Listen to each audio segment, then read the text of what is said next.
ладу Маруся, раз, два, три, калина чорнявая дівчина, саду ягоди рвала. Маруся, раз, два, три, калина чорнявая дівчина, саду ягоди рвала. Вийшла дівчинонька, рано вранці воду брать, за нею козаченько веде коня наповать. Маруся, раз, два, три, калина чорнявая дівчина, саду ягоди рвала. Маруся, раз, два, три, калина чорнявая дівчина, саду ягоди рвала.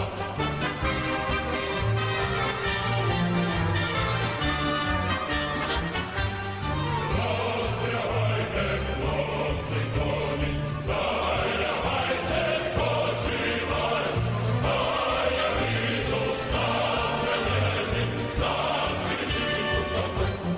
Раз, два, три, калина чорнявая дівчина, в саду ягоди рвала. Маруся, раз, два, три, калина чорнявая дівчина, в саду ягоди рвала.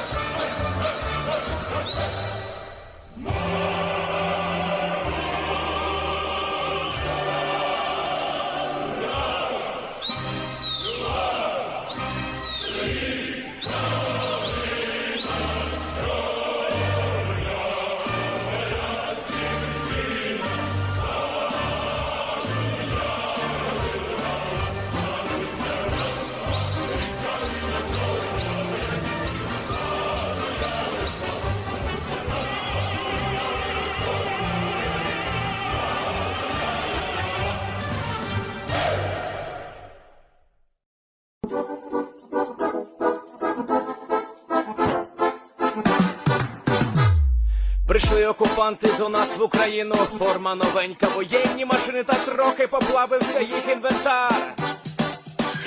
Байрактар, Байрактар. Російські танкісти сховались в кущі, щоб лаптем посьорбати довбані щі, та трохи у щах перегрівся навар. Байрактар, Байрактар.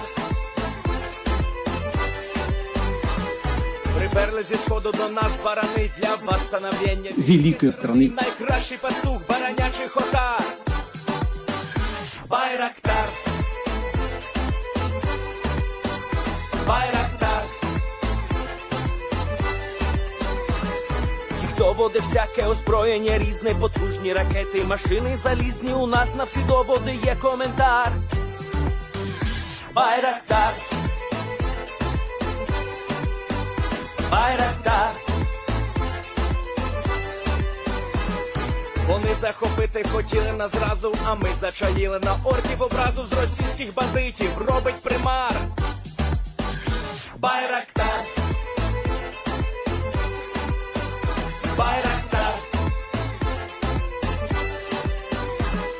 Російська поліція справи заводить, там вбивцю рашистів ніяк не знаходить, хто винен, що в нашому полі глухар.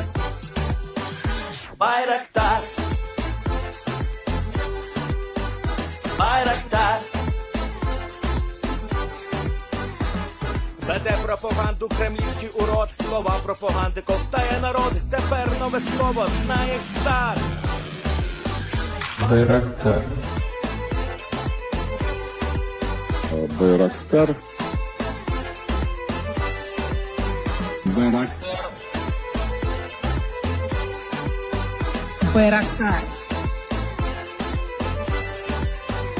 Байрактар.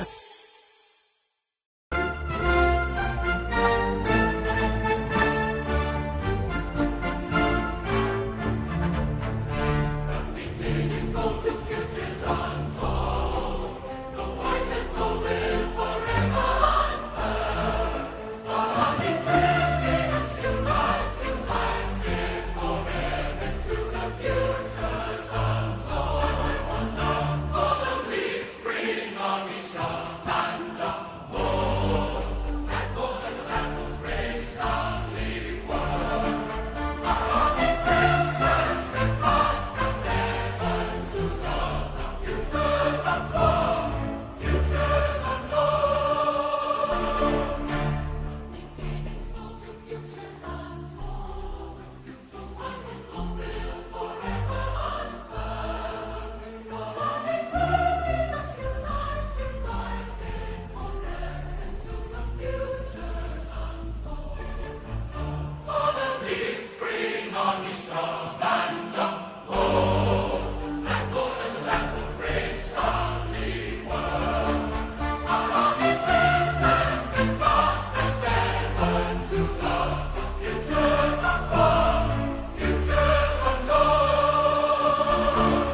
Yes. The Leaf Spring Army sends its regards.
Hello, everyone. I'm the Enforcer, and I'm accompanied by Enforcer Matt.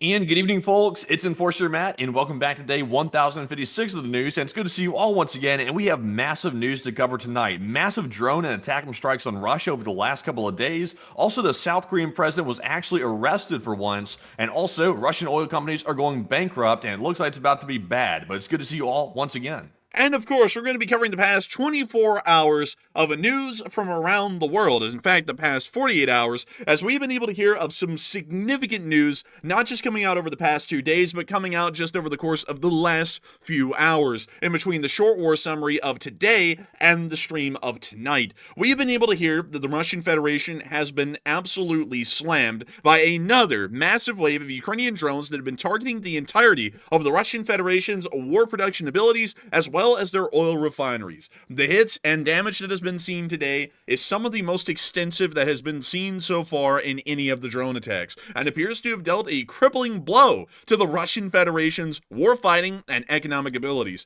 to the point that we are actually hearing that the State Duma is having to stop the Russian Central Bank from freezing and liquidating assets of private citizens in the Russian Federation that is equal to more than $13,300 in US dollars. We have also been able to hear— Oh my God, wake up and smell the bankruptcy already. That's going under fast. Yeah, it is rapid. It, in fact, is so rapid that apparently some guy today in the FSB that was inside of the Russian MOD building, the equivalent to the U.S. Pentagon, was axed in the head today inside of his office, inside of the building, and nobody knows who did it. It's a complete mystery. The guy literally got axed from his job, and nobody knows what happened. But moving on out of Russia, we have also been able to hear some major news from the other side of the world, inside the Korean Peninsula, as Yoon Suk Yeol has successfully been arrested today on the orders of the National Assembly and the arrest warrant that was issued quite some while ago. The second arrest attempt, which was conducted today, ended up being successful, and the presidential motorcade left the presidential residence and then arrived at at the Justice Center inside of Seoul. It appears that he will most likely be facing prison time, and it seems as though this is finally a win for the democratically elected government of the Republic of Korea. Meanwhile, to the direct north in the Democratic People's Republic of Korea, Kim Jong-un has given personal orders to fire a ballistic missile into the area, and we have been able to see that a NOTAM has been issued. We are understanding at this moment the ballistic missile was most likely fired into the Sea of Japan, although the NOTAM was incredibly sparse in terms of information. The only thing that we got was that apparently there was some sort of a ballistic missile fired, and holy moly, I gotta say, dang, what the hell's going on? Thank you all for the support, by the way. This is crazy. I gotta say, that is massive support, and I gotta give you all a huge shout out for that. That's huge. And also, speaking of huge news, we've been able to hear that the United States has fine-tuned our sanctions against Russian oil shipments, and it appears that 65 Russian oil tankers today, some of them a part of the Russian Ghost Fleet, had to weigh anchor and, really cast anchor and set down right where they were, including some that were about to unload their oil directly into China, as U.S. sanctions are now stopping them from conducting any form of international trade. Another major victory against the Russian Federation's economic systems, and once again driving the Russian Federation into bankruptcy long before anyone else will be going bankrupt. Hey, invested in crypto lately? Meanwhile, we've also been able to hear that down in the area of the Taiwan Strait, the People's Liberation Army Navy is already beginning to test some of the barges that they have constructed that are supposed to help them with the amphibious invasion. Some additional information has come out about that, which seems to be very concerning. Meanwhile, outside of the area of East Asia, we've also been able to hear of major news inside the Ukrainian front lines and around Europe, as Germany has given official orders from the Bundestag to shoot down any drones that are seen over secure military sites or any secure facilities throughout the Federal Republic of Germany. We've also been able to hear that President Zelenskyy and Emmanuel Macron were on a phone call today, and Emmanuel Macron once again floated the idea, along with President Zelenskyy, of deploying French armed forces into Ukraine as peacekeeping troops, attempting to freeze the conflict or largely involve the Western world inside of the Ukraine war in some way, shape, or form, although that might not happen and is highly unlikely. In Ukraine, however, the front lines have been, of course, incredibly volatile. We have seen that the Russian Federation has taken a very high number of losses in the recent days, and we've also been able to see that Ukrainian forces have been significantly holding down their front lines and inflicting very high casualties onto the Russian attacking forces within most areas. We have a huge amount of news to cover tonight, and I gotta be honest with you. Crazy amount of news. But Enforcer, real quick before we move on, I want to shout out something, because y'all might remember on Sunday we ran a massive fundraiser to help those firefighters in California with the Los Angeles fires. We ended up reaching about $23,000 raised in that fundraiser, and I just want to personally give a huge shout out to the LSA once again for that. I literally posted that everywhere I possibly could to show how generous the LSA was in doing that fundraiser, and a huge shout out to all you once again. Me and the Enforcer are very proud that we were able to pull that off, along with the audience making that happen as well. So just wanted to give a special shout out before we start the news as well, and I'm sure the Enforcer wants to add a few words as well. And of course, I want to make sure to back that up as well. That is an absolutely amazing thing that the Lee Spring Army was able to do, and it's once again showing that the Lee Spring Army is truly a force in support of American and Western interests around the globe, and no matter where a situation may arise, whether it be a war or a major fire, the United States of America will stand victorious over our adversaries, both natural and human, and will continue to make sure to persevere in times of very difficult strife and, of course, unrest. But moving on from that and into the major news that we have tonight, we have been able to see that a major attack has occurred throughout the entirety of the Russian Federation again. It is the third day in a row that this has actually happened. It is like clockwork at this point that a Ukrainian drone attack occurs overnight. And I would actually put money on it, if we are actually talking about these drone attacks as they happen, by the time this stream ends tonight, which probably will be in 3.5 hours, there will probably be another Ukrainian drone attack underway by that point, heading into the Russian Federation and striking major oil facilities, oil refineries, as well as any major industry that's supporting the Russian war effort. The amount of attacks and the damage that has been caused is absolutely massive. And moving on over into the longest range attack so far, this is something that is nuts. This is democracy manifest, because that almost turned into that right there. But within the town of Olmytsyevsk is nothing. Nothing really exists here. This is a town that largely would be ignored by most people, and rightfully so. There's really nothing in this town of any significant historical value. There's really no story to the town, but one thing that does exist within the little town of Olmytsyevsk is an industrial area to the southern end of the city, which you can see right here, which is incredibly small, mind you. But more importantly, this oil facility. This is a fuel storage facility to the north of the town. And from what we understand, this fuel facility supplies a large part of the Russian Federation's usable fuel products within this area of the Russian Federation. This is incredibly difficult, as Omtynevsk, much like many other towns within this area, are largely along the length of the Trans-Siberian Railway.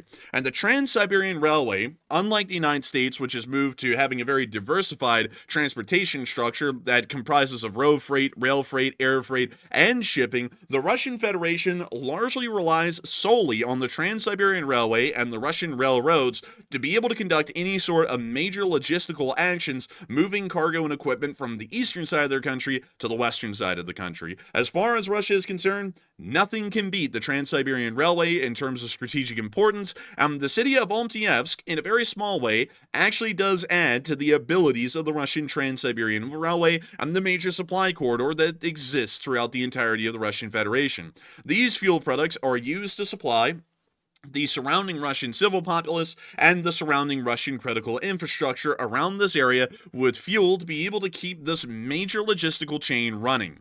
And overnight, a drone from Ukraine flew 1,200 kilometers into the Russian Federation, approximately around 800 or so miles, and ended up striking the oil depots to the northwest of Omtynevsk. And we were able to get a decent amount of videos of that right here.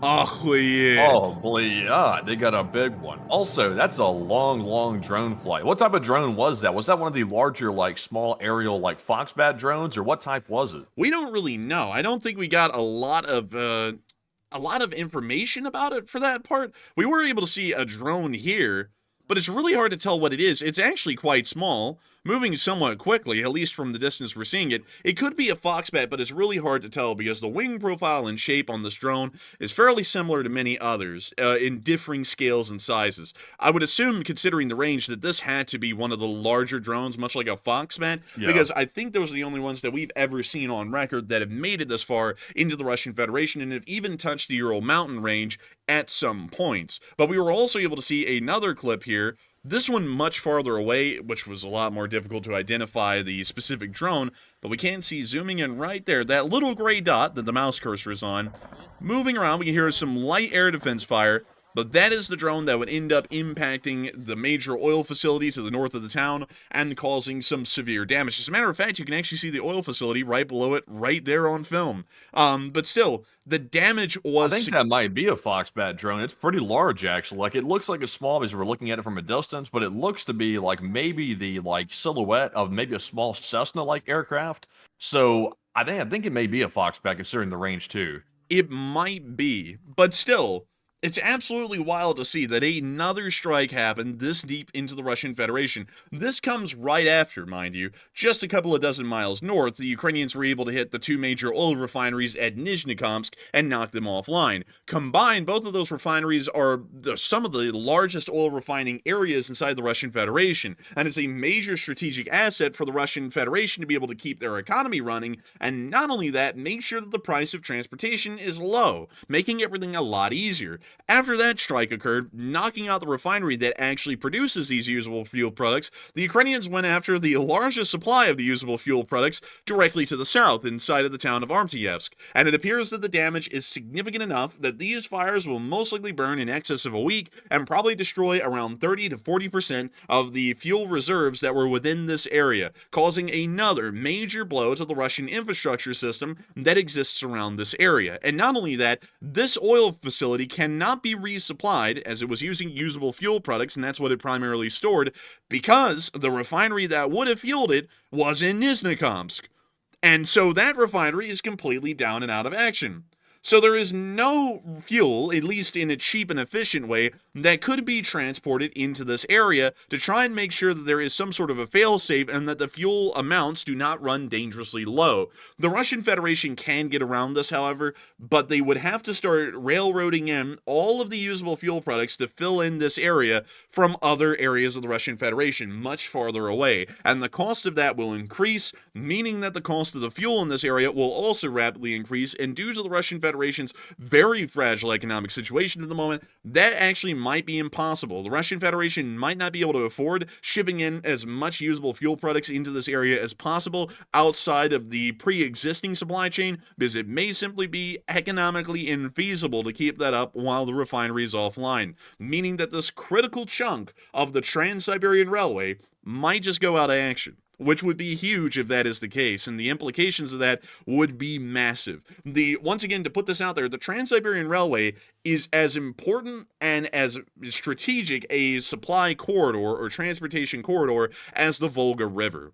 Both of those corridors are pretty much the two biggest ones in the Russian Federation for economic activity. And every single city that you see beyond the Ural Mountains of any size, Yekaterinburg, Chelyabinsk, Omsk, Novosibirsk, Krasnoyarsk, Irkutsk, all of those towns are on the Trans-Siberian Railway.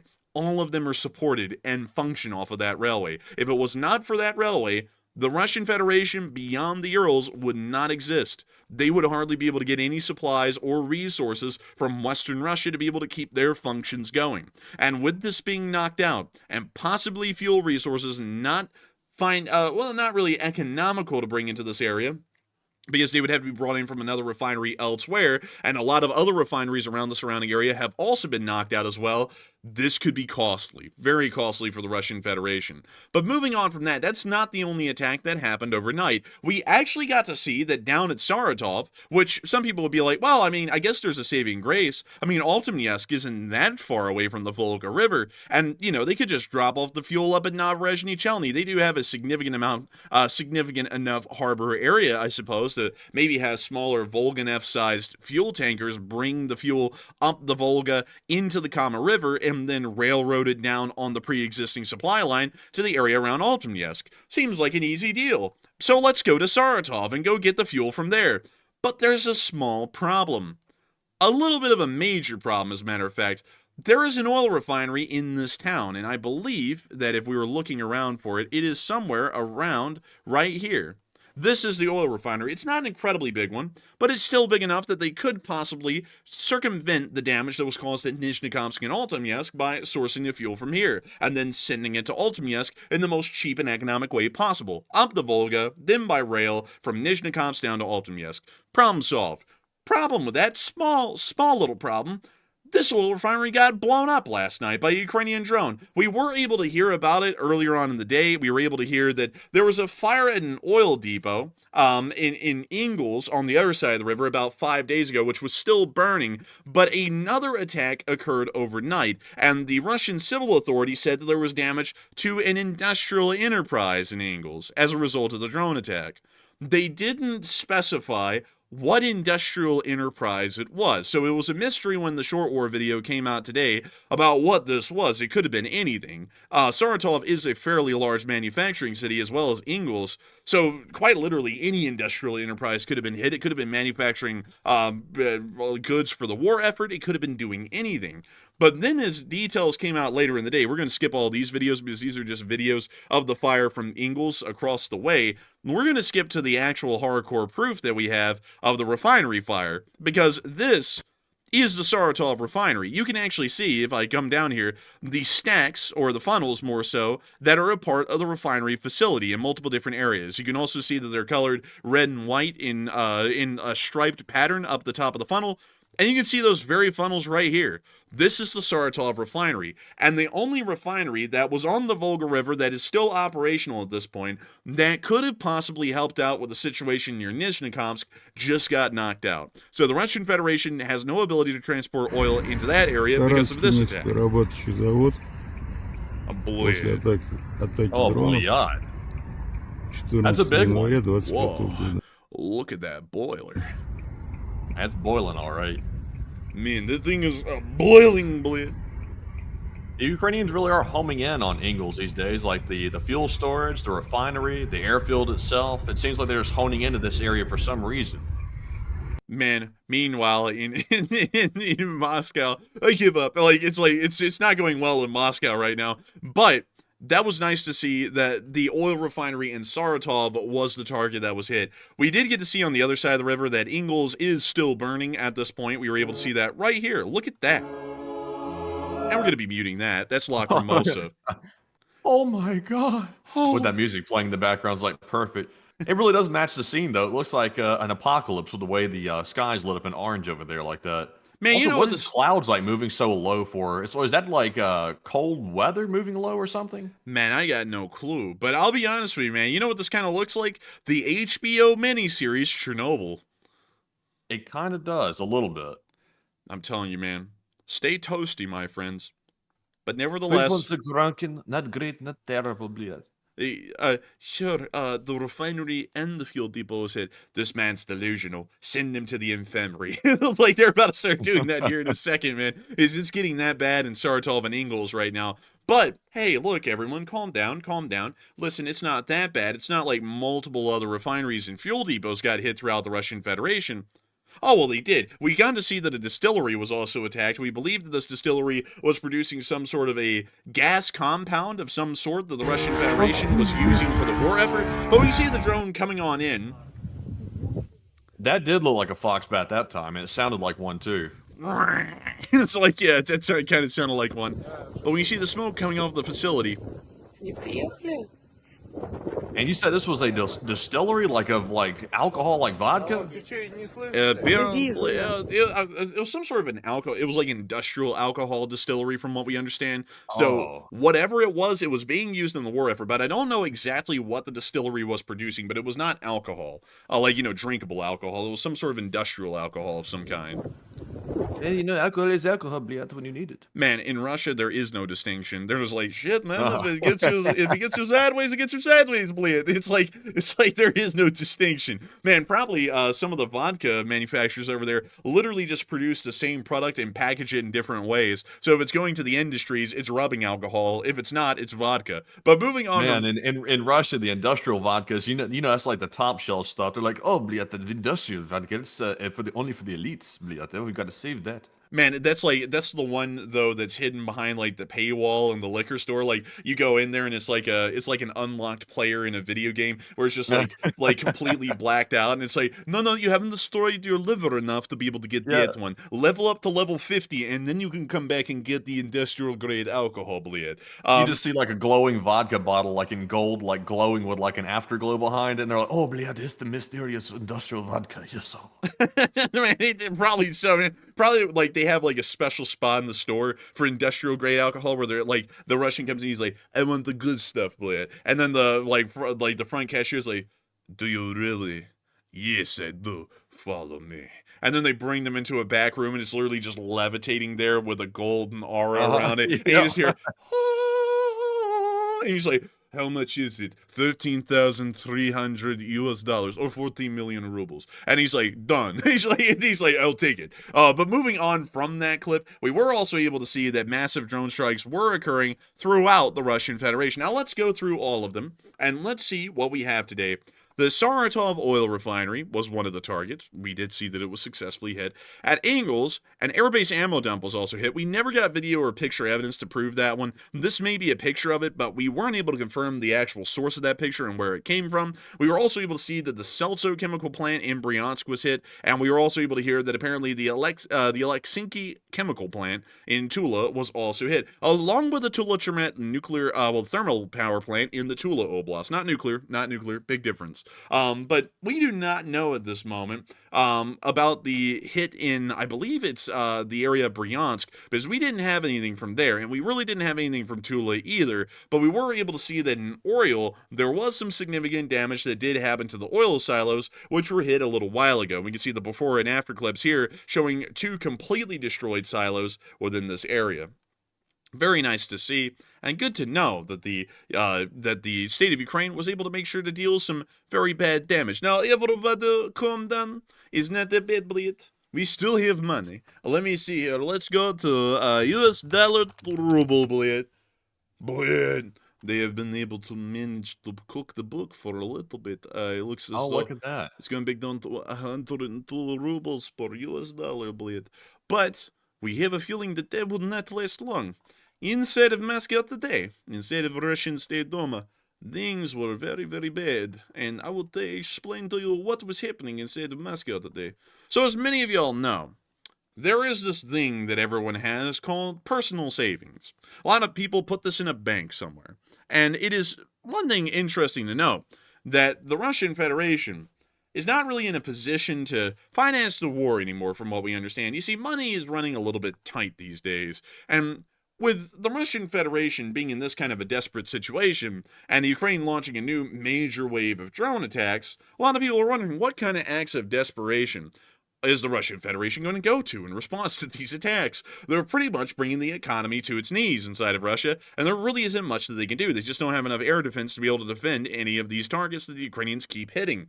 And so a lot of people believe that a new IRBM strike might be imminent. Some people are thinking that it's possible but unlikely, and some people are saying that Russia is really hoping at this point for peace negotiations, although they really don't seem to be seriously moving towards that at any point. But Matthew, what are people thinking about this, and what are you thinking about it as well? Do you think they're going to try and conduct an intermediate range ballistic missile strike again, or do you think that they're going to maybe try and go to the negotiating table? All right, so as we've seen on the video evidence over the last couple of days, the attacks have been major on Russia. They've been using US-made ATACMS on the Russians. They've also been using drones, as we just saw in a couple of those videos right there. So the attacks from Ukraine have been major on Russia recently. So would this bring in Russia to its knees? Is a new IRBM strike imminent? Because that seems to be Russia's ultimate threat at this point, is to launch another IRBM. So 53% said yes, Russia is likely going to strike Ukraine, while 24% said it seems possible but unlikely.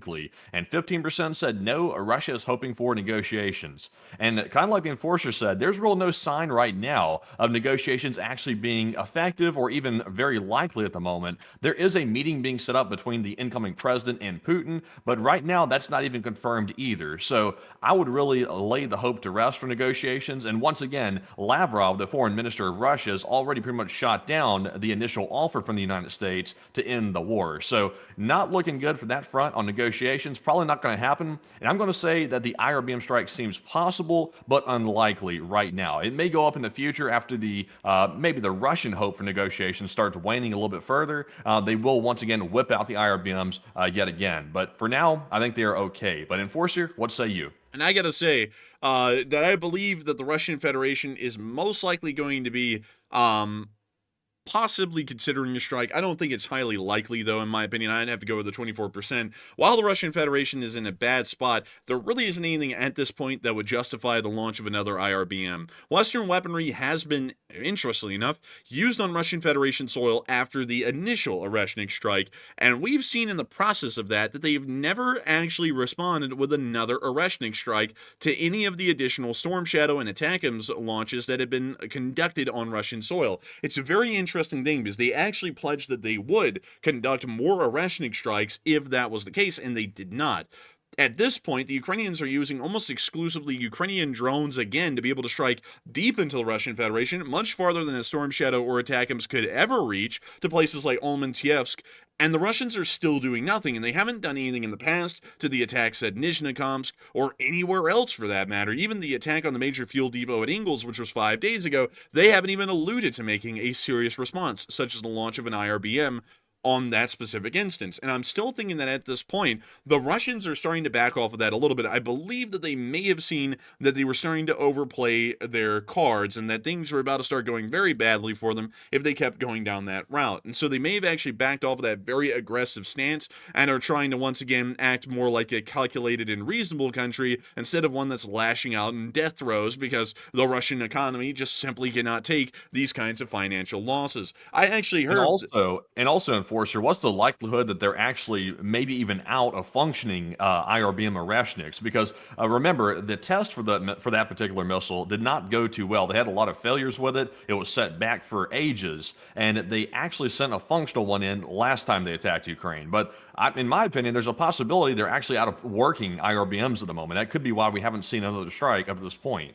That may be the case. I'm feeling that's a little unlikely, at least saying that that was the only one operational and none of the others are operational. I would assume at least a small handful have to be operational because technically, I believe that at this point, they have a couple of hundred of these, around 150 to 200 of them. So out of all of those, even if most of them are failing, it couldn't be 99.9%. It'd have to be somewhere around 96% or 94% if we're talking about extreme rates of failure. So there would at least be a few out there that are still operational. I really think think what's holding them back at this point is that they're trying to be more reserved for the diplomatic playing field than going all in, because they saw that going all in wasn't really getting them anywhere. And so instead of rapidly escalating it still, they'd rather sit back and try and play the diplomacy game like it should actually be played, instead of trying to openly conduct nuclear blackmail against Ukraine and the Western world like the North Koreans do. I think that's more so what it was. But nevertheless, while the Oreshniks may or may not be working, there is a good point that Matthew is making here about the Russian Federation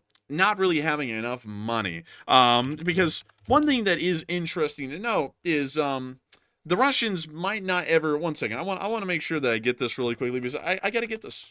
So we got to make sure that this is lined up here, because it took a lot of typing to be able to get that set up. But a lot of people have been hearing that the Russian Federation may not have a lot of money anymore. And Matthew's probably basing his assessment that there's not really a lot of operational Oreshniks, to the point that there was only one that was operational to be able to be fired, because we know that the Russian Federation is going broke. Now, a lot of people, like Tucker Carlson, would tell you that the Russian Federation is doing fine, and that they have plenty of money, and the groceries are cheap, and life is great, and you know what? Everyone ought to be like the Russians. Let's just install an authoritarian dictatorship, because that's what the world needs. More authoritarian dictatorships. That would win over in the end. Now, one thing that is interesting, though, is that the head of the Russian central bank is saying something else completely different. As a matter of fact, I actually have a picture today and a quote from the Russian CEO of the central bank. And he said, "I'm never going to financially recover from this, you see, because the issue is that they're out of money. Desperately out of money at this point. It seems as though it's a chronic issue, that the Russian Federation has quite truly overstepped their spending boundaries, even trying to circumvent the sanctions. And the Russian central bank is now moving at this point to freeze and then liquidate private citizens' personal savings over a specific margin." Now, this is something that is shocking, and we actually got a little bit of additional details about it today. Oddly enough, nobody covered it, and I was able to find an actual English translation to make sure that that was what the speech was in the Duma from the clip I showed in the earlier Short War summary. And it actually was. Like, it legitimately was what the Duma member was talking about. In the past, the Russian central bank has actually shut down transactions or withdrawals, for the large part, for the entirety of the Russian public, pretty much meaning that their finances were frozen and those Russian citizens no longer had the access to the money that they had put in the bank, because the Russian central bank simply would not let them have it.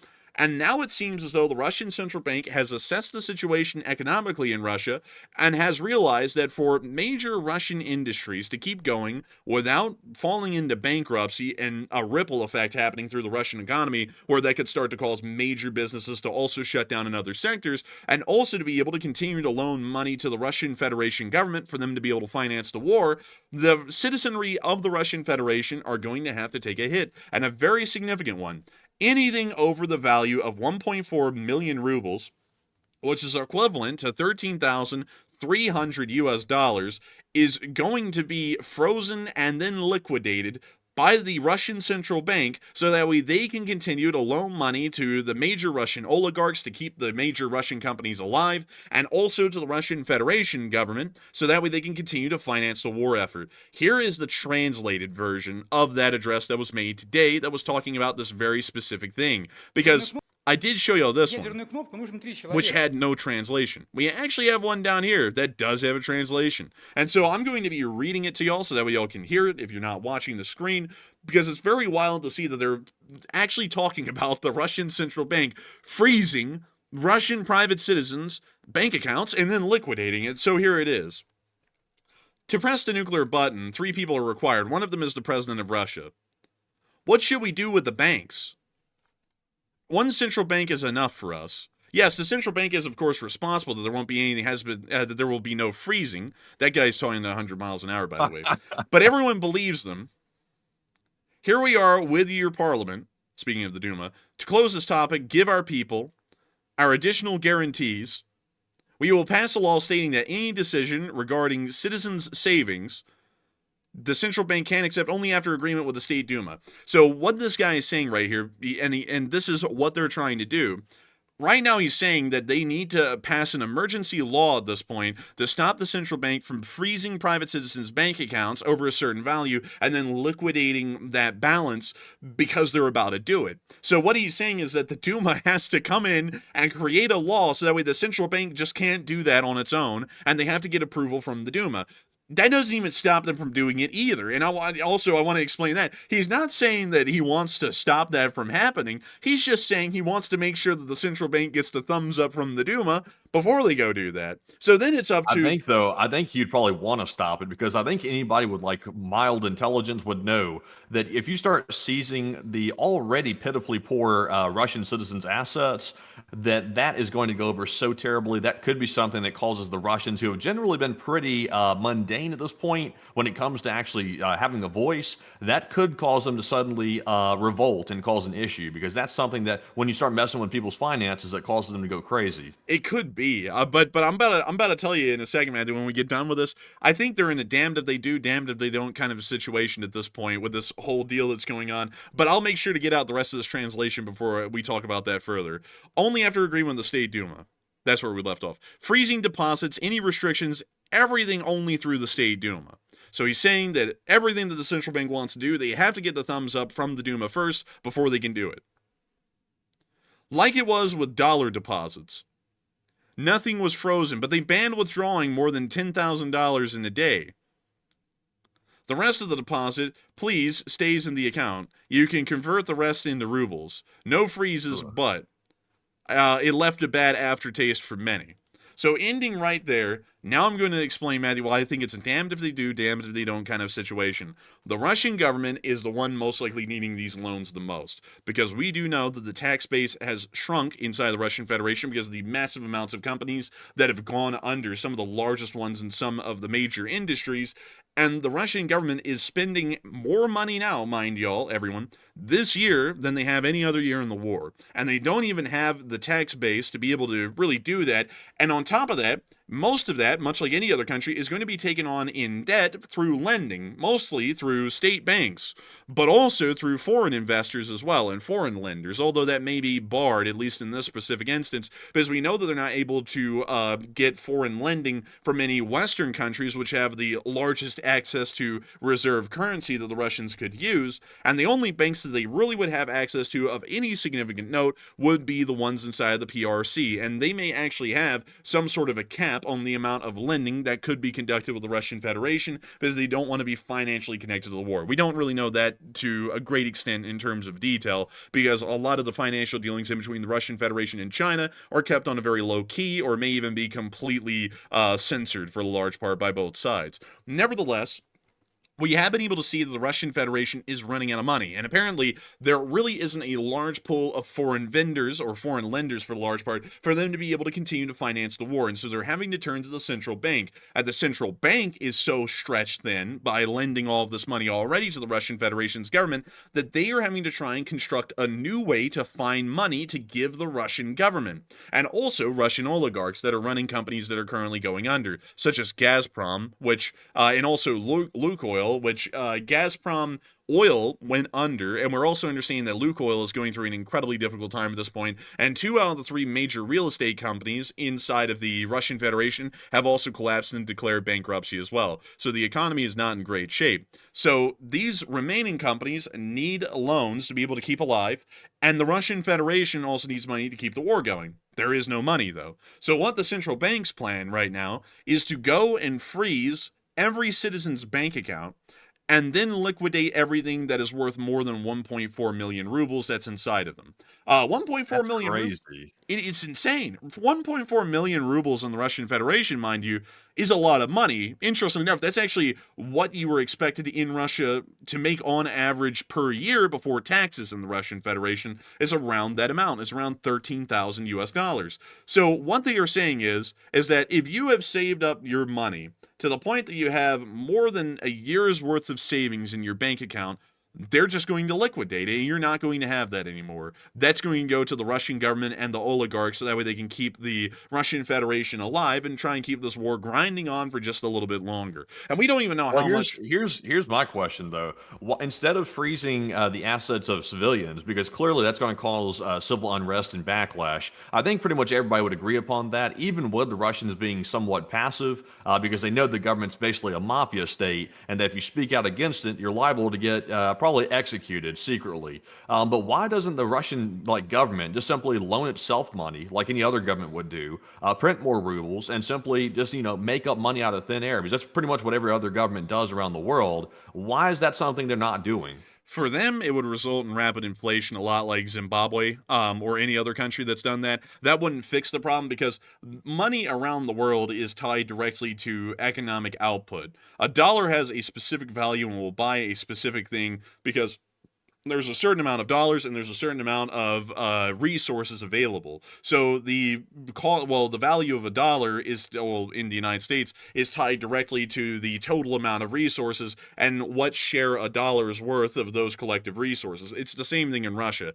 So if they have 500 quadrillion rubles and they only have a certain amount of resources still, the rubles are worthless at that point. A ruble just became 500 quadrillion times less valuable than it already was. They could burn money, but that's actually what the Confederacy in the United States did towards the end of the Civil War, is that inflation started to rapidly set in 1864 to 1865. So the Confederacy during the Civil War would literally just confiscate money and just go burn it, so that way they could try and artificially deflate the value of the Confederate dollars. But beyond that, the Russian Federation would not be able to handle that. That would actually cause rapid inflation, which would start to slow down the economy even further, and then could result in major bankruptcies being declared by multiple of the major Russian companies. That's just something that could not happen. Because if that was the case, because, interestingly enough, I was telling you, Matthew, about how South Korea rapidly grew. South Korea rapidly grew because of, economically, because of the massive amount of foreign lending that they were doing. They didn't print more, I forgot what the name of the South Korean currency is, but they didn't print more of their own money to finance their own companies, because that just simply wouldn't work. Rapid inflation sets in because you're devaluing the dollar. You're devaluing the base currency. There's just so much of it, and there's still only so many resources, so you're starting to change the balance in between the amount of a base currency versus the amount of resources available. It just makes the money less valuable.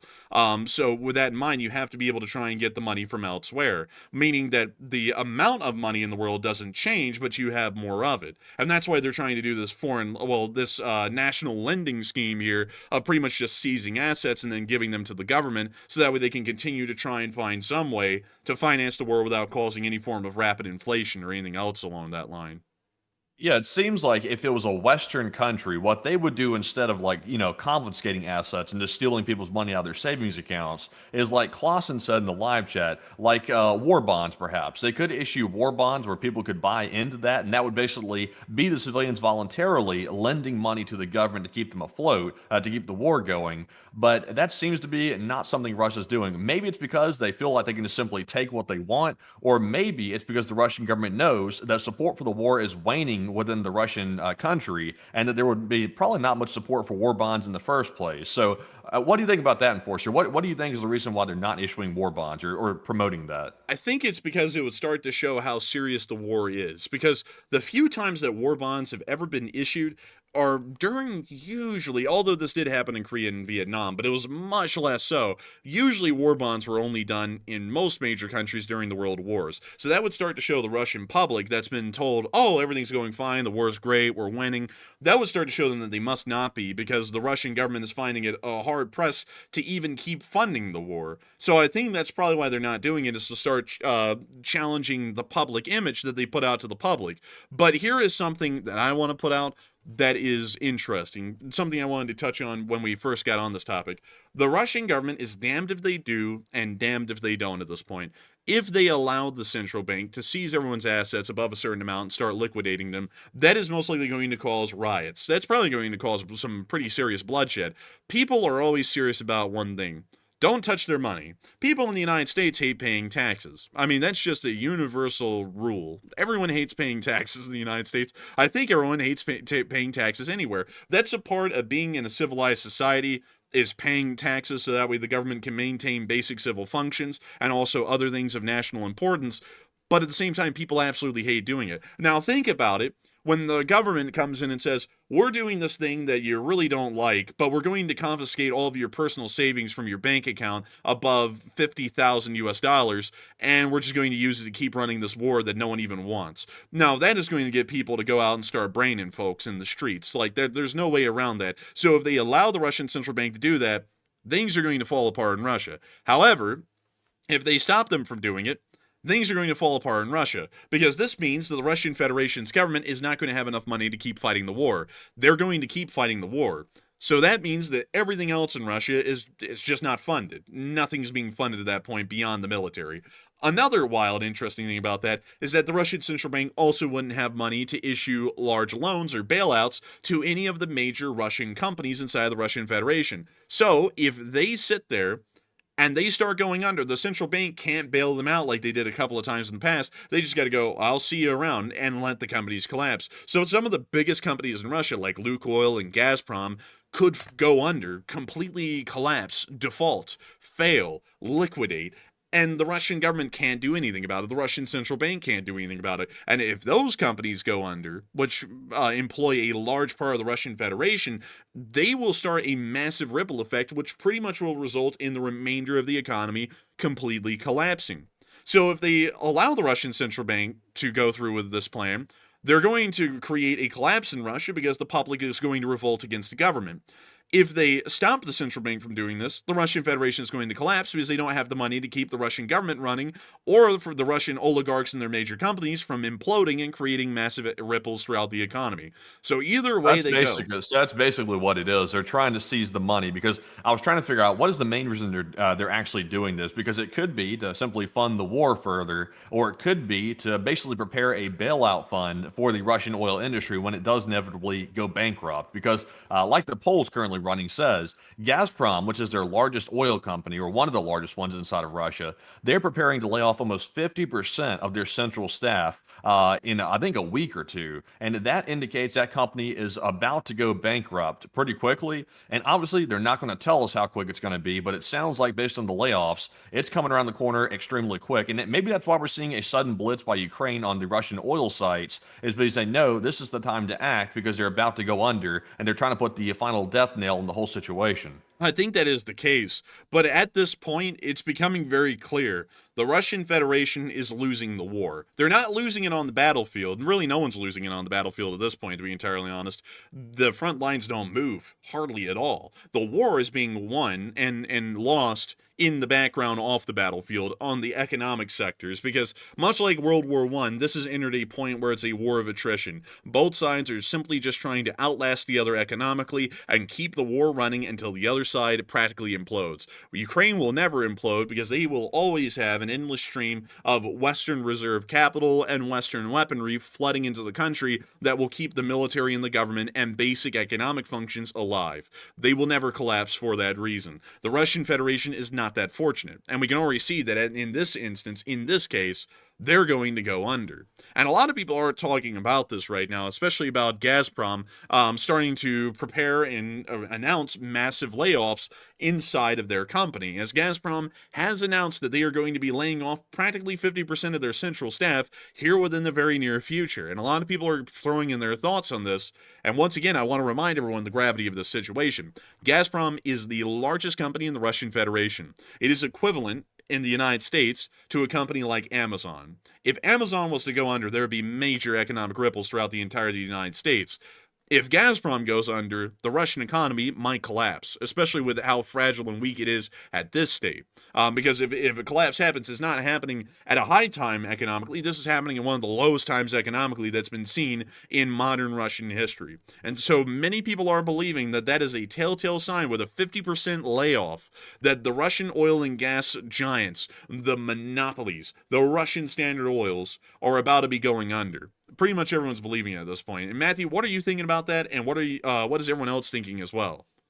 All right, so now that we're getting the news about Gazprom preparing these massive layoffs, as the Russian economy starts going under as well, what are your thoughts? So 76% said Russian oil and gas is about to go bankrupt completely, while 10% said Russian oil and gas will never go bankrupt, and 7% said it sounds like usual measures. And I can assure you all, this is not usual by any means. To lay off 50% of your central office staff like that at your headquarters, that indicates things are not going good at your company. And just to give you an idea of how big Gazprom is, they make an annual revenue of about $87 billion, and their net income is only $2.25 billion. So that shows you how many expenses they have to actually cover to keep their company afloat. And that was back in 2020 when they were making numbers like that. It's now 2025. We don't even know what their numbers are this year. And I would assume, considering how very slim margins that is between their total revenue and net income, they probably have a very, very thin line they have to actually walk to keep their company afloat. And I think the recent attacks by Ukraine are about to tip them right off the edge. And that's why we're seeing these mass layoffs as we're hearing about right now. So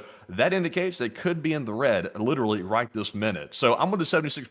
I think they're all about to go bankrupt in a really wide scale. But Enforcer, what say you? I would agree. I believe that they're all about to go bankrupt here incredibly soon. If Gazprom goes under, I would bet you money, Matthew, that all of the other oil companies are going to go under because of the massive ripple effect that it will cause. There will be no, racing to fill in the gap that Gazprom left. If Gazprom goes under, the whole economy is going under at that point. Because once again, we have to remind everyone that the world, especially neoclassical liberal economies capitalist economies like we all have these days, they all rely, and even Russia's does, on foreign trade to really produce any kind of economic growth. And the fact that the Russians really aren't able to trade with any foreign entities, for that matter, is greatly reducing their economic growth. It's actually starting to create an economic shrink. And with that in mind, the Russian Federation is having to try and just keep these giant companies alive, their major trading companies, which are their oil producers, to be able to keep the whole economy running. If Gazprom goes under, it's not an isolated incident where an oil company goes under, it just happened to be the biggest company in Russia. Oh, well, everyone wipes off their hands and then moves on to the next day. If that company goes under, hundreds of thousands of employees are without income at that point. All of those hundreds of thousands of employees were getting paid by Gazprom to work at these oil facilities, and they would use that money to buy other things. They would go and rent apartments. They would go buy groceries. They would go and do anything else that any other people would do. They would maybe put some costs in entertainment. They keep all the liquor stores alive. In general, the Russian world kept turning. Now, if all of those hundreds of thousands of employees stop having income, they're not paying for housing. They're not paying for groceries. They're not buying their average liquor from the liquor store. Things are going downhill. And so all of those grocers, all of those real estate companies, and all of those liquor stores, just talking about those few things that they would purchase, are all going to be going downhill because hundreds of thousands of customers just disappeared. They can't afford anything anymore, and they're now homeless. Not only that, but when those companies start going under, they also start firing their employees because they don't have a company to work at anymore. So all the liquor store employees don't have a job. All of the real estate companies are going under, so all those people are fired and they're now homeless. And also all the people who are working in the grocery stores are dealing with far decreased profits, so they're going to start laying people off. Now all those people are broke and they can't buy anything either. So they're not buying groceries, they're not buying liquor, they're not buying gas, and it just keeps going until the entire Russian economy pulls itself down. This would practically be like an implosion of a black hole right here. It is going to suck the Russian economy in its entirety if this keeps going. It's crazy to think about that though, Matthew, because it's like this is a company that is big enough in Russia that actually could produce pretty much a black hole of a sort, just literally sucking the entire economy in and destroying it completely.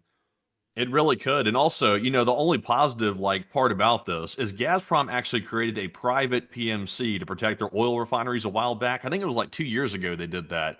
So some of the Gazprom workers which are getting laid off are actually military trained, believe it or not. They have the oil workers out there wielding AK-47s to protect the factories and also the refineries. So they may go straight into the Russian military after this. You never know. They could go right to the front lines.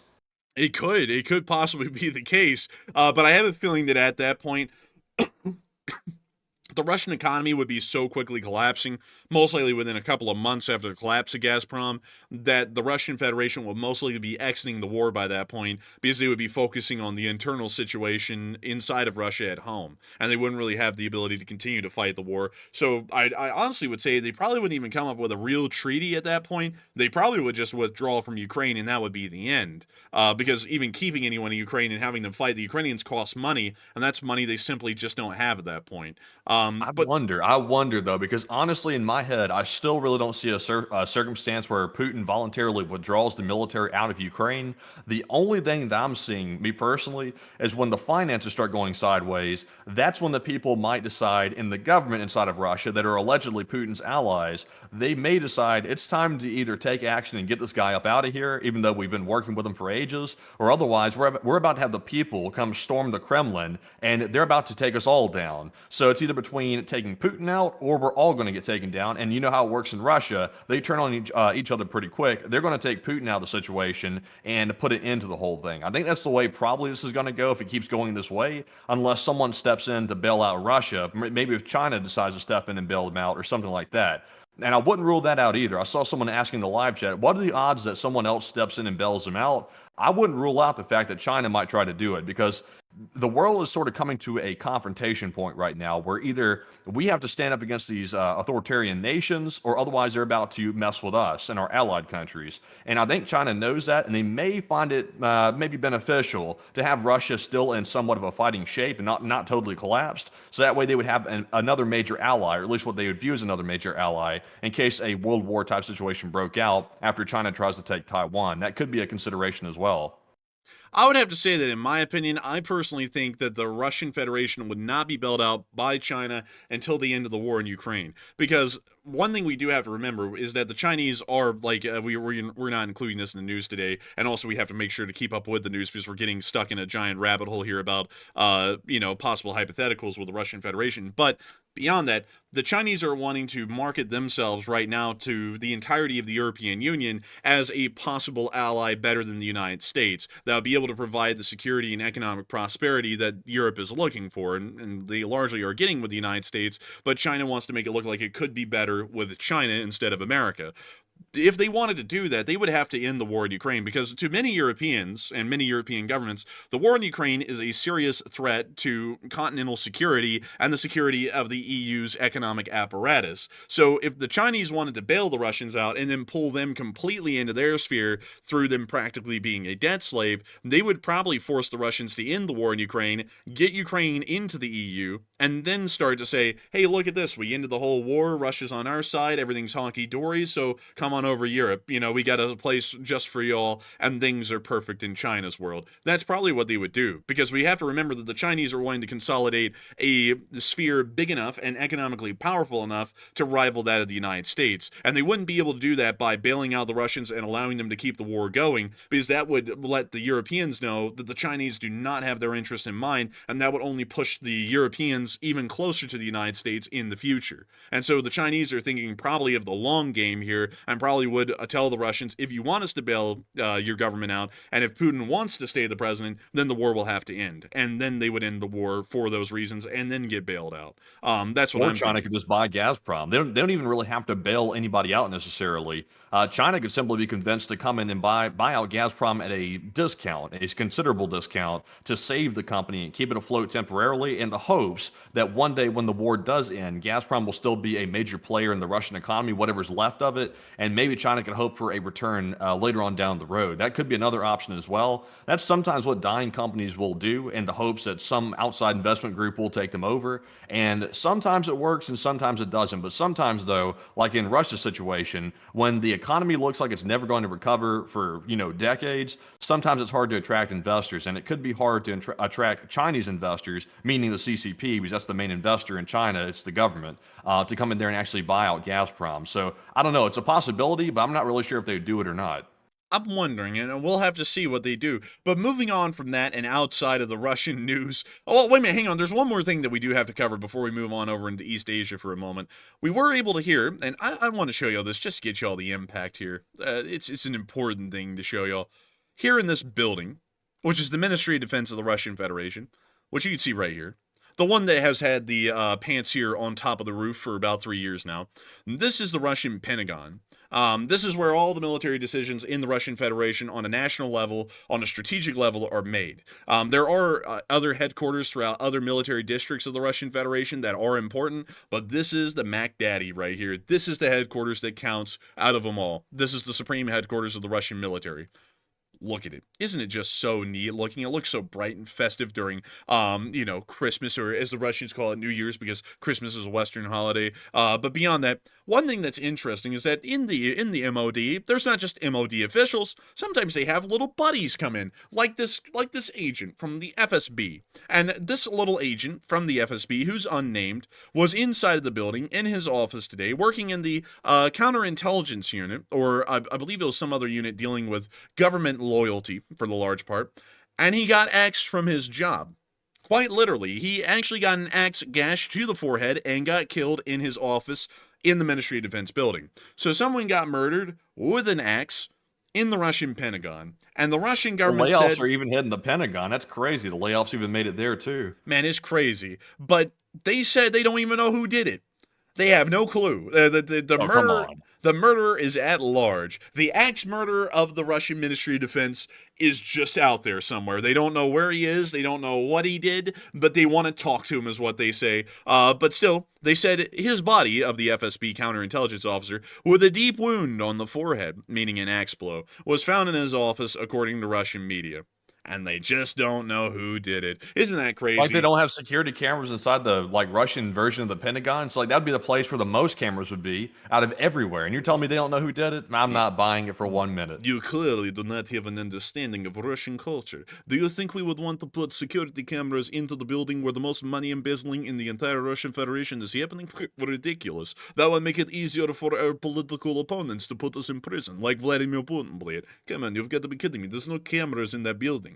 It would go against the grain of Russian society, believe it. There's cameras all up in that building. You're not fooling me for a minute. They turn the cameras off when it's convenient. Like whenever somebody falls out of a window, like for example in a hospital, a government building, or anywhere, the cameras, I guarantee you 100% of the time, are always out for maintenance at that exact time. That's probably what happened in that building as well. Or they just simply said, oh, we don't have the exact footage from that, and they probably didn't even give an explanation of why they didn't have it. But no, they have footage somewhere, but it's probably missing. Well, considering it's the MOD building, they probably just don't even have to. They probably don't even have to answer to a higher authority. They're probably just like, well, we're the MOD, and nothing happened. We don't know who it was, and that was that. But moving on out of Russia, because we have to make sure to pick up the news, because we got a million other things to cover, and we're kind of taking forever on each topic because we're wanting to mull it over because the news was so big today. We are going to be moving on over into Korea, though, because we were able to hear major news that Yoon Suk Yeol, the former president of the Republic of Korea, was successfully arrested today and taken to the Justice Center in Seoul. But before we get to that, I do want to make sure that we answer a couple of top questions from the chat. And so, what do we have, Matthew? What do we have? All right, so jumping into our first super chat segment of the night, we have a very massive donation from SciTech, who puts in a $200 donation, which is absolutely crazy support. And thank you very much for that support once again. And they said, oh my Jesus, I love cheese and something else. I'm not sure what that means, but thank you very much for the massive support, by the way, and helping to keep the channel running. That is by far the largest super chat of the night, and we sincerely appreciate that very much. But Enforcer, what say you? And I gotta thank you for the massive super chat and helping this channel to keep on running, SciTech. I do not know what that means. But I see that you like cheese, and cheese is good. Cheese is a very Western thing, as an interesting fact, and you can only get Parmesan Reggiano, the real Parmesan from northern Italy. I believe it's around Verona or Padua, but that's where real Parmesan's made.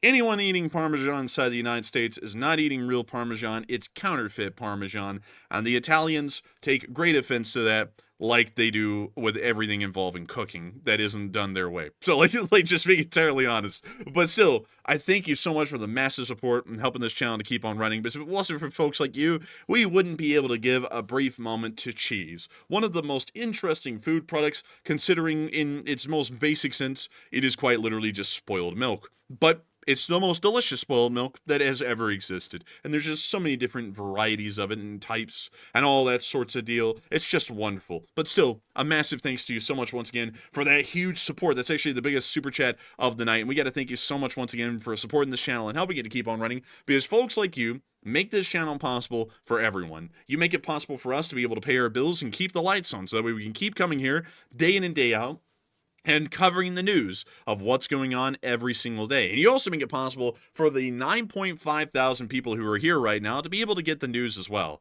And I know that everyone watching right now is massively appreciative to all of the super chatters of the stream tonight, because if it wasn't for y'all, we wouldn't be able to keep this thing running. No one has to support this channel, yet nevertheless, people do every single night, and y'all are the folks who help to make this thing possible for so many people. And so a huge thanks to you once again for the support. I hope that does address that incredibly well. And with that, we are on to the next one.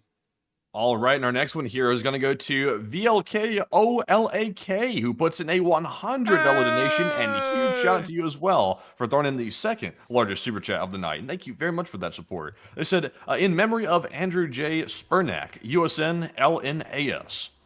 And let's see here. I'm trying to see if I can get some information here. And unfortunately, I cannot find Spurnack, unfortunately. I do thank you so much for the support and helping this channel to keep on running. Very unfortunate to hear of someone's passing, but I do thank you nevertheless for the support and helping this channel to keep on running. And it is unfortunate to hear that someone who was in the United States Navy passed away, but still, thank you once again for the support, and I hope that does address that the best I can. And with that, we are on to the last question of the segment, and then we're going to be moving on into the East Asian news. And the last one of the segment goes to SciTech once again, who throws in another massive support. This time it's a $100 donation, bringing the total up to $300 from SciTech. Massive support, and once again, humongous thanks for that massive support. They said Trans-Siberian Orchestra is better than Trans-Siberian Railroad. And I got to thank you for the support. And the Trans-Siberian Orchestra is actually pretty good. I'm actually a big fan of it. And also, Matthew, I'm just wanting to make sure here. One second. Trying to see. I keep on seeing people say rip Joe Rogan. Did he just pass away or something like that? No, that's some type of hoax. They've done that hoax at least like 30 or 40 times this time or something. Oh, okay. Well, anyways, beyond that, I do thank you so much once again for support and helping this channel to keep on running SciTech. And the Trans-Siberian Orchestra does make some baller music. But also the Trans-Siberian Railroad just sucks. Like, if y'all ever seen anyone ride the Trans-Siberian Railroad, it's literally like cattle cars that they just pull over the entirety of the Russian Federation. It's disgusting, honestly. And everyone says that the railroad cars smell like cheese. Funnily enough, SciTech, I guess that's something you might be interested in. It smells like apparently some sort of a bad cheese. But beyond that, I do thank you so much once again for the support and helping this channel to keep on running, because if it was not for folks like you, we would not be able to make this channel possible and keep it running so that we could talk about the difference in between the Trans-Siberian Orchestra and Railroad. But moving on from that and on into the rest of the news we have tonight, huge thanks to both of y'all once again for y'all's massive support tonight, and everyone else who supported the channel, and everyone else who's just watching who has not supported the channel, because all of y'all in each and every single one of y'all a special way helps to make this channel possible and helps us to keep it running. And so a massive thanks to all of y'all once again. But moving on back into the news that we have from inside of South Korea today, we were able to hear that President Yoon Suk Yeol was successfully arrested. And I also have to make a note on air because I cannot, like I used to be able to type and talk, but Matthew, we're going to have to start cutting down our analysis of things because it's already an hour and 20 minutes in, and we have about everything else to cover beyond just Russia going broke and getting bombed.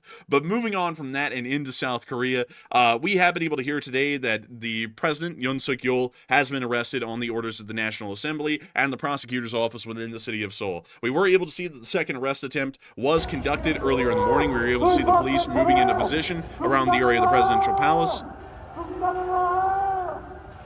We hear the protesters screaming.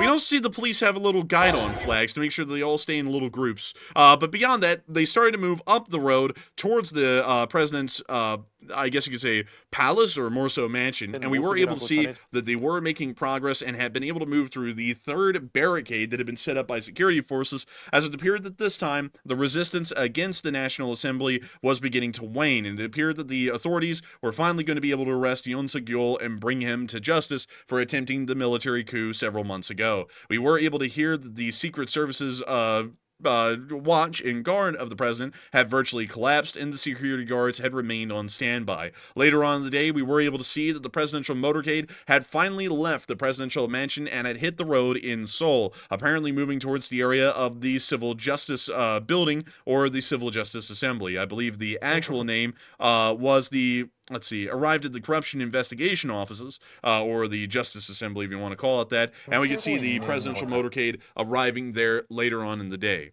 Meaning that Yoon Suk Yeol had been successfully arrested by the National Assembly and was finally cooperating with authorities as they were now moving to conduct criminal charges, not just an impeachment, against the former president.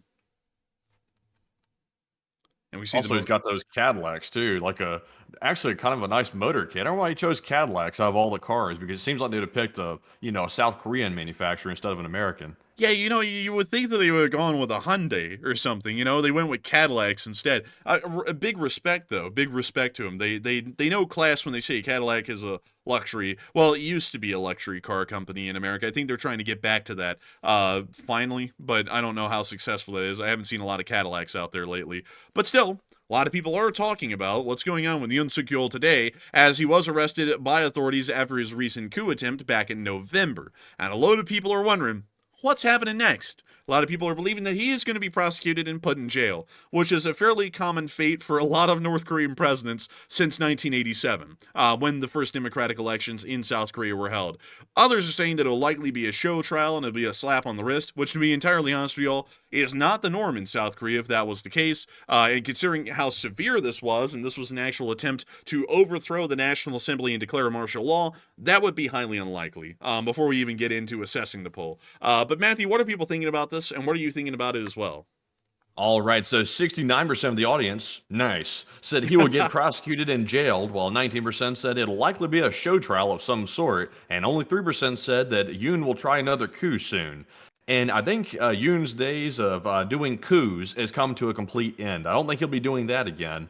And I think he probably will actually be put on trial for real. It sounds like the prosecutors are actually somewhat neutral from the sounds of it. And also it sounds like they're going after him with no fear of reprisal from any of Yoon's buddies. So it sounds like he's in for a rough ride, and he's actually going to be held accountable, at least by the sounds of it. He's going to be held accountable for his coup attempt that he did recently. So honestly, in my opinion, I would say that's probably the best thing that could happen. He did basically try to overthrow the entire country in a very sort of weird way, but he failed at it, thankfully. And now it looks like he will be jailed eventually after the trial's over. I don't know how their justice system works over there, but do they even have a presumption of innocence? Like, by the way, is he proven guilty or whatever beforehand, or how's that work? I believe it's fairly similar to the Japanese system, where they say you're guilty until proven innocent, for the large part. Oh, So you have to. yeah, but if it's like that, then he's screwed. He's done for, because I think at this point he's lost a lot of allies, and his only allies were his private security that's been left remaining. Everybody else was trying to resurge the government once again. So I'm with the 69%. I think he's going to get prosecuted and jailed. But Enforcer, what say you? I believe he's going to be prosecuted and jailed, not only for the fact that these were serious things that he did. It's for the fact that that's practically happened to every president of South Korea since 1987. Every single one of them, in one way, shape, or form, has done something corrupt enough that they've actually been charged and imprisoned for it. Most South Korean presidents go the way of prison. Hardly any of them have any sort of a peaceful bow out of power. They're almost always charged with some sort of a serious crime of embezzlement or something along those lines, and arrested and put in prison. So I would expect, considering how severe what he tried to do was, he's probably going to be in prison for a pretty long time. The president of South Korea, interestingly enough, is not really a position you want to seek, because usually you end up involved in some sort of criminal activities and then put in prison for it. But beyond that, I did see someone say really quickly in the chat, this is one I wanted to address. Someone said, let's see, Enforcers, the thing you were not saying is that the CCP is largely controlling the opposition. The CCP flew in over 100,000 people to protest in Seoul. Now, I'm highly doubting that, because I have not seen any proof of that whatsoever. And going off of the number that an average commercial airliner can carry around 330 persons, and that means that the Chinese Communist Party would have had to have conducted over just the past few days, considering that the arrest attempts have only been conducted over the past few weeks. over a few days, they would have had to have flown in 310 individual flights from the People's Republic of China into Seoul. And I do not believe that we have seen that amount of air traffic coming from China into Seoul to get 100,000 protesters in there in one time. So I'd largely say that 310 flights being done in such a small amount of time and being completely unnoticed by everyone, including us, would be a little bit of a stretch. What is that? What is that the new thing to say now? Like I'm noticing that in Romania, I'm noticing it in South Korea. Healthy democracies are all of a sudden resorting to, if something starts happening that we don't like or that seems like it could go against like our will, then let's just say that an adversary is trying to subvert us. Like China's shipping in people to protest when it's not actually the real people protesting. Russia subverted an election, things like that. Why is that the new like thing to say? Like that's a very like heavy charge to bring without much evidence.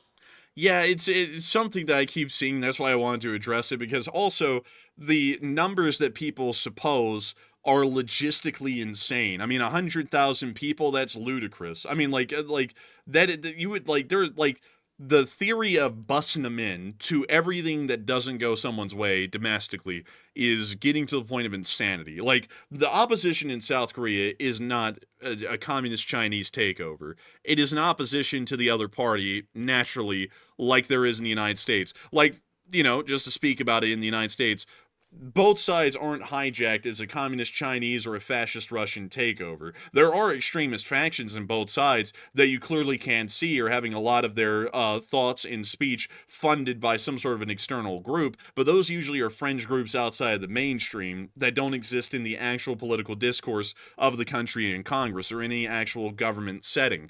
It's absolutely insane to say every time something happens somewhere around the world, oh, well, they just bust them in. Like, it just doesn't happen in those kinds of numbers, especially. I mean, maybe they have some people here and there that are major voices, but saying that we got 100,000 Chinese nationals that flew into South Korea, in insanely high numbers, mind you, over 310 commercial flights in just a few days, that then all show up en masse in Seoul. I mean, where in the world did they even get the hotels for these people? 110,000 of them. I mean, Seoul's a big city, but I'm sure that there's not even that many hotel rooms available to house that many people. Just randomly on top of normal touristic traffic. I mean, that would be insane. I mean, when you really think about the logistics of all that, that is insane. It's just not doable. And on top of that, if that was the case, how come no one has any official evidence to show that the Chinese Communist Party was literally just flying in Air China flights full of nothing but government ops from China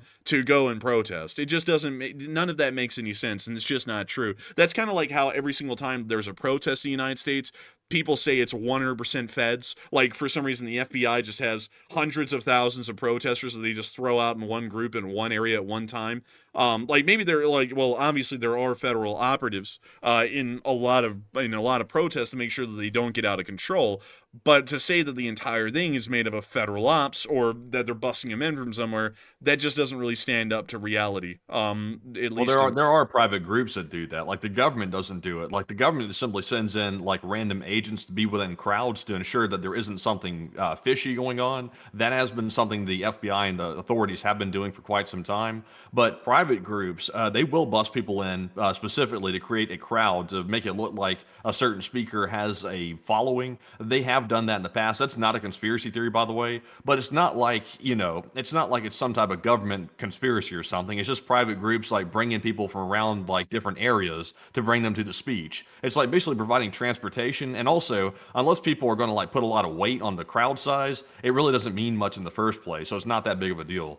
Yeah, like for example, one thing that we do know, one group that has been bussed in, to try and make this as quick as possible, the Russians bust people into their little pro-government rallies all the time. We know that because there are actual eyewitness accounts and also actual proof from government workers saying that government offices would be shut down and they would be ordered to hop on buses and then go ride to these giant government rallies. We know that that's 100% factual because there's actual proof, but there is no proof of the Chinese recruiting 100,000 random people in their their country to go get on a 310 different Air China flights to go fly to Seoul and then show up for these protests. There's just no proof of that anywhere at all. Like I haven't seen that. And if we had seen that, we would be reporting on it. But we have not seen that. There's just no proof of that. That seems like some sort of an esoteric knowledge petrodollar kind of a conspiracy theory deal. Not to be, put that down with impunity, but that's largely the case. But anyways, moving on from that and into the rest of the North Korean news, or more so the Korean news, we were able to hear that North Korea did launch a ballistic missile. We did have a NOTAM to prove it. This is the NOTAM right here. We do not have any other information rather than it was around the area of Incheon, which is on the western side of North Korea. Oh, on the western side of South Korea, as a matter of fact. So it appears that the missile was fired long ways towards Jeju Island. We don't know where it landed, and we don't know any additional details about it rather than the fact that a missile was fired. We also were able to hear that Russian oil tankers were sanctioned significantly today, as at least 65 oil tankers dropped anchor after a new U.S. sanctions package, according to Reuters. 5 of them were off of Chinese ports, and 7 were dropped anchor near Singapore, while others halted closer to Russia in the Baltic Sea and the Far East. According to experts, around 10% of global oil tankers are now subject to U.S. sanctions, which is a very good thing. Meanwhile, in southern China, we also get to see that the People's Liberation Army Navy is testing their amphibious landing barges. It actually appears that some of the barges are not necessarily barges, but more so landing platforms, so that way civilian ferries can pull up to them and then start unloading armored vehicles as well as additional supplies and equipment onto the Taiwanese island. That is a very interesting thing, because that not only means that they're now expanding and augmenting their amphibious and landing abilities integrated into the actual Navy, but they're also going to be requisitioning civilian ferries as well to be able to transport a large amount of military equipment and cargo to the Taiwanese mainland and to begin to land them using these larger bridges that would make an amphibious landing such as this a lot easier and also allow them to surge larger numbers onto the beachheads within the opening hours. But moving on out of the area of East Asia and on over into Europe, we were also able to hear that President Emmanuel Macron is considering the deployment of peacekeeping troops in the Ukraine. This is highly unlikely, most likely bumping of the gums again, to be entirely honest with y'all, but still, it's fairly interesting to see that France is still floating around the idea. Meanwhile, we also got to hear that the Bundestag has authorized its armed forces to shoot down unidentified drones spotted near critical infrastructure, and of course the Enforcer channel is very much behind that, and we would like to see the United States and other allied countries begin to do the same to protect critical infrastructure and military assets of priority values. Moving on out of that and into Ukraine itself, it's now time for us to get on into the Frontline news, which we had a pretty interesting amount of. We were able to see in one video today, we don't know where this was, that a large amount of Russian vehicles had been destroyed. Check it out. They're walking down the highway of death, Cleat.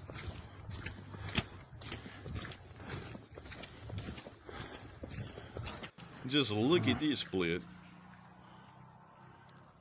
BMPs, MTLBs, Spuhankas destroyed every couple of dozen yards on this road. It's quite literally a highway of death around this area. It's a winter hell land. Winter hellskip, Cleat. Man, Father Frost walks up and down the streets. He says, "I've never seen streets like this, Bliat. I love it." Man, in Russia they don't have landscapers; they have hellscapers. The HOA dudes are going toward the hellscapers to make their weekly landscaping job here. Look at those. Also, what's he? He's not smoking. I was about to say, is he smoking? Man, this is a quad quad bike. bike. A quad bike. It was. Yeah, it's like.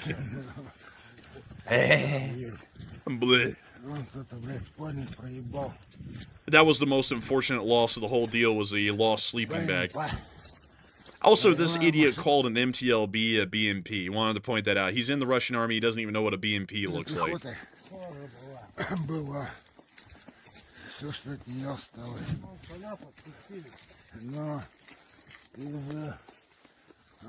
This guy sounds like a drunkard. He's probably drunk right now. He's probably drunk on that industrial grade alcohol we were talking about earlier. Whoa, hey folks, keep the politics out of here, jeez. That's for other places like the Young Turks and Ben Shapiro. We don't do that here.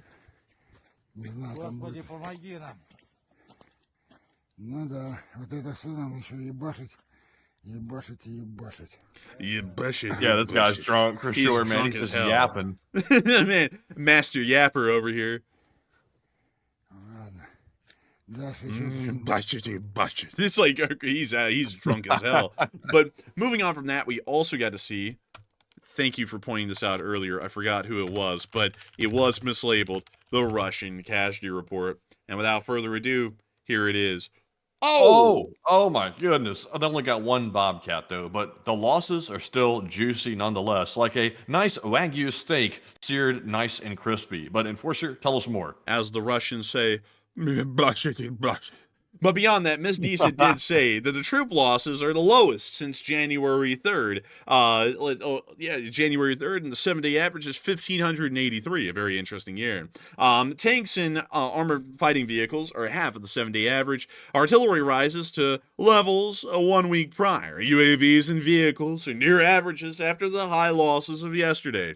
The losses weren't incredibly high today, but the losses are still relatively high. 1,330 Russian soldiers and North Koreans were wounded and killed in the past 24 hours, along with 11 armored personnel carriers, 83 supply trucks, 3 main battle tanks, 47 artillery systems, 72 drones, 1 MLRS, and 1 Bobcat skid steer. It appears that the Russians are still taking a decent amount of losses. Meanwhile, around the area of Kharkiv, or specifically Volchansk, we got to see them destroying a T-80. Watch this.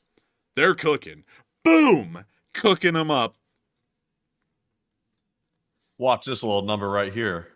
Watch this. Bam! Ammo detonation and a cook-off. Damn, son, where'd you find this? Walk with your boys. They make it look easy. Real trapped. Oh, that's right. That's the other one. You just said it. Moving on from that to Bobchansk itself, we also got to see some Russians getting hit over here. There's a Russian. Get him, Russians!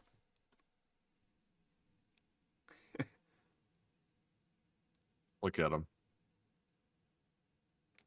Russian! Oh. I prefer not to. I like to take my time. Oh, look at that! I'm like, whoa! Look at that. Getting slammed. Giving them the slammy on the daily. The Russians can't catch a break. Man, I'm telling you what, they're just getting slammed. They're slamming them. Slamming them around. I mean, beating them around a little. But we also get to see some Russian infantry getting hit as well in the Vovchansk area. Look at this. Oh, goodness. Overkill This much? is it says DPS Ukraine in the corner. It's a Department of Public Safety Ukraine. They're ensuring the safety of the Russians out here by taking good care of them, giving them top-notch medical care with these missiles. Man, they said, Department of Protective Services, you're a threat. And then just like blew them up. I said, you're a threat to yourself. Let's help. Man, I don't know what type of artillery they were using right there, but very dramatic on screen. They should use more of it. But that's the end of the clip right there. Still nice to see what's going on up in Vovchansk. Meanwhile, we also got to see the border guards repelling Russian forces up in the area of Kupiansk. Check it out. Oh, it's DPS Ukraine again. Back at it. Knocking out more Russians. You can see some of them scurrying around down there.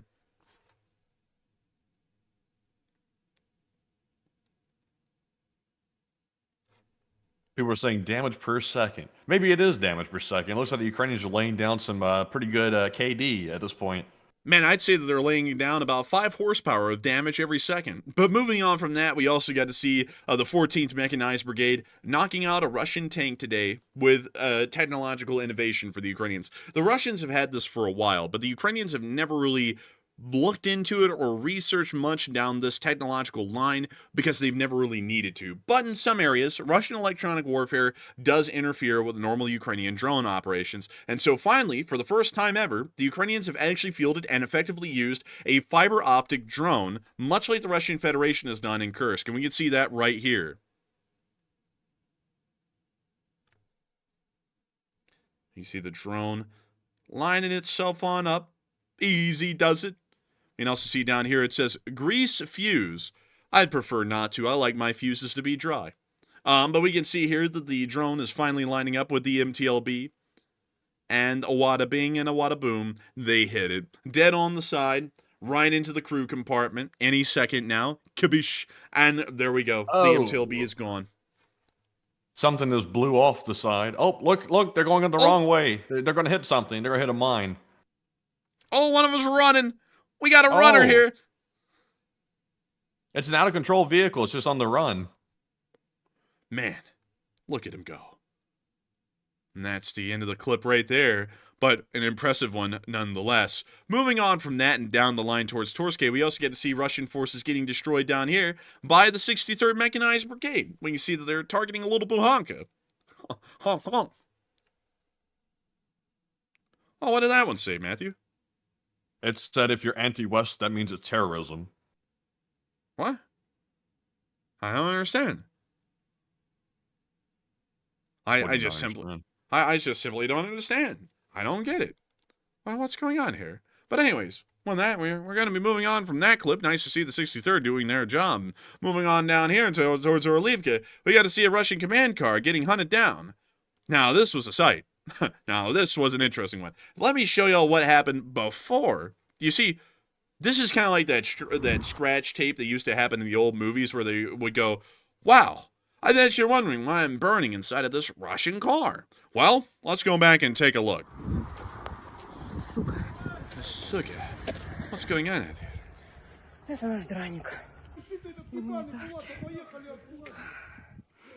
It's the Talon Friars.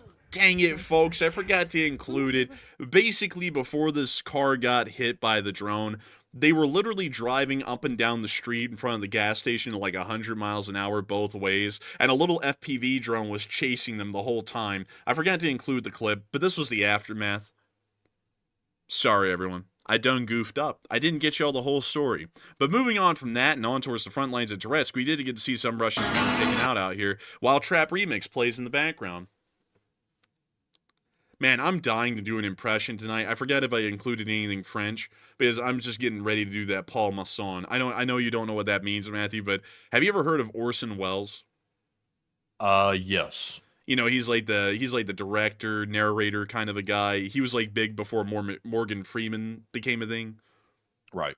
So he did a commercial for a California sparkling wine company called Paul Masson, and I saw it today, and he was drunk when he was trying to do the takes. So I'm trying to figure out a way to sandwich in that joke. I don't think there's a way to sandwich it in tonight, but I'll just have to eventually whip that joke out and just do it because it was funny. And I'll have to show y'all the clip so that y'all know the context. But anyways, we can see the Ukrainians using a JDAM on the Russian forces in Pokrovsk. Check this out. Well, bam! Oh my god! That was huge. Oh, Vivi, they dropped the bombs on them. Oh, the French campaign. Known for its excellence around the world. Like, I gotta pull it up for y'all. Man, that sounds like another YouTuber that has gotten in trouble recently the way you're talking. Really? Yeah, you know who I'm talking about. The guy that likes to stay drunk and act like he's drunk all the time and stuff like that. Oh, that guy's a liar. It's like, no, he's not. He's like, interesting enough, he's not. But anyways, we can see this FPV drone hitting him. Hit him good. Oh. I gotta go find y'all the Paul Masson commercial here in a minute and show it to y'all. It's not copyrighted, funnily enough, because it never aired. So it was actually like lost footage that someone found and brought back out, and no one's getting it. So I can show it to y'all, hopefully, here in a little bit. But moving on out of the area of Pokrovsk, the Ukrainians are holding the front lines in all areas from what we understand today, and the Russian Federation is being held at bay. And so, wonderful to see, and it's good to know that the, what's going on here? I don't understand. Well, I guess that person's going to go because I finally got to read it. I'm just not getting it. But moving on from that. You see they got to get taken out. I guess while you're reading it, you saw message deleted by Enforcer Matt pop up in bold. Well, I actually got to read it twice. Like, luckily, I actually had like 5 seconds and I read it twice and I was like, I don't get it. I was like, I just don't get it. But anyways, doesn't matter. I guess they're gone. But anyways, moving on from that and on up into the area of Kyiv. Before we even get to the speech, I'm gonna have to show you this Paul Masson thing because y'all got to see it. Y'all got to see it to know what the joke is. Let me go grab it, Matthew, really quickly. Paul Masson. Oh, here it is. Let me go grab it, dude. It's great. It truly is great. Okay, so here we go. So basically, let me make sure. Yeah. Okay. So this is the view we want. So basically, he was doing a commercial for this company called Paul Masson, and they're not in business, by the way. I just saw Mosquito Bite ask that. No, they're not in business anymore. They started to produce wine from the fields that the original Paul Masson was made from, but it's no longer in business anymore. The company was known for making cheap dollar casks of wine. It's like the old-fashioned equivalent of Grey Goose. Not good stuff, from what I've heard online. Because I had to look into this whole story today after I saw this video. But beyond that, Orson Welles was desperate for money. That's why he did commercials and everything. So he did one, and he was drunk as hell. He was so drunk he hardly could get the lines out. So I want to show this to you, Matthew, because let me skip forward to the second take, because these were the best ones where you go, oh, the French, and it was like the funniest thing. So here it is. 102, take 2. Ah, the French champagne has always been celebrated for its excellence. There is a California champagne by Paul Masson. Dude, guy was drunk as hell. Damn. And then it's like the what's that guy? The Dos Equis man, just a little bit more soused. And also apparently the wine works good because he's snockered. Dude, it's like, man, if they had put this commercial out, I would have bought it. Like, if I was living back in the day, I would have bought it because I'd be like, hell, he knows all about it. He's snockered on it right now in the commercial. But let's watch the next one, because the next one was even better. 102, take 3. Action, please. Ah, the French champagne has Oh my always been God. celebrated for its excellence. It's That's kind of like the same thing when he said, "Oh, Sonnerheim's a liar." Kind of the same energy. It's kind of the same energy. But crazily enough, that wasn't an outtake. That was the real deal. But moving on from there and on into Kyiv, it's time for us to get to the speech from President Volodymyr Zelenskyy here on this very day. Mind you, not the 27th of December. We want the one from today. And so, without further ado, here is the speech. Speech! Бажаю здоров'я, шановні українці, українки. Коротко про сьогодні. Ранок військові. Доповідь щодо фронту. Наших потреб в зброї та відповідного постачання. Окрема розмова з командувачем повітряних сил. Сьогодні було багато різної інформації, обурення та обговорень по переведеннях. Я доручив прояснити все суспільству і не зменшувати склад фахівців, які потрібні повітряним силам для виконання бойових завдань, нашій авіації, ППО та мобільним вогневим групам. День наради щодо нашої роботи з партнерами спланували найближчі тижні щодо європейських напрямків. В графіку нові зустрічі з лідерами і серед ключових цілей збільшити інвестиції партнерів у забезпечення нашої оборони. Сьогодні ж в Києві був з візитом міністра оборони Німеччини. Ми говорили, зокрема, про ППО, про нові системи, які потрібні для наших міст, а також фінансову підтримку. Німеччина серед лідерів в допомозі Україні. І в загальному обсязі підтримки від усіх країн Німеччина – це 16%. Дуже серйозно. Я подякував за це і відзначив, що існує пряма залежність між рівнем підтримки і тим, що ми можемо реалізувати як на полі бою, так і в захисті життя в тилу. Також сьогодні в Україні спікерка парламенту Латвії, ми обговорили подальшу співпрацю. І Німеччина, і Латвія брали участь в сьогоднішній зустрічі країн НАТО Балтійського регіону. І це ще один регіон, в якому чітко видно, що Росія вкладає ресурси саме у продовження війни, саме у створення проблем для всіх в Європі. Це стосується тіньового танкерного флоту Росії. Також шпигунства за європейськими країнами та їхньою інфраструктурою на Балтиці. Загроз підводній критичній інфраструктурі. Не менш небезпечні і нові загрози від дронів, які можуть бути застосовані Росією для дестабілізації роботи інфраструктурних об'єктів на континенті. Таких, як аеропорти або електростанції, всі ми разом маємо координувати роботу заради нашого захисту, заради більшої безпеки для наших країн. І ще одне. Була щойно доповідь прем'єр-міністра Дениса Шмигаля. Обговорювали кадрові питання. Слава Україні! and Huram Slava. and the French, like, known for their peacekeeping around the continent. But nevertheless, that is the end of the speech.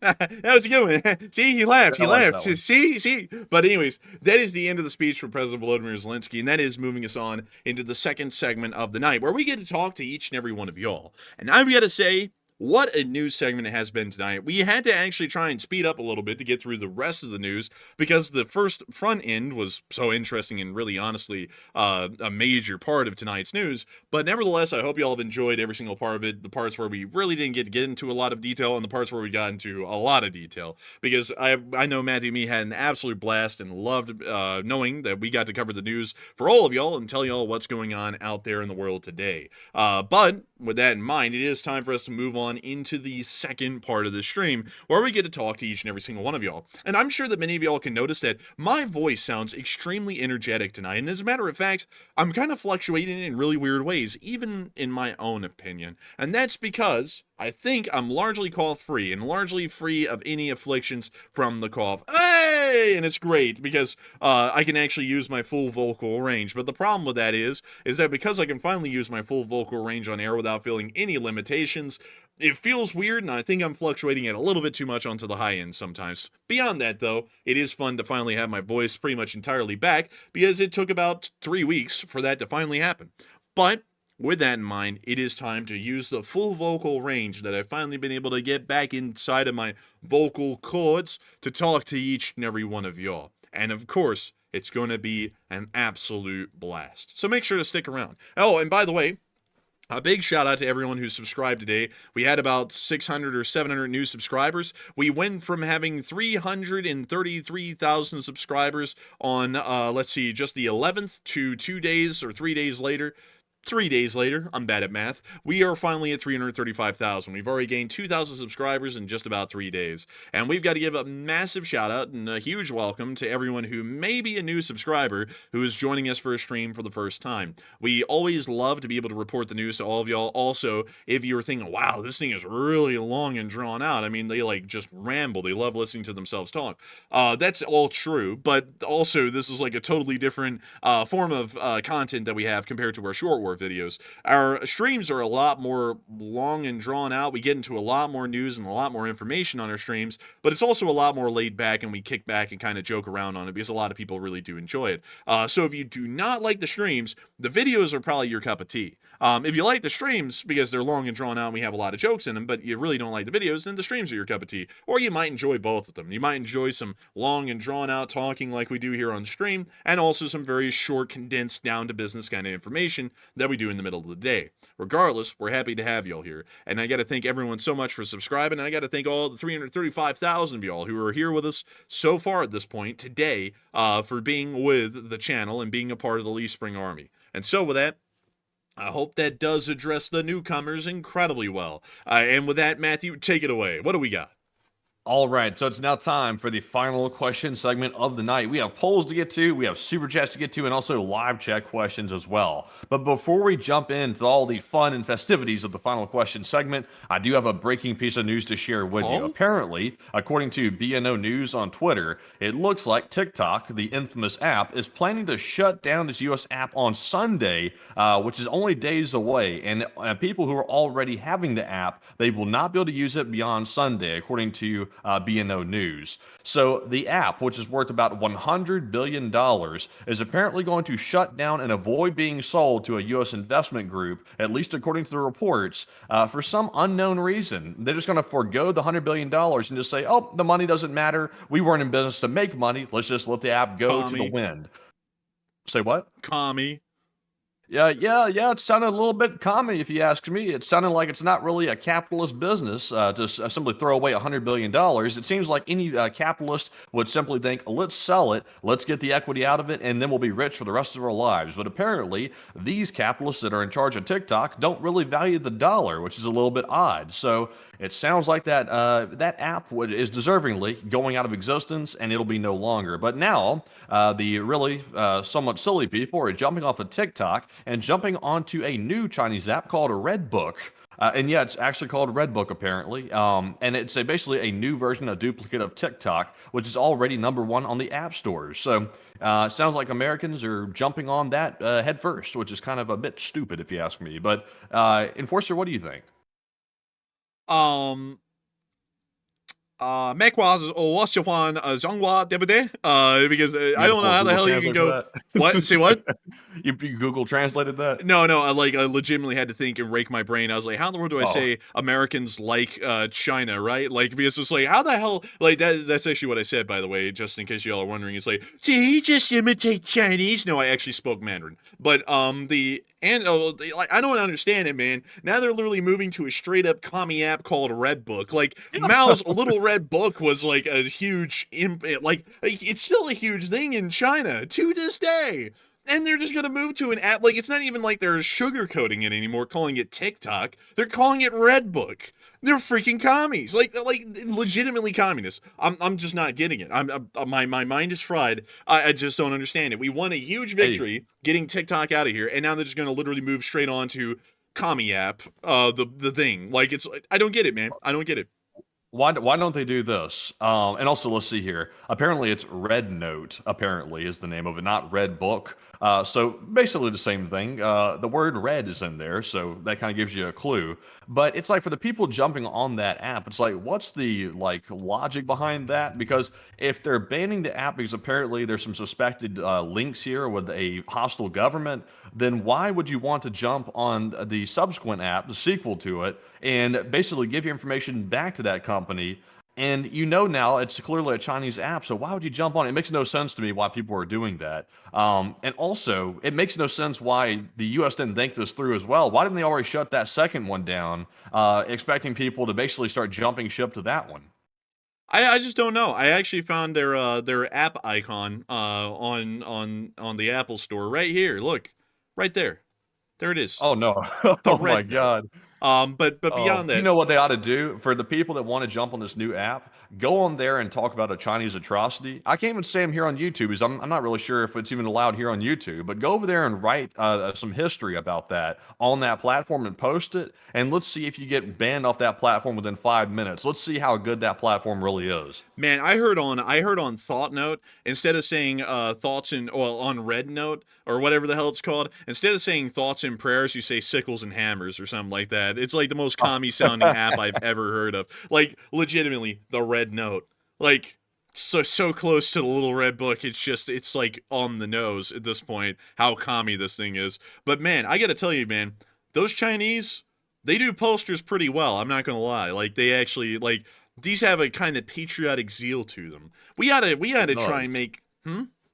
I said it does. We need to make posters. Like actually, I'm going to tell y'all something, to be entirely honest with y'all. I'm eventually planning on making specific artwork for the LSA, and maybe taking a little bit of a chapter out of the Chinese posters, because I'm not going to lie, they actually do get down like that kind of like patriotic fervor pretty okay, and making it American as hell. Like, that was something I was thinking about doing, maybe, and we'll see, because I kind of have to find an artist to be able to do that, and we also had to figure out the finances behind that. But if we could make some really patriotic posters for America with an American style, but the same kind of zeal a little bit that they have in the Chinese ones, I think we'd be in business to have some pretty good pro-American stuff coming out to combat the Chinese, I think. Maybe you could just put it into an AI prompt and, get it that way. It'd probably be a lot cheaper and easier.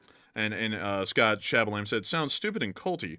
What, you're not into nation worship? What the hell's going on here? But anyways, look you up on right now. Well, let's see. Create an image of, what do you want to be in your image? Hell, I don't know. I'd have to really start thinking about it, to be entirely honest with you, man. Like, I don't have it off the top of my head. Create a image of a propaganda poster. Let's see, propaganda poster, including Leaf Springs and the text, "The Leaf Spring Army will never die." Let's see here what this comes up with. I'll send it over to you so you can show the audience as well. Let's see. And I'm using Grok to do this, by the way. Let's see here. So let's send it. Let's see what it comes up with. It's thinking right now. It's going through. The wheels are turning. It's thinking. Let's go. Come on, Grok. Let's see. Oh my goodness. Let's see. This could be terrible. They could be good, and they look like they're kind of mid. Yeah, these are extremely mid. This is not even worth showing, to be perfectly honest. No, I'm going to take a screenshot so y'all can see this. It's really not good. But really quickly though, while you get that screenshot, I also want to include to y'all the genius of Mao, because no one really reads the Little Red Book. I wanted to take a moment to read some quotes to y'all because the genius of Mao is truly underscored in most of history. So let's read this. No political party can possibly lead a great revolutionary movement to victory unless it possesses revolutionary theory and knowledge of history and has a profound grasp of the practical movement. This is like, this is just stupid. I've read it before, just for y'all to know. I actually read this in my modern Chinese history class. It was mandatory reading. And I was like, it's stupid then. It's still stupid now when I go back and read it. But let me go find y'all another gem. Let's see here. Also, check out your Discord, by the way. I sent you a picture of the failed propaganda posters that Grok couldn't quite pull off. That's terrible. Yeah, that's bad. That's very terrible. But also I want to put this one out there to y'all, Matthew. In class society, everyone lives as a member of a particular class, and every kind of thinking, without exception, is stamped with the brand of a class. Wow, that's goofy. That's deep. That's so deep. It's like, we live in a society, so therefore society exists. It's like, wow, Mao, you're really on top of this whole thing. He also came up with that one while he was hiding in the mountains of Xi'an, in the middle of China after he got his ass beat by Chiang Kai-shek. Like, wow, what a time to really be coming up with stuff like that. Dude, his whole revolution almost died right then, and they went on the long march to Xi'an, right here, this town here. And so while he's hiding in the mountains here, he's like, living in society is like living in a society. And everyone's like, wow, that's deep. It's like, this guy was dumb. This guy really was. Also, there should be some in here about, let's see. Let's see. Oh yeah, here we go. Here we go. A revolution this is the exact one I was actually looking for. A revolution is not a dinner party or writing an essay or painting a picture or doing embroidery. It cannot be so refined, so leisurely and gentle, so temperate, kind, courteous, restrained, and magnanimous. Forget it. It's that word. I can't pronounce it. Magnanimous? Yeah, whoa. You can't even get it either. Magnanimous. It's whoa, Jack. Whoa. A revolution is an insurrection, an act of violence by which one class overthrows another.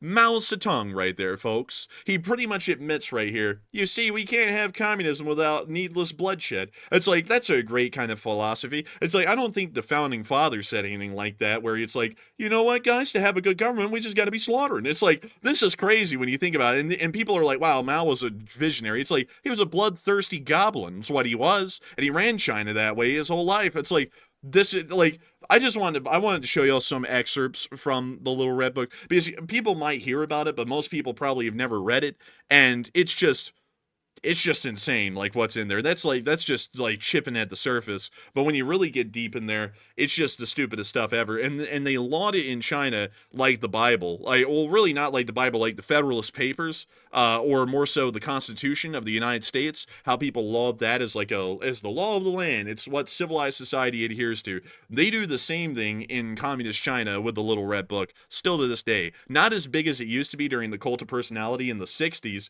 but it still is a very heavily emphasized reading throughout most of Chinese society. So a little bit of an interesting thing.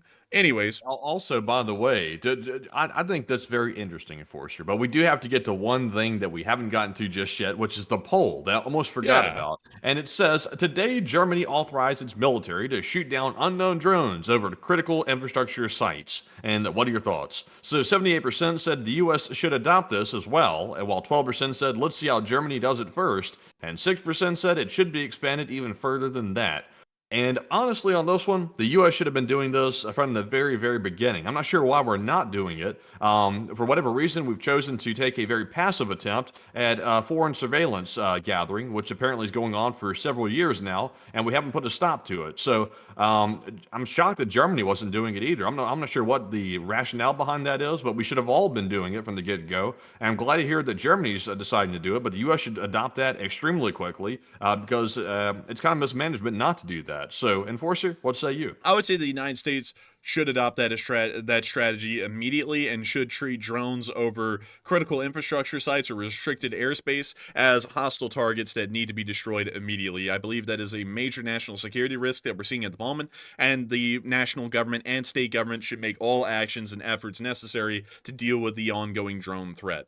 So I hope that does address that well, at least in my opinion. And also, let's see here. I've seen some people saying, let's see, Quantum Fighter say, remember their prevailing philosophy was Confucianism and Taoism. Actually, it wasn't. It wasn't. That's something more so for the Middle Ages and the late Middle Ages, and not even during the time of the late Qing dynasty through the 19th century was that really a thing anymore. During the latter part of the 19th century, it was really starting to fade away because the mandate of heaven wasn't even really being respected that much anymore. That's what led to the Taiping Rebellion, among many other things, is that nobody believed that the emperor was ordained by God to rule over all of the peoples of China as the sole emperor, regardless of their cultural or ethnic backgrounds, which is why China, as the Qing, existed, including Mongolia, Outer Mongolia, all that kind of stuff. That's why it existed that way. But after the collapse of the Qing dynasty in 1911, pretty much just due to people saying,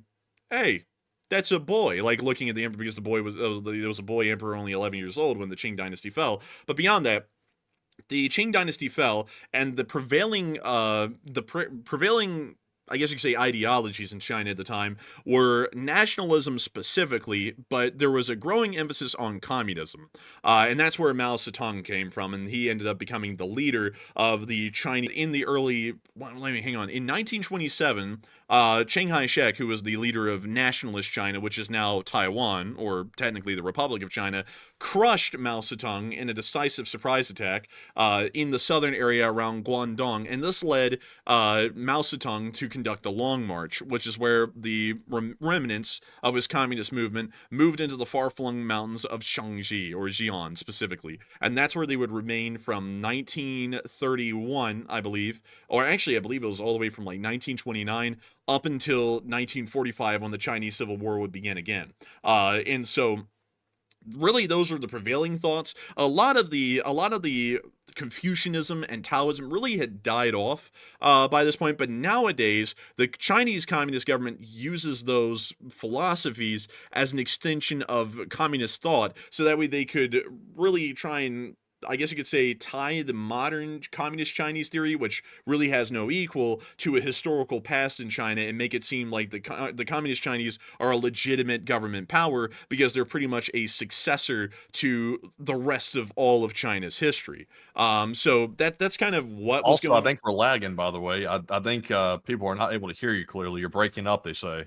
Huh, interesting. That's wild. We have a brand new computer and we're breaking up, and the computer is hardly even spooling up over here, man. I mean, it's like it's just chilling right now. It's a little weird. But a lot of people are saying that there's no lag. Some people are saying that there was. It seems as though it was a bit of a conundrum. No one really knows what it was. But beyond that, that's largely, if anyone was hearing it. And some people are saying that the audio is still cutting up. If it is, try and refresh the page, because I don't think that's on our end, because half of everyone's saying that it's clear, other people are saying that it's lagging. So I think it might be a YouTube server issue.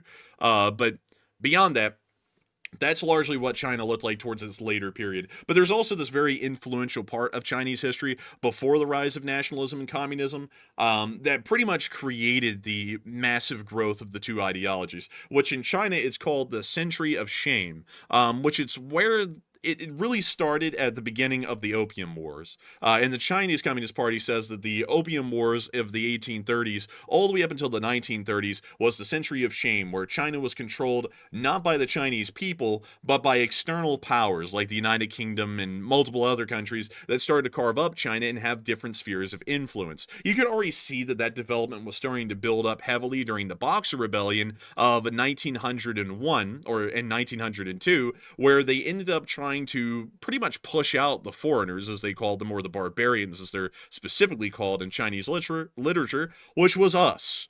We are the barbarians to the Chinese. They still call us that in modern literature to this day, interestingly enough. But nevertheless, the Boxer Rebellion tried to throw out the foreigners out of the foreign quarter within the city of Taiping, or Yeah, it was Taiping at the time. And then it would become Peking, and then it would become Beijing. So that's what Beijing is. It's used to be called Taiping or Peking, Is that where depending on they what came up country. with that Peking duck? Is that where they came up with it? Yeah, actually like a modern translation of that would be Beijing duck, but back when that dish was made, it was Peking duck. So that's like kind of like an interesting thing about it. But anyways, they tried to throw us out. They failed. And that really emboldened the Chinese even further. Both factions, though, to make this clear, both the nationalists and the communists really had one specific goal, but two different ways to get to it. And both of them wanted to completely remove foreign influence from China. Both of them looked at that as a bad thing, and they wanted the Chinese to pretty much represent Chinese interests. So for the larger part of the 1910s to the 1940s, the nationalist Chinese, which is modern-day Taiwan, were the ones largely pushing that forward and being the leaders of that. But then over the course of the Civil War, the communist Chinese pushed the nationalists off the mainland to Taiwan, and then pretty much started to represent the large majority of Chinese people, and pretty much push forward for the Chinese government to represent Chinese interests and not interests of some sort of a foreign sphere of influence. So that's kind of what modern Chinese history looks like, and that's also why there was a rise of nationalist and communist factions in the early part of the 20th century in China, was specifically to deal with foreign interference. And so I hope that it explains a little bit of Chinese lore or history fairly well, so that way people understand a little bit better where the Chinese were coming from during that time. Still an interesting thing, but still, I hope that answers that incredibly well. I don't even know what I was answering right there, but still, I enjoyed telling y'all the history lesson. I hope that y'all maybe grasp something from it that may have not been known before, because a lot of people don't look into modern Chinese history. Everyone always looks into all of the older histories like the Han Dynasty and things like that. But anyways, with that, I hope that does address that fairly well. And also, Quantum Fighter, that actually, from what I understand, is, I think, according to some numbers, if you're talking about like the high death counts during the Taiping Rebellion, some people actually say that it was the deadliest war in human history, including civilian and military casualties, which ranged in the tens of millions. But some people also say that World War II beats it by just a little bit. But the Taiping Rebellion, up until World War II, was undisputably the deadliest war in human history, and it all occurred inside of China's borders. It didn't affect anyone else anywhere. It just affected the Chinese, which is the craziest thing about it. But anyways, with that, we are on to the first question, I think, of... Well, actually, we actually have a poll here. Should China's signature dish be upgraded from Peking duck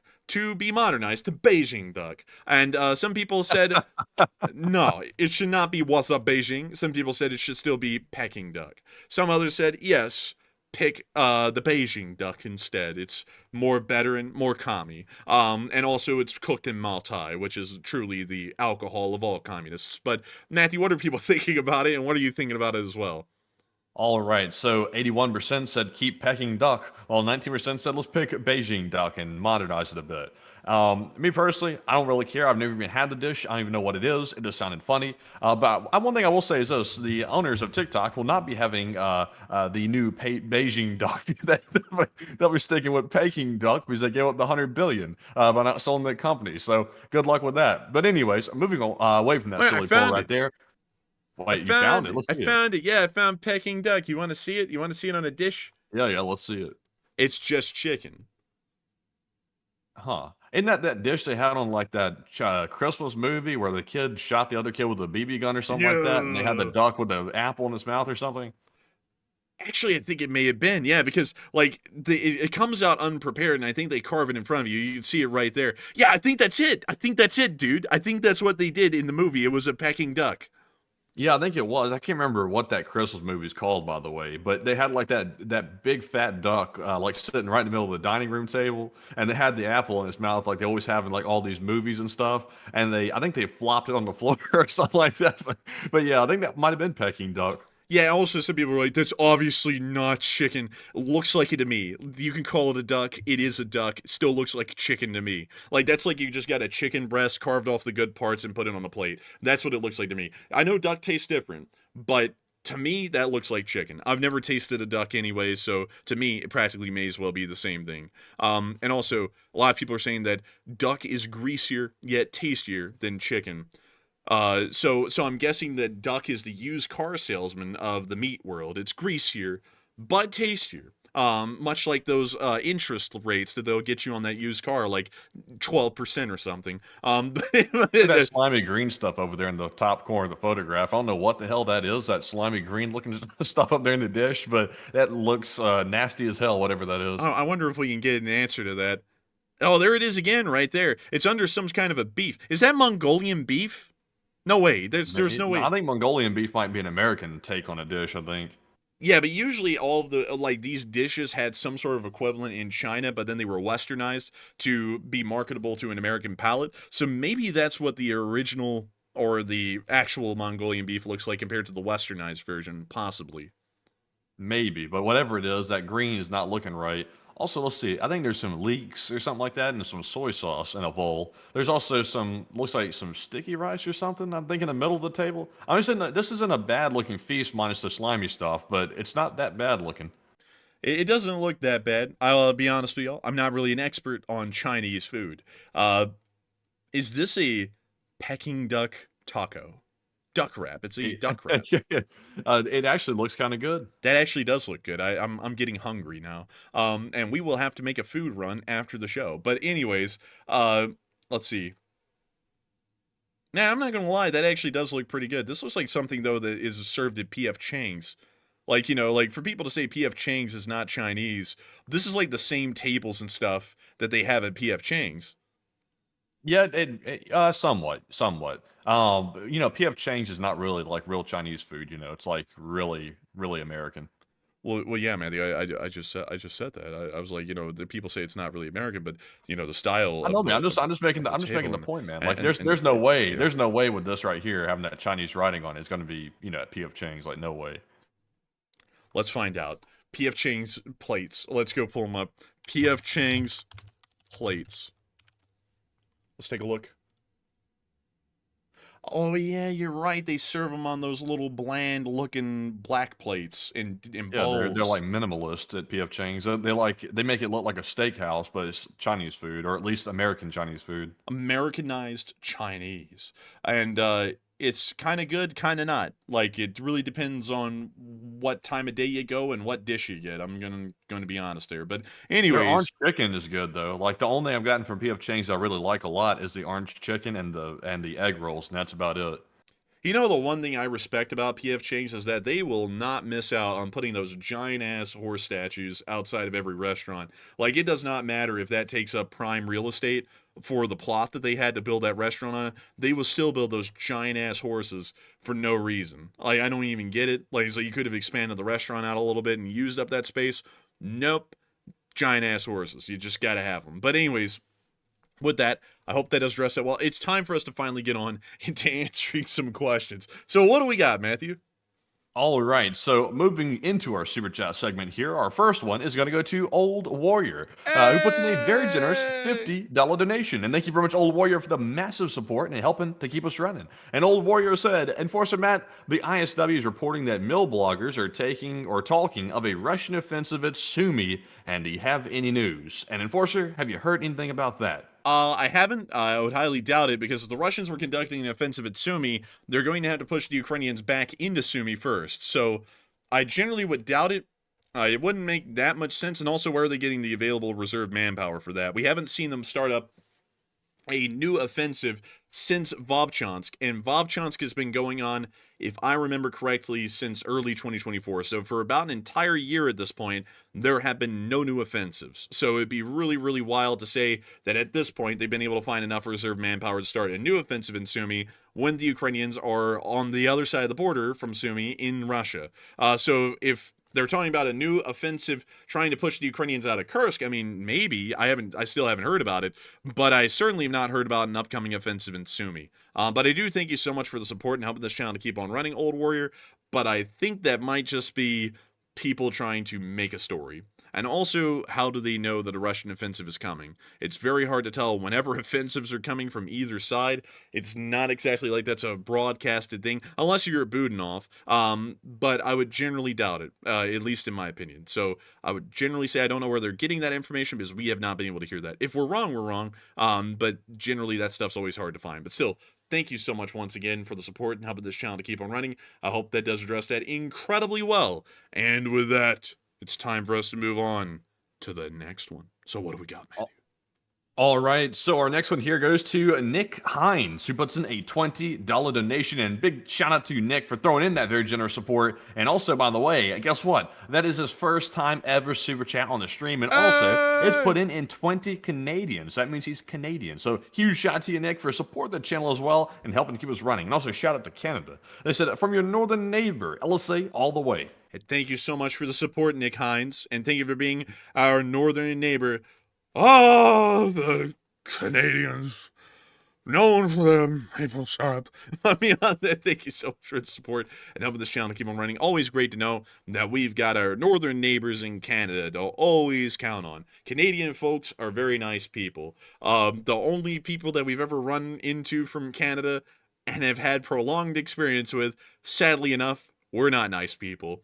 But we do know that most everyone in Canada is a nice person, and that's an outlier, an exception to the norm. But I still thank you massively for the support, Nick, and helping this channel to keep rolling, because if it was not for folks like you, we would not be able to be live on air right now. We would have not been able to be live on air for the past 1,056 days. We wouldn't be able to be live on air for the next 1,056 days. Folks like you help to make this thing possible. Folks don't even have to support this channel. Not 1 cent, but people still do. And y'all help it to keep on running, and we are massively appreciative and grateful for that, because y'all help us to keep working at a job, and y'all also make sure that everyone else gets to hear the news as well. And so with that, thank you so much once again. I hope that has addressed that incredibly well. And, of course, a big shout out to our neighbors of the north, the Canadians. Speaking of the Canadians, one thing that is very interesting to me about Canada is this wildly bizarre place. It's this place in Canada that just shouldn't exist, but it does, and it's this, the Frank Rock Slide. It still exists today. This rock slide happened way back at the beginning of the last century, back around 1905 or 1903. But this rock slide changed the geography of the area and created one of the biggest rock slides seen in human history. It was caused by human mining efforts in the area of the mountain around Frank. They were digging for coal, and as they dug for coal, they started to destabilize the already unstable mountain above them. And one day in 1905, the entire side of the mountain collapsed. You can actually see where it collapsed. You can see the little, pretty much semicircular area up there where the mountain's face ceased to exist and turned into the massive rock slide you still see to this day. The rocks in this rock slide look small from this distance, but most of them are about the weight of a tank, around 30 to 40 tons or so. Wildly heavy. Killed about 70 to 100 people in the area. And it's something that is generally forgotten about. I actually saw this on a channel. It's called Part-Time Explorer, and they talked a lot about it, and they actually went to the area of the rock slide and looked at it. But it's a wildly interesting thing. And it's something when the U.S. Park Service takes that over soon, they'll be able to make sure there are no more rock slides. Keep Canada, people, and keep Greenland. Oh, dude, look at this lash up.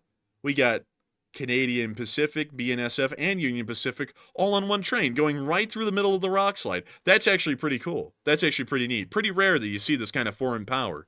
But anyways, that's a whole foamer thing. We'll get back to that in like an hour maybe. But still, this is a pretty cool place. Really interesting. Kind of like the Halifax explosion. Canada actually, weirdly enough, had a lot of disasters that just happened. The Halifax explosion, the Frank slide, a whole bunch. But Canada is a really interesting place. Actually has a lot of history behind it for having such a small amount of people living in it historically. But still, big thanks to you once again. I hope that does address that incredibly well. And with that, we are on to the next one. Also, by the way, since we were talking about food, I ran a poll about food. It said, if you could have one free meal delivered to you right now, what would it be? 39%, and the majority said Five Guys meal. 26% said Chick-fil-A meal. 19% said a Taco Bell, and only 16% said Chipotle.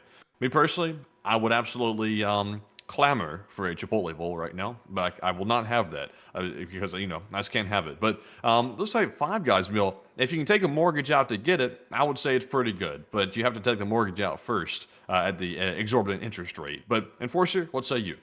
I would have to say that I know the only one that would be available after the show is Taco Bell. It's the only one that's open at that time of day. But as far as the others, I would probably pick a Chick-fil-A meal. I just feel like Chick-fil-A. I want some good chicken, to be entirely honest right now, with that little side of macaroni. I'm getting starving, dude. We need to move on from that. But anyways, I hope that answers that well. And we're on to the next one. And our next super chat goes to, guess who? It is Glock Glock. Who's there? LSA, who puts in a $20 donation. Thank you very much, Mr. Glock, for that support once again and helping to keep us running. They said, Corgi Fund, LSA, forever. Hey, and thank you so much for supporting the Corgi Fund, the fund for corgis. And I got to thank you so much once again for the support and helping this channel to keep on running, because folks like you help us to be able to say, long live the Lee Spring Army, and the Lee Spring Army will never die. And so a huge thanks to you so much once again. And not only that, I just remembered, folks, we raised $23,000, I think, if I'm right. I think it was like $23,000 for the Los Angeles Fire Department Foundation. And your support, helping this channel to keep on running, making sure that we can pay the bills and keep this thing alive. You help us to be able to make it week by week, so that way we could have made it to a fundraiser that the Lee Spring Army quite literally blew out of the water. We just didn't even expect it to be like that, but nevertheless, it was a record-breaking fundraiser. And I got to thank you once again for the support and helping us to make it this far, so that way we could have had a massive success such as that. It was truly an amazing Sunday, a miracle, as a matter of fact, and it now means, in one way, shape, and a form, that the Lee Spring Army itself is involved in stopping the fires in LA. A pretty cool thing to think about when you think about it on that kind of a scale. But anyways, let's see how the Palisades fire is doing. Oh, look, it pretty much stopped, at least from what they're showing on Google. Yeah, I don't think it stopped. Yeah, I think it's only 15% contained on the Palisades one.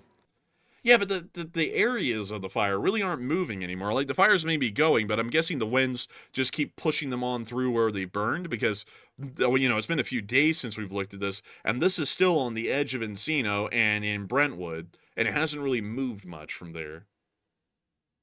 Yeah, kind of.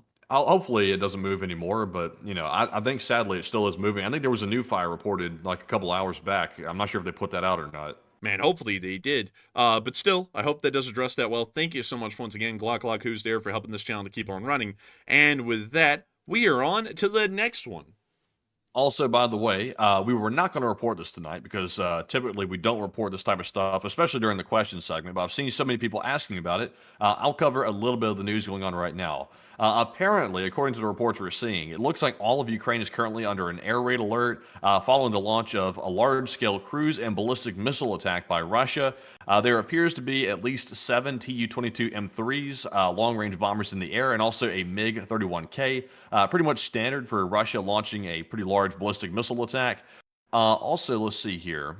It appears that also maybe some caliber missiles were also conducted a moment ago, and according to this, it looks like there have been some explosions reported in Kharkiv, and also other places around Ukraine as well. So nothing crazy happening. Like, of course, it's really bad. A missile attack is happening again, but nothing outrageous happening right now. It looks like Ukrainian air defense is working, so it's not the end of the world. This happens, you know, on a regular interval, and it sounds like it's just another missile attack that we're hearing about. But, Enforcer, would you like to show any of the videos or any of the other information we have on Twitter right now? I think we'll probably save that for tomorrow. Usually we save that kind of stuff for the next day, so that way we have something to cover, usually considering that most things happen at night.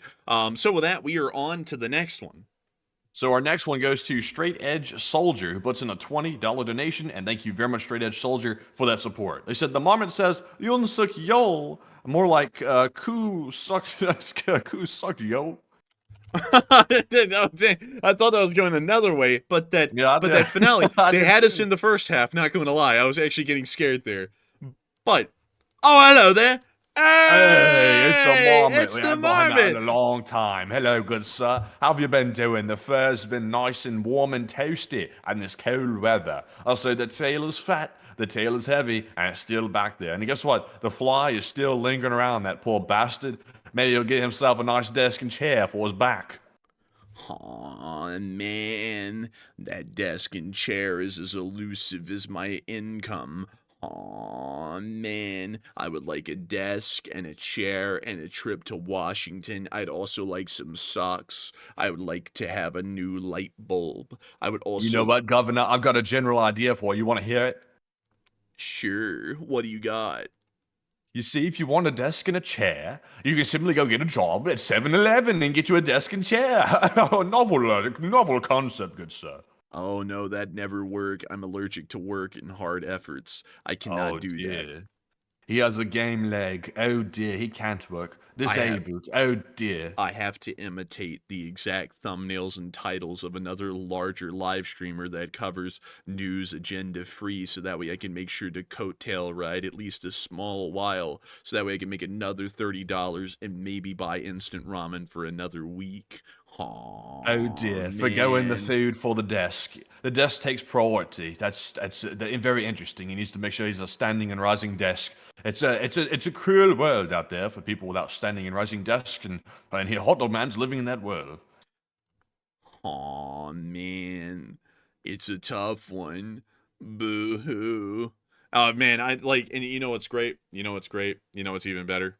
Man, his community, the 30 people that are in it, they're still going crazy. That's the best part about it. Oh, man. But anyways, with that, I hope we addressed that incredibly well. Thank you so much once again for support, and also thank you for letting us have a rare segment of Marmot and the Fly. We hardly get to have Marmot and the Fly on air anymore, but it was an absolute honor and truly a pleasure to have Marmot and the Fly here on air. Great to see Alan the Marmot here. And so with that, I hope that does address that incredibly well. The best we can, as a matter of fact. Also, by the way, I see people talking about, and also I'm not throwing criticism or shade at anybody, but it is something that should probably be fixed. Some people are noting that a lot of the other live streams covering breaking news have become like troll infested live chat. Notice that there is only one mod on this channel, and it's me. I'm the only mod here. So when the bots show up, I get them, and sometimes occasionally when I'm talking, the enforcer will get one occasionally as well, and that's it. And this chat is pretty clean. But there are other chats with like 20 or 30 mods in there, and the chat will not be clean. So I'm not really sure why that is. I was seeing that the other day. I was like, that's weird. Everything else is good on these other streams I'm generally seeing, except for the live chat. They're not able to moderate it quite as good. But, just a little point I saw someone bring up. I thought I would mention it. Man, well, it is not without effort that this chat is what it is. There's a decent amount of there's a lot of moderation that goes on in this chat, and in the background, me and Matthew are always endlessly talking about how to moderate the chat and to make sure that it stays civil. Because one thing that I always make clear is that we believe in free speech entirely, and we do believe that it is a right of every American citizen to be able to speak about what they want and to have freedom of expression. Except this is not a public forum, and so we have specific rules and guidelines about what this channel accepts and doesn't accept in the live chat, and also what this channel is largely about. Because, if you do not like Ukraine, that's fine. There's plenty of channels out there that don't like Ukraine. But if you don't like Ukraine, you're not really welcome here. If you don't really like the United States, quite obviously, you're not really welcome here. You need to go to another channel that will let you read the little red book and talk to Mao. That isn't this channel. And I like that we moderate it that way, because while free speech is a incredible part and an incredible facet of the Western world, that's not something for a private forum like a YouTube channel to try and uphold, because quite honestly, it does turn into a complete cesspit, because the internet unmoderated has some of the most vile people in it. Like that's, and I'm not, of course, we're not talking about the LSA, the live chat, and really the large majority of people on the internet. Most people on the internet are fine, and great people, and they do great things. But there is a small little percentage of people that on the internet that are absolutely deplorable. Like if I didn't say that, I would be lying to y'all. That fraction of people is also out there in society,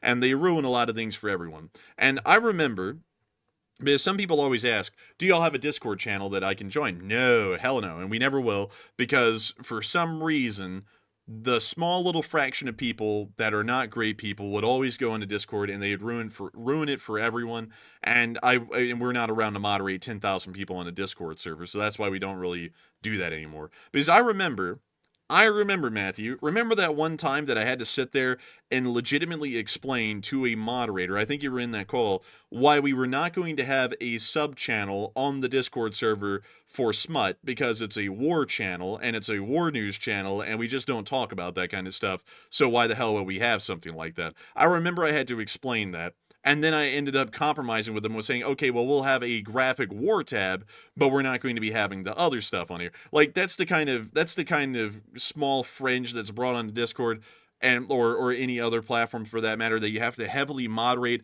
Otherwise, they try and take control of everything, and they really just turn everything into an unmitigated immoral cesspit.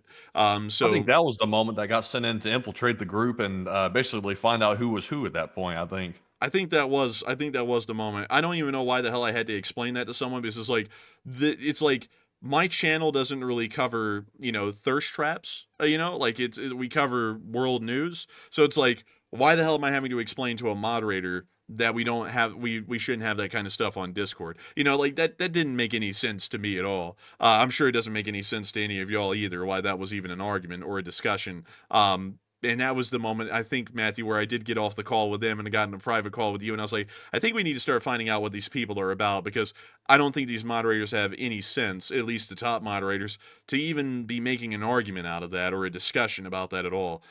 So, that would be my honest take on that. But with that, it is time for us to move on to the next one. But still, a huge thanks to you once again for supporting helping this channel to keep on running. I hope that addressed that incredibly well. And we are on to the next one.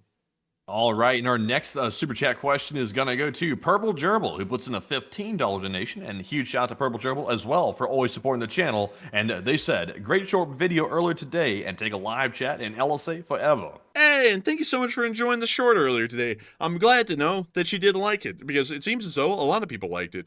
We've gotten about 600 new subscribers today from it, and we're very happy to have all of them here. But beyond that, thank you so much once again for enjoying the short war summary earlier today, and thank you for enjoying the stream tonight. And we will make sure to grab that old live chat question. So what do we got, Matthew? So this live chat goes to Quantum Fighter, and they said, do you think the U.S. is lacking in military innovation because we've been on the top for the last 30 years? Absolutely not. No, we are still outpacing our rivals by considerable margins in military technology. And I know some people are going to be like, well, how's that? The Chinese have a stealth plane. We have one. Well, our stealth plane works. Theirs largely wouldn't. I was actually looking into some studies and information about Chinese military technology. And one thing that's interesting is that much like the U.S. military, the People's Liberation Army has actually deployed night vision devices, or night vision gear, NVGs, to the entirety of the People's Liberation Army's infantry force, which is a very significant step forward. But one thing that's interesting about that is that there's a huge difference in the technology and the cost. The United States uses expensive analog night vision goggles, or night vision devices, NVDs or NVGs, and they're very good at what they do. They're the most advanced in the world for the large part, and it allows for infantrymen to engage in firefights at night at considerable distance, an average firefighting distance of around 400 to 600 yards. The Chinese, on the other hand, put out in their entire military digital NVDs, or digital NVGs, whichever way you want to call it. And digital looks better when you're looking at it quickly at a glance, but digital NVDs have far less resolution and clarity to the image, meaning that while technically they are night vision, in a firefight they're practically useless because you're not able to see out to an average firefighting distance of 400 to 600 yards. And so that is something that was very interesting. Also, Matthew, don't worry, we will be able to round out and get out there in time. I promise you that. But that is something that's very interesting about the differences in between the U.S. and our adversaries, is that in the United States, we have enough research and development funding to be able to actually produce incredibly advanced systems that are far beyond what our rivals are able to produce. Other countries like China are able to claim that they have the same technology, but on a qualitative level, it's just not even close. It doesn't even really compare. Small arms are easy to produce. Anyone can create a decent assault rifle these days, but you cannot create the finer things that actually make modern infantry what they are. Such things like body armor, night vision devices, things like that, radios, effective radios. Those things are a little bit more finer tuned, and really none of our adversaries, including the People's Republic of China, are able to produce equipment on our level. So I would generally say, no, we are well beyond our adversaries. Even still, though, even with a massive amount of funding, I do believe that there should be some limited pushes at the moment in the U.S. government to modernize the U.S. Navy. Out of every single branch in the military that gets significant funding, The Army and the Air Force are pretty much up to modern spec. They're about as modern as we can get them funding-wise. The Navy, however, is starting to deal with aging ships. We did put in some funding to try and modernize the Navy and the littoral combat ship classes, the LCS-1 and the LCS-2, and we also tried to bring forward the Zumwalt, but none of those classes were really successful. I believe that additional funding needs to be brought forward to deal with the issue of our aging destroyers, frigates, and cruisers, and to try and find and build sufficient replacements that will last into the next 40 years.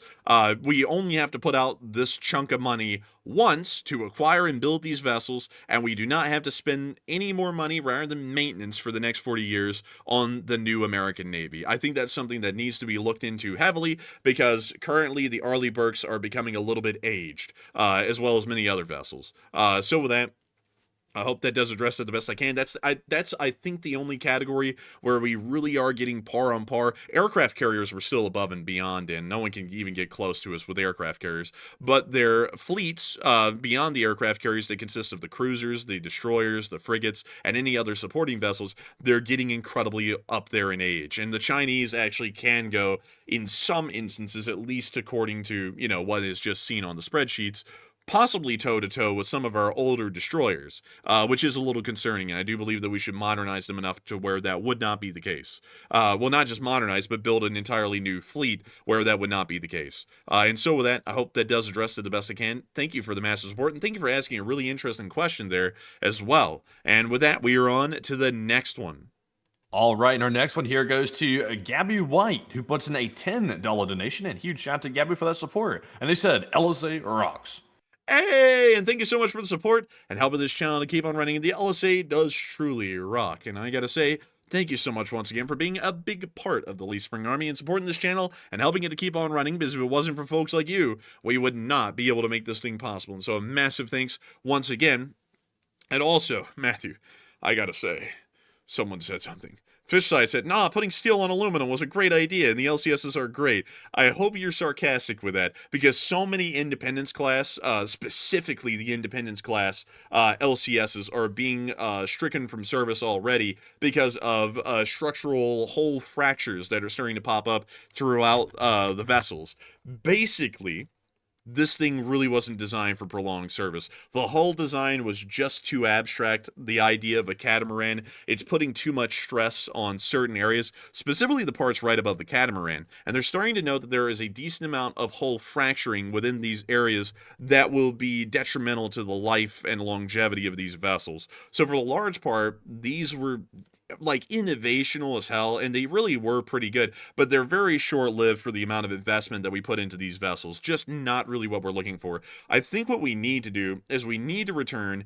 We don't need to be trying to really push the envelope here. We're not trying to create a dreadnought every time we create a new vessel. But what we need to do is we need to return back to traditional hull forms, a lot like the Arleigh Burke and the Ticonderoga use, and try and revisit those again, but modernize them significantly. I think that's really what needs to be done at this point, because I don't think metallurgy or structural design has made it to a point where these kinds of vessels could be usable in the modern age. We just haven't gotten there yet. Very ahead of its time, but the technology isn't there to really make this work.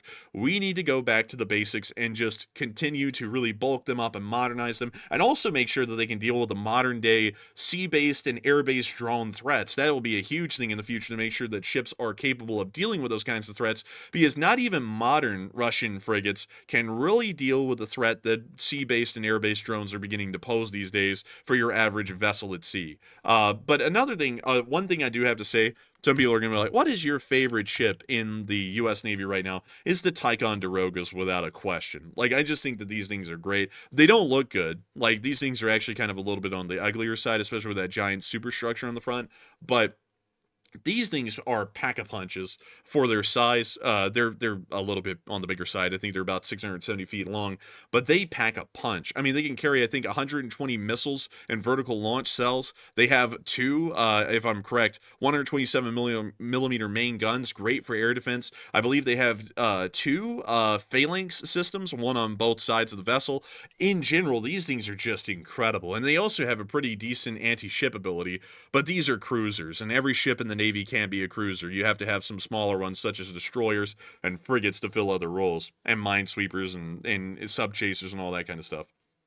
But still, these things are absolutely amazing. They really are nearly the Swiss Army knife of the Navy in the modern day, in my opinion. And I think they're just incredible ships. If we could find a way to create a Ticonderoga of the modern age, I think that the U.S. Navy would still reign supreme in surface warfare and maybe even anti-sub warfare in some instances well on into the next half century. But anyways, with that, I hope that does address that fairly well. Still, there is no be-all, do-all for the Navy. You have to have different roles of ships that specialize in different kinds of jobs because the Ticonderoga can't do everything. So you'd have to have a equivalent sub-chaser, an equivalent destroyer, an equivalent frigate that could also do as good or better than their current classes can. But anyways, with that, I hope that does address that the best I can, at least in my opinion. But the Navy is something that needs to be modernized and prioritized for funding, at least currently. Anyways, we are on to the next one. All right, and our next super chat goes to Michael Tripto, who puts in a $10 donation. Thank you very much, Michael, as well for the support. They said, this is a world effort. And I got to thank you for the support, and this truly is a world effort. Everything that America and the Western world does is truly a global effort against the axis of evil that still exists in this world in Iran, China, Russia, North Korea, and a few other smaller fringe countries. We always have to be working together and united against a common foe, or they'll tear us apart from the inside out. And so with that, I thank you once again for support and helping this channel to keep on running, and I hope that does address that incredibly well. And with that, we are on to the next one. And our next one goes to Michael Tripto once again, who puts in another $10 donation. And he said, at what point do we not negotiate? Well, we do not negotiate right now. We always want to be working towards negotiations, though. There never should be a point where we go, you know what, screw it, we're never going to talk to them again. We always have to be open to negotiating and dialogue, but we have to get them there. And that's the part where we're not going to really be open to negotiating. I'm perfectly fine if the United States wants to start peace talks here in the spring. They're not going to work. That's why. I know that there's going to be nothing that comes out of that. We'll start peace talks, and then we'll have to walk away from them because the Russians will be unpliable at that point. That's when we know we're not going to negotiate. We're going to bomb the Russians into submission, and then we'll come back to the negotiating table when they take it seriously. That's around the time that you do not want to be open to negotiations. But some of the ideas that are being floated out there by some pro-Ukrainians, like no negotiations until everything is taken back by force by Ukrainian armed forces on the ground in Ukraine, that is ludicrous, because even Zelenskyy has said about 6 months ago that that's just not possible. So keeping up some sort of a premise like that, it's untenable at this point. We do need to be trying to move forward to negotiate, and that means we need to conduct economic warfare against the Russian Federation, and we also need to continue to bomb the Russian Federation's economy and military into submission by providing more arms to Ukraine. That would generally be the way that we are able to attain some sort of a actual peace negotiations in the future that we would actually want to sit down and listen to, because the Russians would be willing to give serious concessions that would be within the Western world's benefit. And so with that, thank you so much once again for support. I hope that does address that incredibly well. And with that, we are on to the next one. All right, and our next one here goes to none other than the channel legend. It is BC Skyman, who puts in a $10 donation, and thank you very much, BC, once again for that support. And on this one, I don't think there was a comment. Let me double check that, though, and make sure. Let's see here. And it looks like it was just a super sticker. It looks like the Doge holding some type of heart right there, and it looks like it's ripping at it. So I'm not sure what Doge is up to, but thank you very much, BC, for that support. And Enforcer, what say you? And I thank you so much for the support, BC Scam. And it's great to see you here tonight, and we got to thank you so much for the support. And thank you for your massive, I turned into Mike Tyson right there. Thank you for your massive contributions on Sunday. You put in $300. We was massively appreciative of that because you're helping out the firefighters of LA. You've got to go now. But still, thank you so much once again for the support and helping this channel to keep on running, because it is folks like you who help to make this thing possible and keep it rolling. And so with that, thank you so much once again, and we are on to the next one. All right, and our next one here goes to Neil Vizanot, who puts in a $10 donation. And thank you very much, Neil, as well, for that support. They said in 950s, Princess Olga of Kiev avenged her husband's death by using a drone-style attack with birds. What? And look it up and take one from the chat. Yes, it's a very interesting thing. You want to know the story? You want to know the story, Matthew? Sure, go so, ahead. Princess Olga of Kiev watched her husband die, and I believe it was an internal domestic affair in Ukraine when this happened. But she called forward the lords, that had killed him to the city of Kiev, if I remember correctly. And so what she did is that she got a specific breed of bird, and she ordered that her soldiers set them all on fire and let them loose. And they would tie like some sort of like a soaked rag to their feet or something that would burn, so that way the birds would carry them. So the birds would look for shelter somewhere in a dark place or something like that when they were on fire. So they would immediately fly into the roof of a building, or really all of the buildings of Kiev, and they would catch them on fire because the birds were on fire and they were carrying flames with them into flammable buildings. So in the process of doing that, the birds flew into all of the buildings of Kiev, caught on fire, and burned the whole city to the ground, and pretty much burned all the lords to death as well. And that's how the Princess Olga of Kiev was largely able to attain power and keep a grip on it after her husband died, is that she pretty much killed off all the lords in a pretty impressive, fiery way.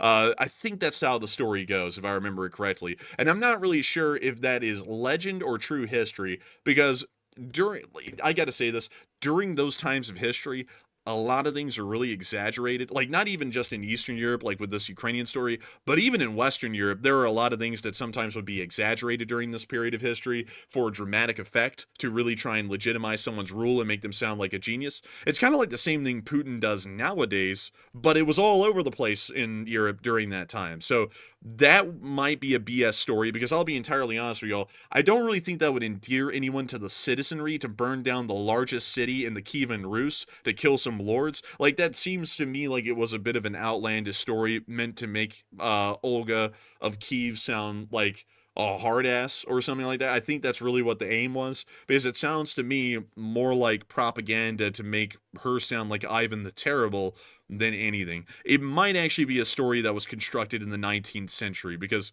if you all know anything about history, the 19th century was when people were lying like anything about history. I mean, literally lying about everything to make stories up. Let me think of something that they like. Oh yeah, in the 19th century, they were just lying about Egyptians. Like, they were like, oh, hey, by the way, y'all know that thing? Like, y'all know that little, you know the sarcophagus thing, Matthew, with like the spikes inside of it?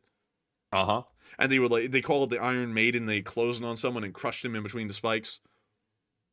Yeah, I know about that. Complete bullshit. Like, it was just made up. Someone in the 19th century had a sarcophagus brought to Britain, and they also, for some reason, had some spikes that came along with it that were detached. And so this British guy went, what do we have here? This is kind of boring, just a sarcophagus. Oh, if I put these spikes in it, I can come up with a story that's a torture device. Heavens. And then he just came up with a story and people ran with it. And so people actually thought in ancient Egypt that was a form of a torture device, or a sarcophagi. So that's kind of an interesting, that was done a lot. Like, they did that about everything. But that's generally done all the time. Even today, people will come up with stuff like Stonehenge. What is Stonehenge? The honest answer is no one really knows, because there was nothing written about it, so no one can really go back and look at what people wrote about it at the time to say exactly what it was. But then some people will say, it was a way for them to talk to aliens. And it's like, how do you know? Like, how do you really know? Like, no one even knows what Stonehenge was really for. Could have just been a monument. Could have been a town meeting area. Could have been for religious functions. Could have been nothing. Nobody knows. Like, it's like, it's just... You know, there's no clue to tell. And that's something that a lot of people would do as well, because at that time, I think writing was new. Writing was new to that area of the world, because I remember that it was a specific saint that created the Cyrillic alphabet, I believe around the 8th century. So if this happened in the 9th century, writing is still brand new, at least to this region of Europe.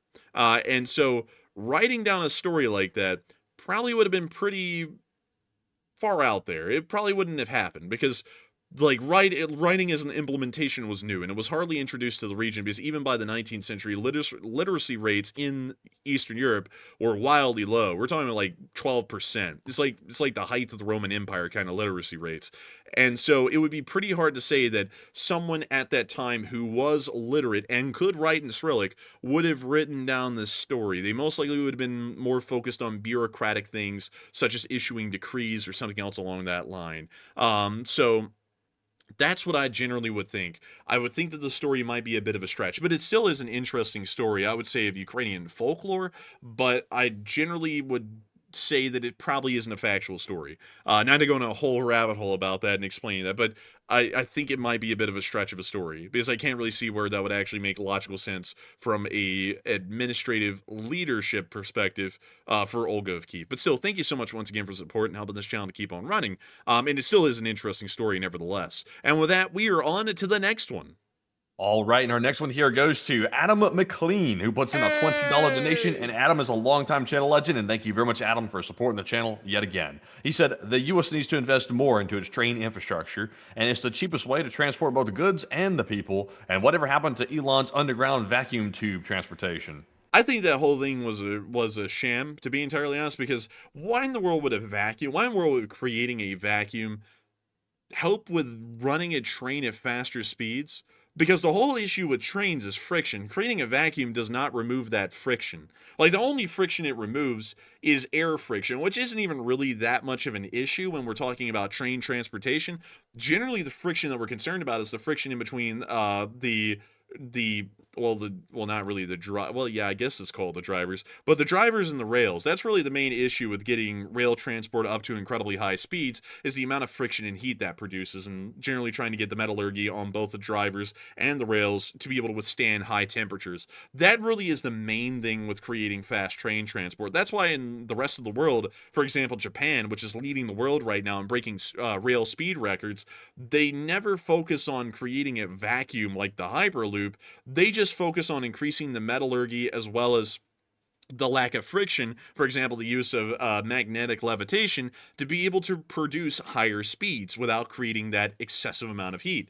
And that just didn't seem to make any sense to me at all, the whole Hyperloop thing. And a lot of people have put forward a conspiracy theory. I'm actually a believer of this conspiracy theory, is that the Hyperloop was supposed to divert public attention and funding towards a failed transportation project like the Hyperloop instead of a California high-speed rail, so that way Tesla, once the project failed, would be able to swoop in and say that we are the alternative to clean and efficient transport or electric cars. I generally actually believe that conspiracy theory because it would seem to be within Musk's business interests to ensure that his car company would remain the sole provider of clean transportation within the state of California instead of a high-speed rail alternative, which would start to rival the efficiency of cars over those distances. I generally am a big believer in that one. But beyond that, I do believe that the United States should invest more in railway infrastructure, but as far as rail freight is concerned, interestingly enough, I actually think that rail freight is pretty well off at this point.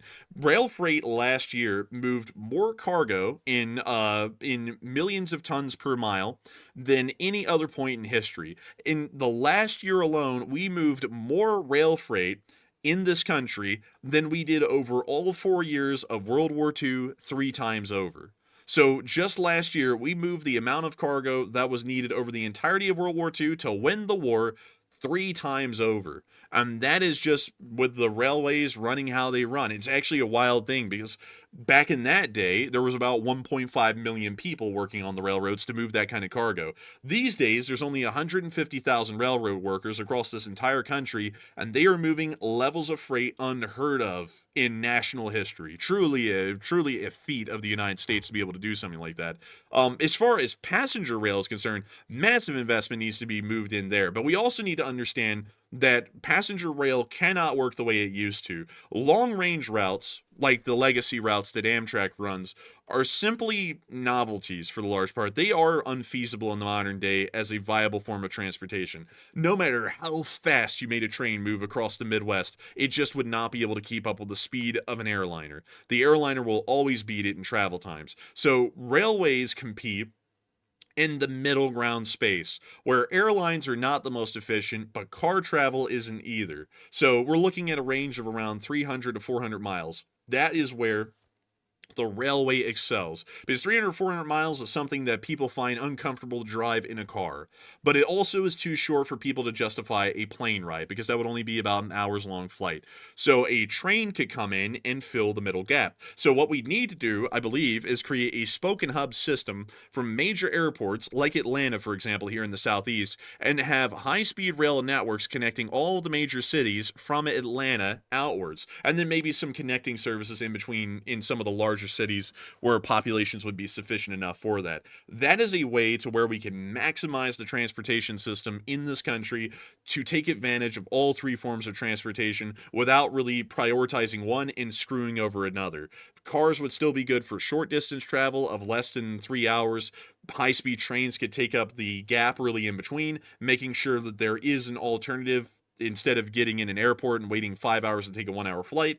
And then the airports can still take over those long-distance cross-continent flights that would need to be done. But once you land, there is a public transportation system that is available. And Enforcer Matt asked a great question. Are you a foamer? I am absolutely a foamer. I love trains. I absolutely love them to pieces. I think they're great. But they also also thank you for answering that, Matthew, on my account. That is wonderful. You're having your own conversation. But I absolutely think that that is the way that public transportation can move forward in this country in a meaningful way that is not over costly, it's not screwing over any public transportation system, and it's making sure to create a nice equal balance to where all of them work in their respective way that they're the most efficient. And so with that, I hope that does address that incredibly well. A huge thanks to you once again for the support, Adam McLean, and helping this channel to keep on running. Because if it wasn't for folks like you, we wouldn't be able to make this thing possible and keep it rolling. And so with that, thank you so much once again.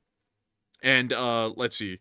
And with that, we are on to the next. Also, by the way, some people are like, foamer, and it's like, yeah, crazily enough, a lot of people are foamers. Like I was actually playing a video game the other day, Matthew. It was a cop game called Ready or Not. I don't know if you've heard about it, but it's a police game where you play as the SWAT and you have to deal with stuff like active shooters, heists, stuff like that. It's a very interesting game. And they based the police station in the game off of LA Union Station, and in the station they have a special, well, in the police station they have a special placard in there that literally explains the entire history of a fictitious railroad that exists for this fictitious city that's based off of Los Angeles. So the people who designed the game, one of them was a foamer apparently. That's interesting. There's foamers all over the place. Me personally, I'm not a foamer, and not for trains. I'm a foamer for cars, I will say, but not trains. Hey, Matthew doesn't get me. Like, I'll go in there and I'll be like, hey, Matthew, look, I found this really cool thing. Like, I was telling him today about this really cool railway company that existed here in the southern U.S. called Southern Railway. By the way, y'all in Britain have a railway company in the modern day that's called Southern Railway. Totally different thing. But we had Southern Railway like this. Southern serves the South. That was their motto. But beyond that, they had this really cool livery. Let me go find it for y'all. I gotta go find it. They had two. They had a green one, and then they had one that was called Tuxedo. And I really like the Tuxedo one, but let me show y'all. Let me see if I can get a good side profile here to show y'all. Yeah, wait, no. Dang, man. Where is it? Come on. I gotta find it. I gotta show this to y'all, because I think y'all will like it. Let's see here. Dang, man. Let's see. Oh, jeez. They're making it tough, I tell you. They're making it tough, I tell you. You know what? I'm just going to have to eyeball it. Anyways, shit, that's the tiny one. Hang on. There we go. This is the green one used for the crescent. It's all right. I'm not really that big of a fan of the green one. But the one I'm a big fan of is the black one, which is called the Tuxedo livery. And it's just so good looking. It's actually what they use nowadays for the Norfolk Southern livery. It's heavily inspired by this older livery. But let me see here. Here it is. This is the best I can get. This one's like dirty as hell. But this kind of gets the point across. They're really cool. I just think, wait a minute, hang on. That one's tiny. That's a problem. There we go. Kind of like that. I think it's a really cool looking livery. It looks very businessy, very executive for what was pretty much at the time a freight company that was running a dying passenger rail service. But still, I hope that does address that fairly well. And I thank you so much once again for support and helping this channel to keep on running. But yes, I am a foamer and I'm proud of it. But with that, we are on to the next one. All right, and our next one here is going to go to Pete Watson, who puts in a 20. And thank you very much, Pete, for that very generous donation as well and helping to keep us running. He said, enjoy your hammocks, Pina Colada Beach, Slava Ukraine oil fire, anyone. And thank you so much for the support. And Pete Watson, An oil fire sounds as good as a bonfire these days, and that's what the Russians get, and they get them cheap. They don't even ask for them, they just get them. In the middle of nowhere close to a beach, places like Saratov, or the area around Naberezhny Chelny, or Nizhnekamsk. But still, I thank you so much for the support and helping this channel to keep on running, and hopefully we will be able to enjoy some hammocks and pina colada in the future, although we don't drink, so it'd probably be like a root beer or something. But still, thank you so much once again. I hope that does address that incredibly well. And with that, we are on to the next one. And thank you so much once again. All right, so our next one goes to S. Storm, who puts in a $10 donation. And thank you very much, S. Storm, as well, for that support. They said, what kind of dog breed would you want to try to breed with a Corgi to get something interesting and worthwhile? Honestly, S. Storm, I would say I wouldn't breed nothing with the Corgi personally, because the Corgi is a very unique dog with the short legs and the long body like that, and I don't think that breeding anything with the Corgi would be good, at least in my opinion. And see, this is what happens right here. This German Shepherd Corgi fellow right here, not bashing him, like he looks like a sweet dog, but I don't know, like there's something about that seems wrong to me, but Enforcer, what say you? I would say the Corgi is perfect as it is. I think that there's just no way that you can really perfect the Corgi. Corgis are amazing dogs, and I love them as they are. I just don't think there's any way that you could breed them to be better. I think they're truly the peak epitome of the mid-range size dog. And so with that, thank you once again for support. I hope that does address that well. And with that, we are on to the next one. And our next one goes to Jack Ragnarsson, who puts in a 10. And thank you very much, Jack. He said, if China bought out Gazprom, how much time would that buy Russia from collapse? And would Ukraine be restricted from hitting Gazprom sites? And LSA, baby! And the truth is, Jack, that even if China bought Gazprom, that is only one major oil and gas company inside of Russia. And according to what we're hearing, they're all in trouble financially. So it would be like basically like putting tape on the hole in the boat. It wouldn't be really saving much of anything except for one company, but it would stave off the inevitable for a little while longer. But on that part, I'm not really sure. But Enforcer, how much longer do you think that would buy Russia in time? I don't really think it'd buy them much, because even if they bought the company, it's not like it's going to do better. It's still a Russian company that's subject to severe sanctions, which are strangling it right now. And the Chinese would practically have to keep a shell alive. It wouldn't be making them money, it would be losing them money, because they'd have to constantly pump money into it from the Chinese government to try and keep it alive. So I don't really think it would survive that much longer. I don't even think the Chinese would want to buy it in the first place, because it would still be a failing company, because it still would be subject to heavy Western sanctions, because it's a Russian-based company, although it may be Chinese-owned. So I would say it probably wouldn't last long if they bought it all. It probably lasted maybe a few more months. It would still collapse, at least in my opinion. But still, thank you once again for the support and helping this channel to keep on running. Let's see. Phil, that is not true. A lot of countries out there have running high-speed rail networks that don't exist on a elevated system or a subway. Building tunnels would be very expensive, and building bridges across an entire area like that would also be wildly expensive. Railways always exist on the ground, as the good Lord above intended, because anything else would be uneconomical and unfeasible maintenance cost-wise. Also, the simple answer to stopping people from driving in front of a high-speed train where the train creams them and kills them is to simply just build it to where the roads go over the railroad tracks like a bridge, instead of across them. Or you could do it under. Either way. But with that, I hope that does address that fairly well, at least the best I can. And with that, we are on to the next one. And up next, big shout out to Keymaster and also Philip Cooterer for each putting in a $5 donation and helping to keep the channel running. And a huge shout out to Keymaster and Philip once again for that support. And with that, we are now moving on to our next one, which goes to Isaac Justice, who puts in a 5 as well, and says, thank you so much for the hard work, and the news has become a part of my daily routine. Hey, and thank you so much for the support, and thank you for the kind words. We love to know that news is becoming a part of people's daily routine. We hope that we make it a little bit more enjoyable, and help to pass the time for folks, so that way they can hear the news, but also not be overwhelmed by it too much. But still, thank you so much once again for the kind words and helping this channel to keep on running, because it is people like you who have helped to keep this channel running for an incredibly long time. And so with that, thank you so much once again. I hope that does address that incredibly well. And with that, we are on to the next one.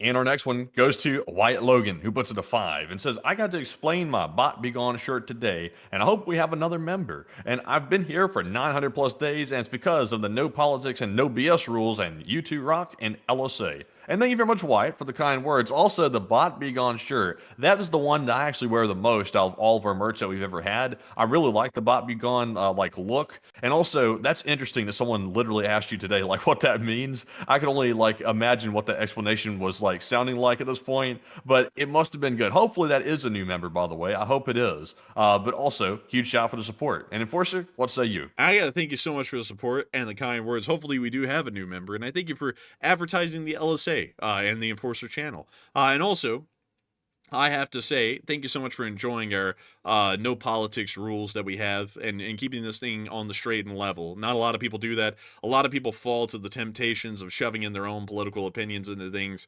Not me. I honestly do not like that kind of stuff. I find it very distasteful. And I gotta thank you so much once again for supporting this channel and helping it to keep on running, because you help us to be able to be on air and keep doing this the same way we've been doing it for 1,056 days. Regardless of what people have tried to do in the background, like that thing that happened a couple of days ago where, you know, there was kind of a bit of a public incident with that. I am committed to keeping this channel the way it is. People come on here because they enjoy this channel for what it is and what we do. I've never been one to believe or really be one to be bended by people's opinions or really the amount of support that they've thrown into the channel. We are unrelenting on the core tenets of this channel and what it is. No one can ever buy us out and make us into a political shill or anything along those lines. We're going to stay with we're going to keep on the straight and narrow and do what we do. That was something that we had an incident with last week because someone who was here for a while and supported the channel heavily monetarily with super chats and stuff, I guess started to think or decide that they could treat us poorly behind the scenes and then also try and force us into agreeing with their specific political dogma and then also broadcasting that on air, completely violating our political neutrality that we maintain on the channel. And you know, I guess a lot of people may have seen it that day when that finally went down in public for everyone, that when it comes down to maintaining financial security for us doing a job or maintaining our strict core tenets, values, and morals, we're going to pick our core tenets, values, and morals over monetary support and being able to pay the bills. I'll just be entirely honest with that. I'd let this channel die before we start giving up core tenets and values that have made this channel into what it is. And so with that, I hope that does address that well, and I thank you so much once again. And with that, we are on to the next one. All right, and our next one here goes to, also, let's see, someone in the live chat said, it's creepy to do patriotic propaganda posters, to be honest. Well, I guess I don't... What? That doesn't make any I sense. don't find it creepy personally. I think they were actually pretty good. Like the World War II posters that the United States created, like to try to drive up recruitment. It drove up recruitment. Notice one thing we don't do today. What is it that we don't do is the patriotic posters. We don't have those anymore. And look at how recruitment's doing.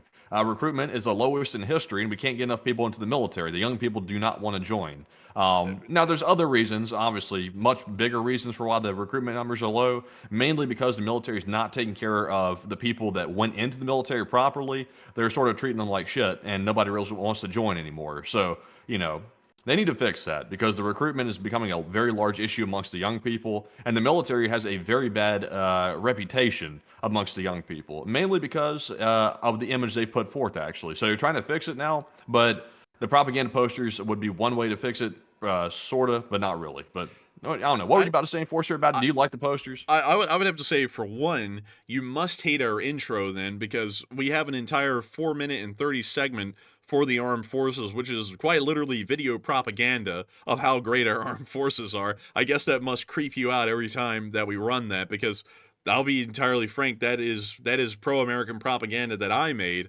I'm fairly proud of it because I'm proud of the nation and the armed forces. And I mean, hell, we've already got another whole 2-minute and 30-second segment of that cooking up to celebrate the workers of the United States of America, which will be coming around here in March before LSA week. I'm a huge fan of the United States of America, and I really do believe, and it is actually true, that visual and audio stimulus that supports or encourages patriotism in a country is a profound help in making sure that people remain patriotic and understand what they're a part of. That's why a lot of people these days don't really feel like they have any connection to national identity, is because there is no real national identity that's being put forward. We don't have posters that celebrate our farmers, our steel workers, the folks who work in all of the services industries, the pilots, the railroad engineers, the harbor masters, pilots, and captains of the vessels that keep this nation's economic machine running. We don't have any of that anymore, and we really do need to have stuff like that. People need to understand that the role that they fill inside of this country is an important one, and visual posters, videos, and music is a very important way of making sure to emphasize and remind people in a very striking way that they actually do count in this country, and that we're all working towards some form of a common good or a common interest that not only will benefit the individual but the nation at large. That's what I generally think about that kind of thing, and that's why I'm wanting to push forward towards creating in short, propaganda posters, is because I think that would be a great way to make sure to reinforce the folks in our American audience here that the United States is a great place, and they play a major part in it as well. I mean, hell, even just stating statistics, like I'm sure many Americans are proud when I say we moved more rail freight last year than all 4 years of World War II combined 3 times over just last year. I mean, that's something to be proud of. It's something to be proud of to say that the Starship by SpaceX that's being launched carries 10 times more payload than any other spacefaring vessel in the world. It's something to say that the U.S. Air Force is larger than the next 7 Air Forces combined. It's something to say that the U.S. economy is bigger than all of our rivals' economies put together. It's bigger than BRICS alone. Like, just statistics like that and putting that out there to remind people of what we are and how far we've come is a big part of reminding people why there's a reason to be proud of this country and why there's a reason to be patriotic. There's so much negativity out there, and negativity makes profit for people, makes them a lot of money when they sit there and diss on this country. There's a lot of people never get to hear the other side. A lot of people in this country never hear what they should be proud of, why we are proud of this country, what the people of this nation have accomplished just over the last year. No one ever hears that. And you only hear the country's falling, the country sucks, we just can't, we don't even compare to our forefathers. And that's nonsense. We are far better off and far more hardworking than our forefathers ever have been. And because of all the propaganda out there, they would lead you to believe that the folks of World War II were just on another level. It's like, if they were, then how come we produce more coal than we ever have, more oil, we have a larger military now in terms of firepower than we did back then, we transport more freight by rail, we have more airplanes flying now than ever in history, we've done things that no one could even think of. I mean, hell, even the ancient Greek gods would be jealous of what the United States has been able to accomplish, because even their fictitious powers given to them by the Greek people doesn't even compare to the raw, real, physical power that the United States has today. That's what I think. I mean, that's really what I do think, and that's why I'm all behind propaganda posters. Just to say it outright. I mean, it's not patriotic posters, it's raw propaganda. I think people ought to be proud of the country, and I'm willing to push that forward. And so with that, I hope that does address that the best I can, at least in my opinion, and I hope that clears up the air in case of any people are wondering, is the Enforcer really a patriot? 100%, all the way. But with that, we are on to the next one.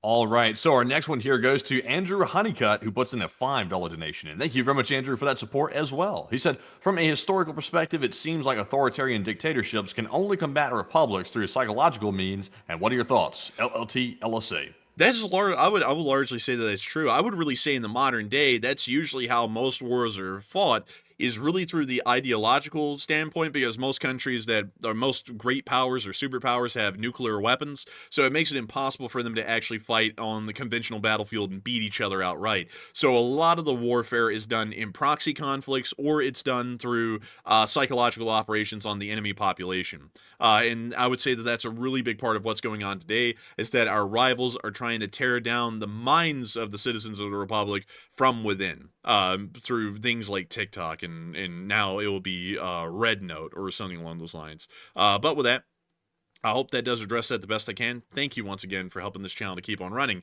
And with that, we are on to the next one. All right, and our next super chat is going to go to Andrew Honeycutt yet again, who puts in a 5 and says, I feel like Putin is a caged animal that he made for himself, and his ego will drag his country down if the populace allows it. Dangerous, and LSA. And I would agree, Putin is a very dangerous person, and that should be always looked out on and observed carefully. But still, thank you so much once again. I hope that does address that incredibly well. And with that, we are on to the next one.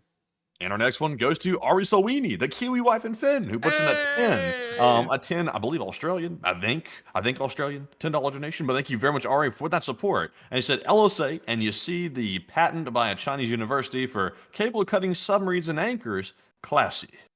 And that's very interesting to hear, Ari Sweeney, and I'll have to look into that a little bit more to see if I can get any more information on that, because that sounds a little concerning, I'll admit. But still, thank you so much once again for support, Ari Sweeney, and helping this channel to keep on running, because if it wasn't for folks like you, we wouldn't be able to make this thing possible. And with that, we are on to the next one.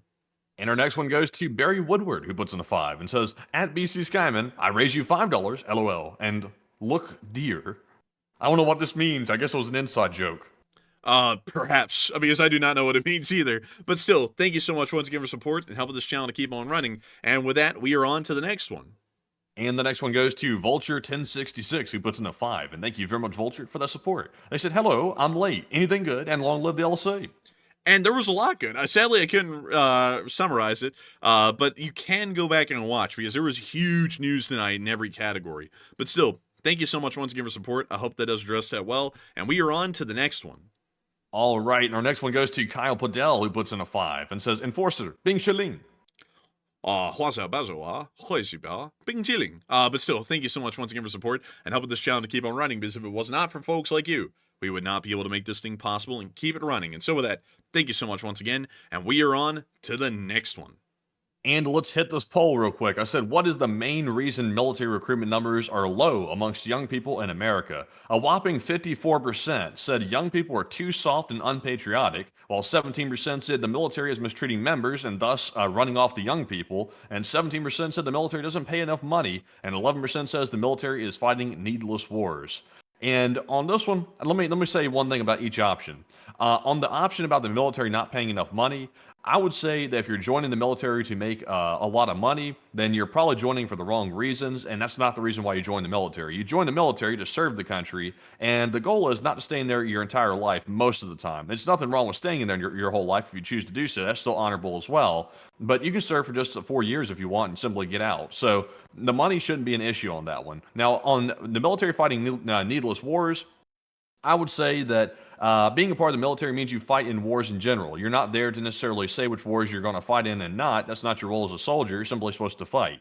So that's just sort of like the bad part of it that comes with the territory, but it's just part of it. That's with any military. For the military mistreating members, I would say that's honestly probably a big reason why young people are not joining, is because they see what's happened to people that's gotten out of the service not being taken care of properly, and they don't want to have that done to themselves. So that could be it as well. They don't want to come out with a really a disabling issue when they get out of the military, like for example, tinnitus or PTSD or something like that. So they decide not to join. Now I'm kind of shocked here. It looks like most people said that young people are too soft and unpatriotic. And generally speaking, I would agree with the fact that young people definitely are not as pro-American as they used to be. They're a little bit detached from reality, in my opinion, to an extent. They don't understand how good we have it in America, even though it does have issues. They think there are other better options. And generally, that leads young people to believe that America is not as good as it really is. So that is something that is playing into it. Now, on being too soft, there are certainly some people out there that are too soft that shouldn't be in the military. And hopefully those people know not to get in there because, they're not going to last too long. But at the same time, though, you don't have to be tattooed all up and down the arms and stuff like that, like a hardcore, tactical guy to go into the military. That shouldn't be required. And I don't think that is required. So as long as you have the mental fortitude to get through it, you should be good. But I think there is a large surge of unpatriotism in the country. That probably is part of it. But Enforcer, what say you? I would say, or to be entirely honest, I actually had to disagree with a large majority of people. I just don't think that's the case at all. I would say that younger people are not patriotic as much as other generations, but I'm going to have to be honest here. I'm just going to be entirely frank. I never point fingers at generations, but I am going to point a finger in this case. My generation is not patriotic because of millennials. Millennials were just not patriotic. I don't know what it was with that generation. I don't know what happened. Actually, I do know what happened. They were the generation that grew up when the folks who kind of lived through Vietnam were having kids. And so when they had kids, they were like, the military sucks, it's full of shit, and this country isn't worth fighting for. So the millennials became unpatriotic just by default because of the environment they grew up in. But they translated that over into the next generation a little bit. I'll say that my generation, though, in my opinion, is more patriotic than most millennials. I've run into millennials, they never seem to give a damn. I have run into folks in my generation that actually do give a damn, so I'll say that, at least. But that's generally the issue, in my opinion, is that the Gen Z kids were raised by millennials. The millennials weren't really patriots. So the Gen Z kids are kind of patriots a little bit, but not as much as other generations prior to that. As far as the military not paying enough money, I actually would say that that's a bit of the case. Modern day wages in the United States are reaching a median income across the country of 60,000 US dollars. And the military pays your average lower enlisted somewhere around 20 grand still, which is a third of what your average median income is in the United States. So most people would go with living the civilian life instead of a military one because the pay isn't really competitive. And you would have to but just... you know all the benefits that come with it, though, like the healthcare. That's a huge one. Like that's like almost in most cases $500 a month right there, taken care of by the military. Also, like food, things like that. You can go eat at the chow hall if you want. And let's see, there's other things like housing's taken care of most of the time. They give you a stipend to live off the base. Or you can live in the barracks. So, I mean, there's a lot of benefits that come with it that probably add up to quite a bit of money. So, I mean, I would say it's pretty decent. You're not going to get rich in the military, but you'll be taken care of. Yeah, I mean, you'll be taken care of for sure, but a lot of people like the immediate payouts, and then that's also another thing is that the military does mistreat members a little bit, but then there is some points where it doesn't really seem that is the case. Like, for example, when the VA works fine, which it rarely has, but in the times it has, the complaints still exist. And I'll be honest, sometimes veterans themselves are the worst enemy of recruitment, because some of them were treated so poorly they just never have anything good to say. And then some, which I'll be entirely honest, the hot dog man is one of them. Some of them act like because they shammed in the military for 5 years and did practically nothing and drove a truck and shifted gears, that they are owed a free house that's $1 million, and if they don't get that, it sucks. And then they go around telling others that the military sucks and it wasn't really worth it. But then they'll also, they'll also sit there and remind people of their military service when they think that they can get something out of it. Like, those kind of people also kind of detract from people joining the military as well. But I would say that the biggest issue in the present day with people not joining the military is that there isn't enough of a push, not enough patriotism that's being exuded by other folks around them. Because younger people are impressionable, whether people in my generation want to think it or not. It's also, and I see a lot of millennials in here like, I'm a millennial, I'm patriotic. Well, of course you are. You're on this channel. Of course you're a patriot. But the large majority of my generation and y'all's generation as millennials, we can both admit, aren't necessarily the most patriotic people, not the most patriotic generations that have been seen. I don't feel like that's an insult, because I'm saying that about my generation as well on top of y'all's. But I would generally have to say that I feel like a more ardent push for patriotism in general would start to see the recruitment numbers would climb, because there would truly be a reason to join. We saw the recruitment numbers skyrocketed in the 80s. I mean, quite literally skyrocketed. And there was no other reason rather than the government and really the public started to push this idea that the military is a great thing and that the nation is a great thing worth standing for. And so with that, I hope that does address that the best I can, at least in my opinion. And with that, we are on to the next one. Also, one quick thing I'll add is one thing that I think the military is going wrong with these days is obviously they have to condition soldiers. Like, you can't go into a firefight and not be like, in the right frame of mind to get into a situation like that, or otherwise you'll go into shock and you'll simply want to, get down in the corner and hide. They have to condition you. That means subjecting you to stress, yelling in your face, and things like that. That is part of training. But at the same time, just because they need to do that, and this is one thing I've heard from a lot of people serving today that I know, and people that have gotten out, is they go a little bit beyond that to the point of abuse these days. Hazing. A lot. Yeah. Say what now? Hazing is what it's called. Yeah, hazing. They go to the point of abuse or hazing or whatever you want to call it, and it starts going beyond like productive training. It starts going into like causing people to have psychological issues. I've heard a lot of horror stories coming out of the Marines these days. I've known actually 2 or 3 people that have gone into the Marines, and they come out and they've not even really seen a lot of combat, and they're already kind of messed up in the head a little bit from simply going through the hazing, the training, and all the abuse. And Dude, that's not something.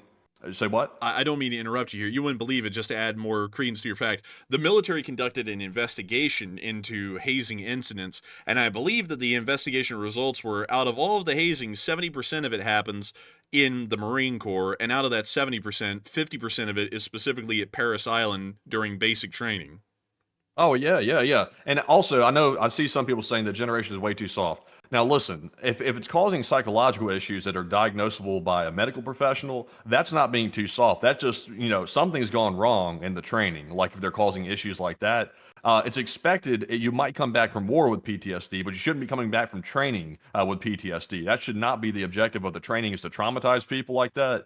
And obviously, how are you going to recruit more people into it if they know they're going into a situation where they're going to get traumatized? They don't want that. Nobody would want that. So, they got to watch how far they're going with the training, because you don't want to deter people, but at the same time, you want to balance being able to train them to handle situations appropriately at the same time. I think these days are a little bit lost on that.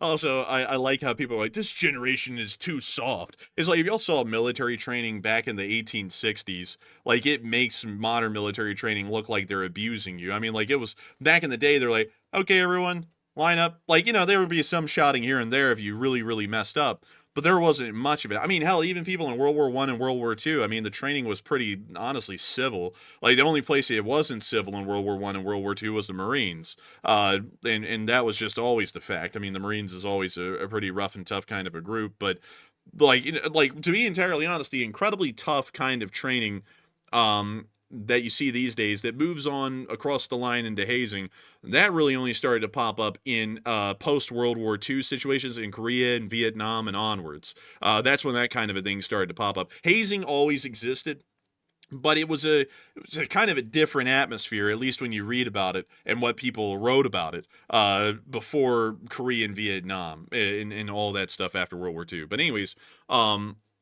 I hope that does address that fairly well, at least the best I can. Also, I would say it's not soft.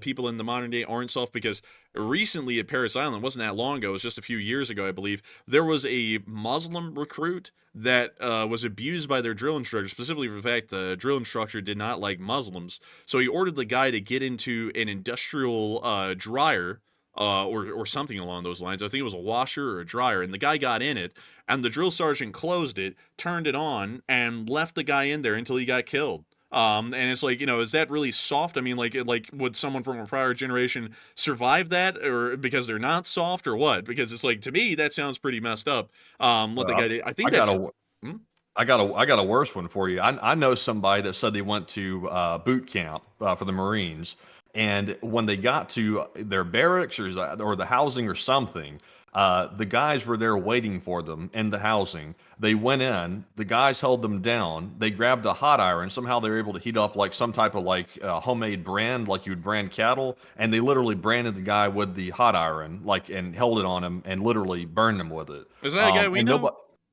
I'll have to tell you later. I'll have to tell you about that. I can't say that on the stream, but that was literally a story coming out of there, out of boot camp. That is not normal. And also, just because you're in the Marines and you're a tough guy doesn't mean you're supposed to go and start, hazing and torturing your comrades, if that's what you want to call them, soldiers, comrades, whatever. That's not good. And nobody will say a word about it, otherwise you'll get hazed even further. And also, the command really doesn't care either, because I think that's part of the training, is just to sort of go through hell and back. So, no, that's not good, and that doesn't make people want to join. And another thing is that people like, whoa, look at that boiler. They just carry it on, because it's like, whenever there's any softening up, where it's like, okay, let's not be pieces of shit to people who are joining, and let's make it to where it's a little bit better. And then they'll sit there, look at them, they're getting all soft, they're not getting their faces beat in with a sock full of nickels. It's like, what the hell? It's like, listen, do you want people in the military, or do you want to abuse people? Make up your mind. It's like, because no one's going to be joining the military if they hear, oh yeah, part of basic training is that the other people who are about to graduate from boot camp could just abuse you and get away with it. It's like, who the hell would sign up for that? It's like, especially with the pay that they're getting, it's like, Hell no. It's like most people would be like, I'm not joining. And then, and at that point, it's like you kind of got to get it. It's like no matter the amount of patriotism, if you hear, oh, by the way, you're going to be beat with socks full of soap one night, and there's nothing you could do about it. It's like, well, I wouldn't join. I mean, like I would not join. I'd be like, get me the hell out of there. And then some people are like, well, that's just wuss. It's like, no, I'm not an idiot. It's like you might be an idiot to get beat up with socks full of bars of soap. It's like, I'm not that kind of a person. That's Now, on the other hand, I'm mainly talking about the Marines here when I say this. Like, that's the main branch I'm talking about. The Air Force basic training, from what I've heard, I don't know a lot of people that's been through Air Force basic training. I think I know one of them. I think all I know is one of them, actually. I've known actually 3 people, at least, that's gone through Marine boot camp, oddly enough. But the Air Force people, like Air Force basic doesn't look that bad compared to Marines. Like, it looks much, much softer than the Marines. But even with that, like, there have been people that have, not made it through the training. They literally did not make it out of the training, if you know what I mean. They literally like stopped existing in basic training for the Air Force. That's what you're saying. Yeah, but they died by their own hands, basically, because they couldn't handle it. So there's like, even in the softer training like the Air Force, some people can't even handle that. But Marines is like 10 times worse, in my opinion, from the stories I've heard. Also, You're Taking My Life said, nothing like that happened while I was in boot camp. Maybe you were lucky, but I have heard other stories from people I know of that happening. So, it's not like a fictitious thing. Because, I mean, hell, I've heard about it from all kinds of people. I heard about it from people who were in Vietnam, people who went in recently. It's against the law, but who are you going to report it to? You're going to report it to the CO? And the CO doesn't have to report it. He could just say, I think you're making it up. And then you go back to the bay, and then you get beat up by your drill instructor, or you get beat up by the other recruits to death, maybe. It's like sometimes sometimes it's a mixed bag. Some people can have a good experience, some people can have a horrific experience. There's a lot of factors involved there, but still at the same time, military service, I do believe that military service and a lot of what goes on has to be softened up, because it's always been like that. I mean, like, hell, the British military was getting criticized back in the late 18th century before the American Revolutionary War, because the British government was going, oh, we're not beating the peasantry when they get in the army. It looks like they're softening up. And it's like, well, it's always been a complaint. Like, whenever the next group of people aren't suffering and eating shit like the old one did, the other generation that went through that's always complaining. That's honestly how everyone does everything. They're like, oh, these stupid kids in the modern day, they don't have to go to a library. They just pulled up on their stupid computers. They ought to go to the library and have to spend hours like I did looking for something instead of looking it up in a second. It's like, why complain? I don't get it. Me personally, I don't. But we have a load of questions to go, and honestly, we're also trying to shoot out to go get some Taco Bell here in a minute. So with that, we're on. That's gonna happen. I don't think that's going to happen. Yeah, I don't think it's going to happen, but I'm still going to try, because I think they're open a little. You know what? Let me check really. I'm sorry, everyone. They close at 1 a.m. Are you sure? Because I was told by one of the people who worked there before, when I was like, oh, I can't believe that y'all are open. They were like, yeah, we closed at 2. That's Well, wait a Friday minute, and Saturday only. Wait, no. There's one that closes at 3. We'll be fine. I just saw it. Like, it's not the one here. It's another one, but we will be fine. We're good. So with that, we're not going to rush, because we can get Taco Bell anyway. So life is good, and we're on to the next one. All right, so our next one, and also we have 20 more to go, so we'll have to speed up a little bit. But this one goes to Tyler14113, what's in a 5, and says, call me crazy, but I hate what Russia's doing, but don't mock the death. And I'm actively there seeing the results of the drones, and I hate them, but still no funny. And I thank you for the support, but this channel does what it does. We don't laugh at the Russians getting blown up. We more so laugh in support of the Ukrainians who got them, and also for the fact that a lot of Ukrainian service members laugh and cheer when they get the Russians, because each Russian that's getting wounded or killed is helping the war to end just a little bit quicker. It is what it is. This channel just runs the way it does. That's really all I can say about it. I do thank you for the support, and we're on to the next one. And our next one goes to Russia Nasi, who puts in a 5 and says, hi from Malaysia. As ethnic Chinese, Peking duck is delicious. And you put the skin on a thin bun and add the magic sauce, and every foreigners I gave love it. And I'll have to try that Peking duck someday. I'll have to try it. I want the one with the apple in the mouth. But Enforcer, what say you? It sounds good to me. I personally want to try it as well. And I thank you so much for the support and helping this channel to keep on running. Because if it wasn't for folks like you, we wouldn't be able to keep this channel running and make it possible. And so with that, thank you so much once again. And also, George Sanders can't conform to military life equals, man, army food really sucks. Like, really quickly, I just want to Army food sucks? What, is he crazy? Dude, army food historically was bad. Like, only recently. It's good now. Only recently has it gotten okay. Historically, it was bad. But And the chow hall is great. Like, I remember we went to Benning. I think I actually went twice because I had to go 2 separate years. We went to Benning and got to eat in the chow hall twice on a JRTC trip to the base and stuff. That chow hall had excellent food. Like, it was like kicking in there. I never went. Like, I sadly never got to go. Remember? Yeah, we did. I didn't get to go. But the food's good nowadays, but historically it was not that good. But one thing I wanted to throw out there really quickly, considering that a lot of people are talking about, oh, people are soft. In World War I, like the training that they get, they'd be like, hey, put your hands on the seam of your trousers. Okay, everyone, let's try and march in step. And that was day 1. And then day 2, you did nothing but sit around. Day 3, you sat around. Day 4, they got you loaded up on a train, they sent you to a port like New York, and then they shipped you right over to France. And that was the training. There was no training. Like hardly any at all, for the large part, for most of the AEF during World War I.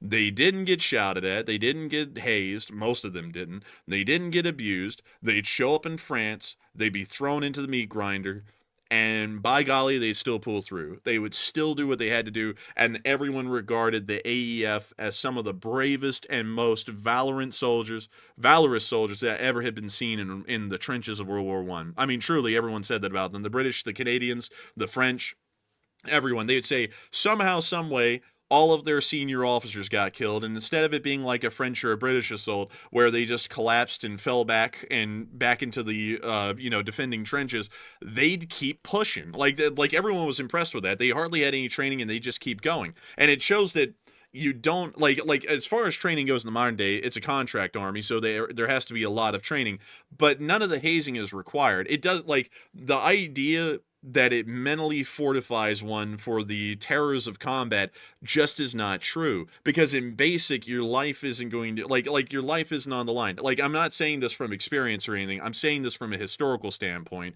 So if anyone tries to take this later and run with it like, oh, he's trying to talk but he's never in the military, obviously not.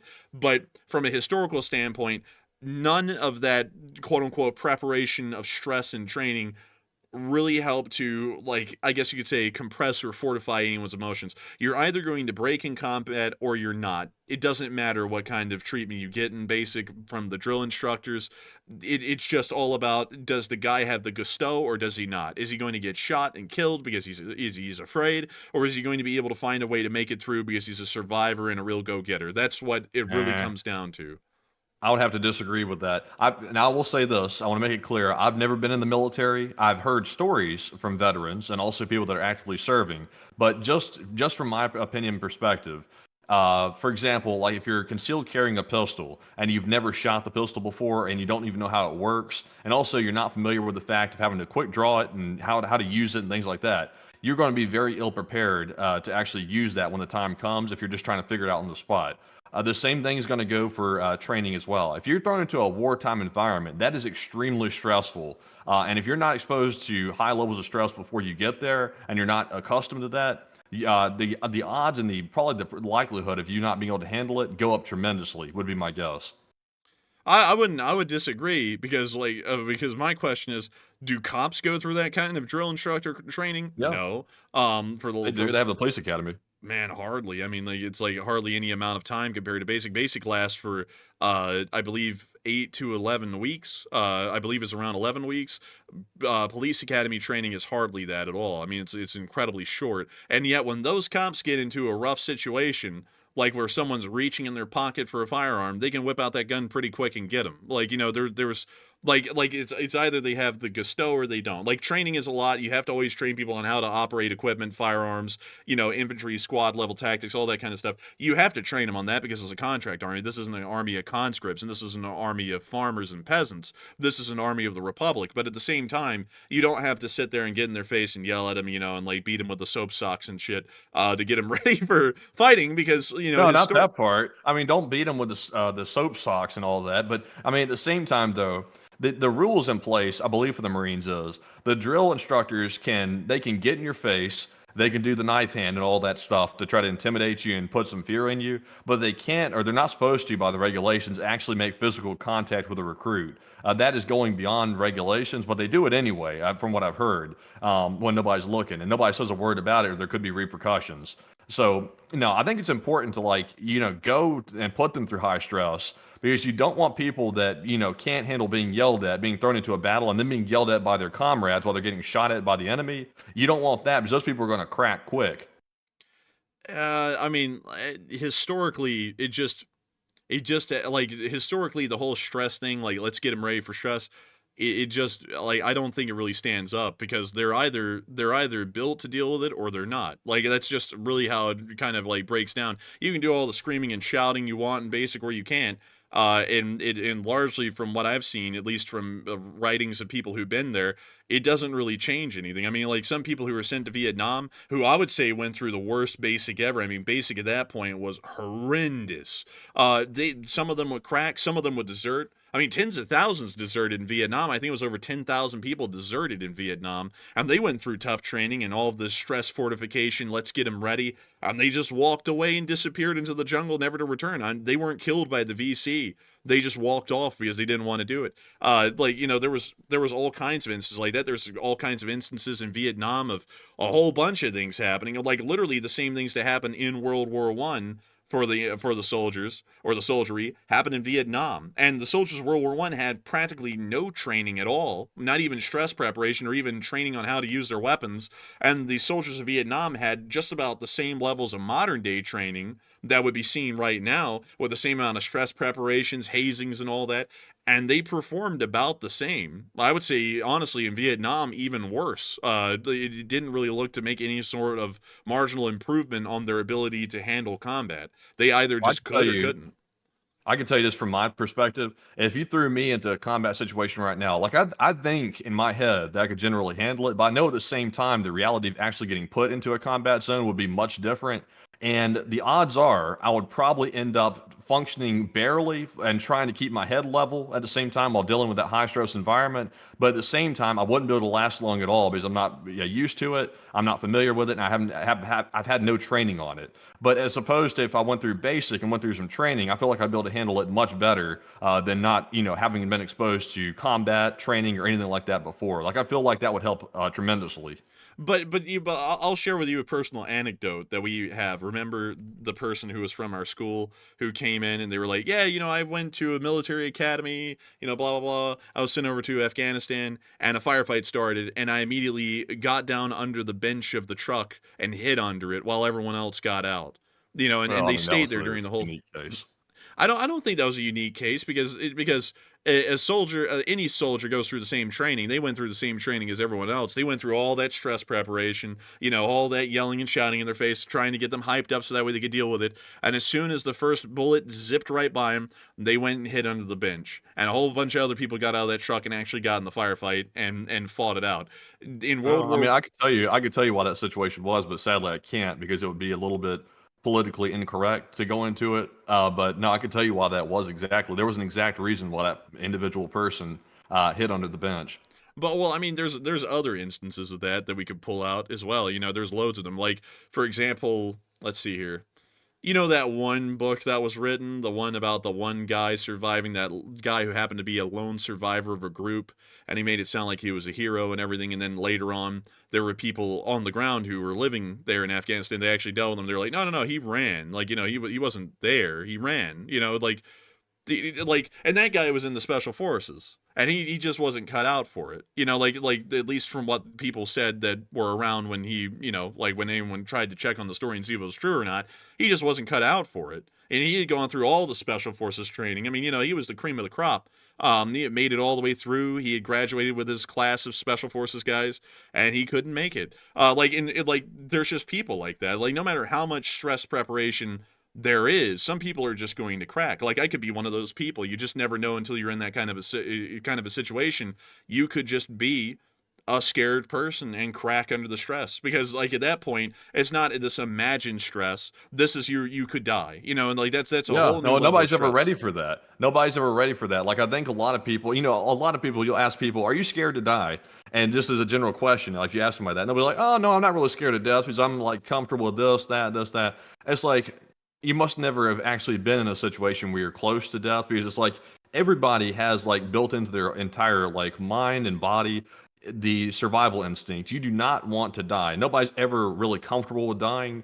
And when you get thrown into a situation where death is literally an inch away from your head when the bullets are flying over you, it's like most people naturally are going to freak out. That's just the natural response to it. Some people will clam up and simply hide in a corner. Some people will go berserk and start fighting like maniacs and end up getting killed because they're, going out of control. And then some people, I believe, with training, will keep their head level and remember what they've been taught and fight back properly. But I haven't heard a lot of combat stories necessarily where people are like running off and hiding. I think most of the time the training does work in the U.S. military, and nobody's running off except for like that one case you mentioned, Enforcer, that you just mentioned a moment ago. That's the only one I've ever really heard. I mean, I've heard several others. I heard one from a fella in Vietnam. You would know him because he passed away years ago. Bill. Bill said that at some points they would be fighting with the ARVN, which is the Army of the Republic of Vietnam, which is the South Vietnamese, and they would get in a firefight, with them on their side, helping to back up the folks that they were fighting with. Which is, funnily enough, it was an Air Force electrician unit, which you wouldn't think would be involved in any kinds of heavy firefights, but crazily enough, they were. But anyways, he would say that some of them would be the toughest guys you'd ever seen. Some of them would literally just get up and run as soon as the first bullets whizzed over, because some of them just aren't cut out for it. Some of them are. He said some Americans did that. He said, sometimes guys in the unit would just disappear in the night. Like, they weren't killed, they just get up and leave. They just walk off and just take their best shot out in the jungles and hope that no one killed them. And he was like, some people just weren't cut out for it. Some people were. And those guys were men. I mean, they had gone through some real tough crap over in the States in training, and then go over to Vietnam. Some of them just couldn't take it and they'd leave. Some of them couldn't take it, they'd take themselves out. All kinds of instances like that. And then in World War I, and these are soldiers who had no training even practically on most of their firearms most of the time. A shell would land, some guys would hit the deck and they'd be ready to go, and other guys would sit there and they curl up and they just break. I truly think in those kinds of instances, like, you can try and give people false confidence, like, okay, the drill instructors gave me crap, I think I can make it. But mentally, some people are just bound to break and some people aren't. And you never know until you're going to be in that kind of a situation. Yeah, I mean, maybe there's some truth to it. I think you're right, generally speaking, but the part I disagree with you on is I believe the training reduces the odds of somebody actually cracking under that pressure. Because honestly, I can understand why you would crack under that pressure, because it's tremendous pressure. It's literally life and death. So I understand why you would. That's why I think the training is very helpful, because at least in theory, it gives people a better chance of not cracking under the pressure. At the same time, I don't know. I've never been in a war, so I'm just saying this based on what I think and what I've heard from people and things like that. For the people that have fought in the war, you can tell us in the live chat if that is true or not, and what your experiences have been as well. But from the few veterans I've heard from World War II and things like that, I think the training was a huge help to them, from what I've heard. From the veterans I heard from World War II, they were like, man, nothing could prepare you. You just were ready or you weren't. Like, that's what I heard from most of them. And the folks in Vietnam were like, you're ready or you're not. There's just nothing that can get you ready, because like it also a big thing that I'm getting for the World War One stuff. You all actually want to read what I was reading to kind of get where I'm coming from. It was a book called Doughboy War, written by, I think it was Doug Eisenhower, and he went around during the 70s and 80s, and he compiled all the stories that he could get from veterans of the American Expeditionary Force into one book. So it's not like a story of one soldier, it's a story of thousands of them in little excerpts on different things, and all of them, when it came to fighting, all said the same thing. You just were ready or you weren't. Like you could take it or you couldn't. Like, you could think, like, those guys who were like, oh, I'm not going to be scared, I'm going to kick their ass, I'm going to go all the way to Berlin. Some of those guys, as soon as the first shell would fall near their trench, would be huddled up, bawling, crying, saying that they want to go home. Some of them would take themselves out in the trenches, and sometimes they'd have to try and stop them, and then other guys who were just quiet and said, man, I don't really know about this at this point, this is kind of getting a little scary. They would pull through and become heroes, like Sergeant York. Sergeant York is a national hero and an example of that. He didn't want to go at all. He said that it was against his religion to fight in that war or to kill at all. And he went over there and he became an American hero. I mean, hell, he killed more people single-handedly in a single battle than anyone did during that whole war. He captured 132 Germans, took out, I think it was 10 machine gun nests. That guy was a monster. And no one would have thought that. They would have thought this guy was, like a lot of people did think, this guy is a coward and he's probably going to crack. And he ended up being one of the best crack troops in the completely opposite way that was seen in the war. Well, you know what they say? They said I've heard that the loudest ones are usually the ones that are like trying to put on, some theater to make it look like they're not scared. They're usually, from what I've heard, the most scared. The ones that are the loudest, talking about they're going to go do X, Y, and Z to the enemy and things like this. It's the ones that are more level-headed and really aren't gung-ho about having to go, do the nasty part of war, which is actually having to kill the enemy. It's those people that are a little bit more neutral about it and a little less vocal about it are usually the ones that can handle themselves for a longer period in a combat zone. Yeah, well, you know what? I got a better example. Of like a guy that just looks like it doesn't matter about preparation. It just matters about what's in him. And you just never know. Like, I want to make that clear. Like, you can never even prejudge yourself and be like, oh yeah, I'd be ready, because I could be one of those people who people would call a coward. Like, like a bullet could whiz past me and I could just freak out. Like, I don't know. Like, you just have to see. But another guy is Audie Murphy. Do you know Audie Murphy, Matthew? World War II hero, Medal of Honor recipient. I've heard of him, but I don't know the whole story. So Audie Murphy was a little guy. I mean, he was tiny. He was like 5'4". He was so small they wouldn't let him in the army. So the National Guard took him. And so he was in a National Guard unit in France. I forgot the specific details of the story, because literally his entire time in Europe was quite literally just a Medal of Honor earning experience for him every day he was alive. But this little guy, this little 5'4" guy that a lot of people are, look at him, he's a scrawny little guy. He looks unhealthy. He looks scared. He's not going to be able to do a damn thing. He took out a king tiger on his own in France. I mean, hell, he did insane stuff. Like, if you go read a story, I can't even go and remember all of it. Like, I think he should have earned 3 medals of honor for what he did. He was just an insanely, he was insane. I mean, like, he was a nut, and people thought that he was a coward that was going to break, and the other big guys around him, they would get down, get low, they wouldn't put their heads up because bullets were whizzing just somewhere around, and they were too scared to do anything. And Audie Murphy would go out there and he would literally clear him out on his own, single-handedly. Like, the guy was like Captain America or something like that in real life. I think, like, I just keep on trying to push it home. Like, you just never know who will break and who won't. And also, word guy said, show us picture. Yeah, I'll show his picture. Audie Murphy. Here we go. This guy was a little legend. There he is. He almost looks like a kid because the uniform hardly even fits him. But this little guy was like the war hero of World War II for the United States. Interesting. I mean, it doesn't look like, a pipsqueak, or I don't know what somebody's calling him, but he doesn't look like a pipsqueak. Man, he was a short guy. Let me go see if I can get you his height. Let's see here. Gee, it's hard to find. Let's see. Dang, where in the world is his height? See, he's credited with killing 241 enemy soldiers. And he wasn't a sniper or anything. Damn. He was just a normal infantryman, which is the most amazing thing about it. You gotta watch out for those short ones when you put them in there. Yeah, the little ones, the little guys are nasty. But let me go see if I can find his height real quick. Audie Murphy height. He was 5'5", so he's a small guy. Like he's not a big guy by any means. Yeah, that's true.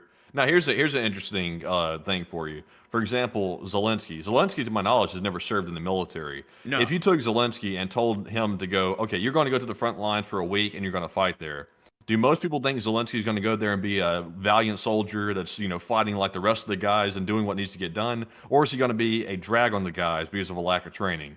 I would say he would be a drag because his profession is an actor. He went to law school. He's not trained in combat. So if you went to the combat zone, and even though he's a brave guy, he's like obviously, the head of the government, taking on stress and facing down Putin. If you put him in a combat zone, he'd probably crumble, would be my guess. What do you think? Honestly, I'd say that Zelensky's probably been under a lot of pressure. Because it's not like he's like completely detached. I mean, like hit squads were in Kyiv in the opening days of the war, literally driving around trying to kill him. And the army, well, the National Guard had to be mobilized to try and find these guys and kill them that were trying to get to Zelenskyy. He's been to the front line multiple times, like on the front in Bakhmut and Avdiivka. The Russians are less than a half mile away. He was there on the front in the middle of the shelling, and he seems to not really have cracked from it. He just keeps doing what he's doing. I would generally say, like, as far as I'm saying with training, I'm not saying, Maddie, like, give them no training and throw them straight in. Like, you got to train them on their weapon systems and tactics and, when you get into the higher range strategy and things like that, you have to train them on that. But, any of the yelling and all that stuff, like, it's not really needed. That's kind of my point. Like, hardly even needed at all because I don't really think it makes any difference. Because Some of the, like, hell, even in JRTC there was like some yelling going on. Like, I don't know if you were there, but our army instructor, who I won't name, went berserk, like yelling crazy and stuff like that when we were literally in a formation. And this was just the high school JRTC, when this one kid thought he was going to go berserk and start acting like a fool and stuff like that and start cussing everybody out, went berserk, and it actually put the kid in line. Like, he actually got in line. You know that not everybody that joins the military is like a perfect case. Like, there's delinquents that get in the military. There's people that had no other place to go that join, that really honestly probably didn't want to join in the first place, but they had nowhere else to turn to. There are people in there like that. And that yelling creates discipline. It creates sort of an environment of fear where people must fall in line. Otherwise, you won't have any structure. Well, yeah, that I would say that, you know what? Now thinking about that, I'm going to have to reverse that. It really just, I think the best thing about that, yeah, now I feel stupid because I've been saying, you don't really need that for the whole training side of things. I don't really think it's for that. Now that you're bringing that up, that's a great point. I actually think it's more so for them to respect and kind of fear their command and what the consequences could. To. Yeah, because now that you put it that way, that does make sense. So never mind, folks. I'm going to completely back off of everything. I'm still going to say you're either cut out for it or you're not, and you never know. I'm still going to say that about fighting, but as far as the actual screaming and yelling and stuff that happens in training, I don't really think that's for stress preparation still. I think that's more so for respect to command and understanding that they will screw you up if not. Because technically, usually the rule was if you desert a unit, you were shot on sight. Like, if you got up and ran and showed cowardice in the face of the enemy, the commanding officer was to shoot and kill you on sight because you were a deserter. So, considering that you kind of have to make sure that there's some level of lethal discipline, well, at least historically, they don't do that anymore. And they haven't done that hell since the Civil War technically, but since that kind of still has to exist to a level for people to respect command. Now I understand it, so I'm going to completely back off everything I said. It doesn't make any sense now looking at it from that context at all. But with that, now that we've cleared that all up, and the yelling does actually make sense to an extent. Hazing, I'm still not a fan of at all. Hazing has no place in any kind of a military anywhere. It only serves to detract people from joining. Still, I understand the point of the yelling and such things because that would make sure to instill discipline in the lower enlisted to their senior NCOs and also their commanding officers. But anyways, with that, we are on to the next one. All right, and our next one here goes to Jacob Hawley, who puts in a $10 donation. And thank you as well, Jacob, for that support. Hey. He said, the guy speaking in the Russian Duma can't do squat. His party is pro-West and only has one representative, and the Duma is just going to rubber stamp it. Sorry. Probably so, but still, it is interesting to see that even an attempt is being made to stop it at all. But still, I thank you so much once again for the support and helping this channel to keep on running. I hope that has addressed that quite well. And with that, we are on to the next one. All right, so our next one here goes to Omega6K, who puts in a $5 donation. And also, while we're at it, big shout out to Alex, who put in a $2 donation. And thank you both very much for that support and helping to keep us running. We also have a 5 from Vulture1066, who said, I am biased. Let's see here. They said they're political, but you lads are helping me to keep it balanced and makes me think. And thanks, boys, and take one from the live chat. Hey, and thank you so much for the support. And we like to stay non-political here. I think it's a very important part of this channel. And we always have people come in and say, oh, hey, why don't you get political? You got to pick a side. It's your country. It's like, why? It's like, you just want me to agree with you. If I say something opposite to you, you're just going to shoot me down. It's like, what the hell's the point? It's like, I just want to get into the news. And I got to thank you for appreciating that. And so with that, thank you so much once again. I hope that does address that well. And we are on to the next one. All right, and that live chat question is going to go to Purple Gerbil, who said, where would Putin go when Russia collapses? Would it be North Korea, Iran, China, etc.?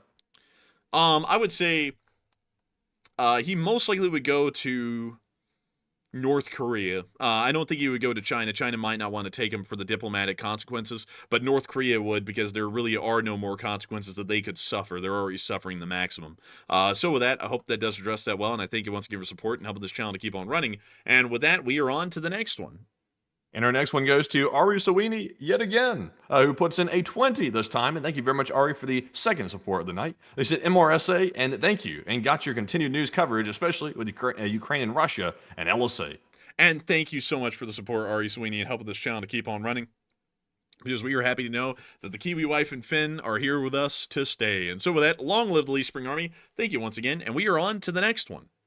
And this one goes to Neil Vizanant, who puts in a 5. And thank you very much, Neil. He said, the thing I saw said Princess wrecked the villages of the guys that killed her husband specifically, and not the capital.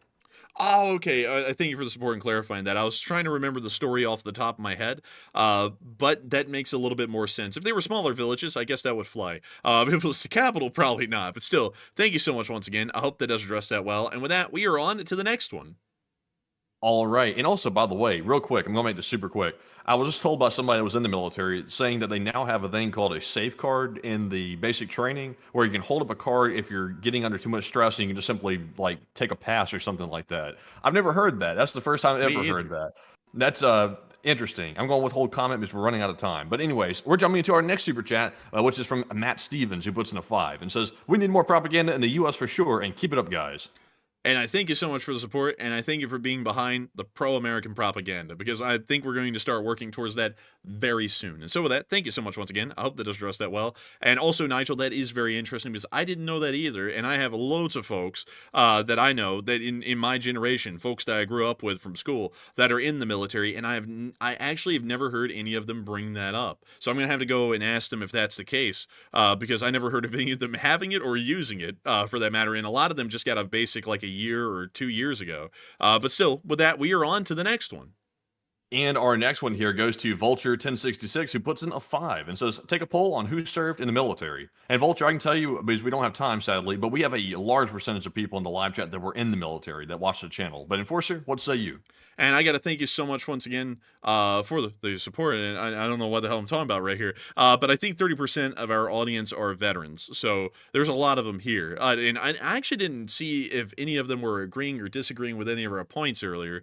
At least a lot. I saw one person saying that their kids were soft, but I didn't really see a lot more than that. And I was like, where in the world is everyone else? I was kind of wanting to see what people's standings were on that, opinion wise. But anyways. Well, my thing is, if the person's kids are soft and they raised them, then why are they soft? Because you raised them.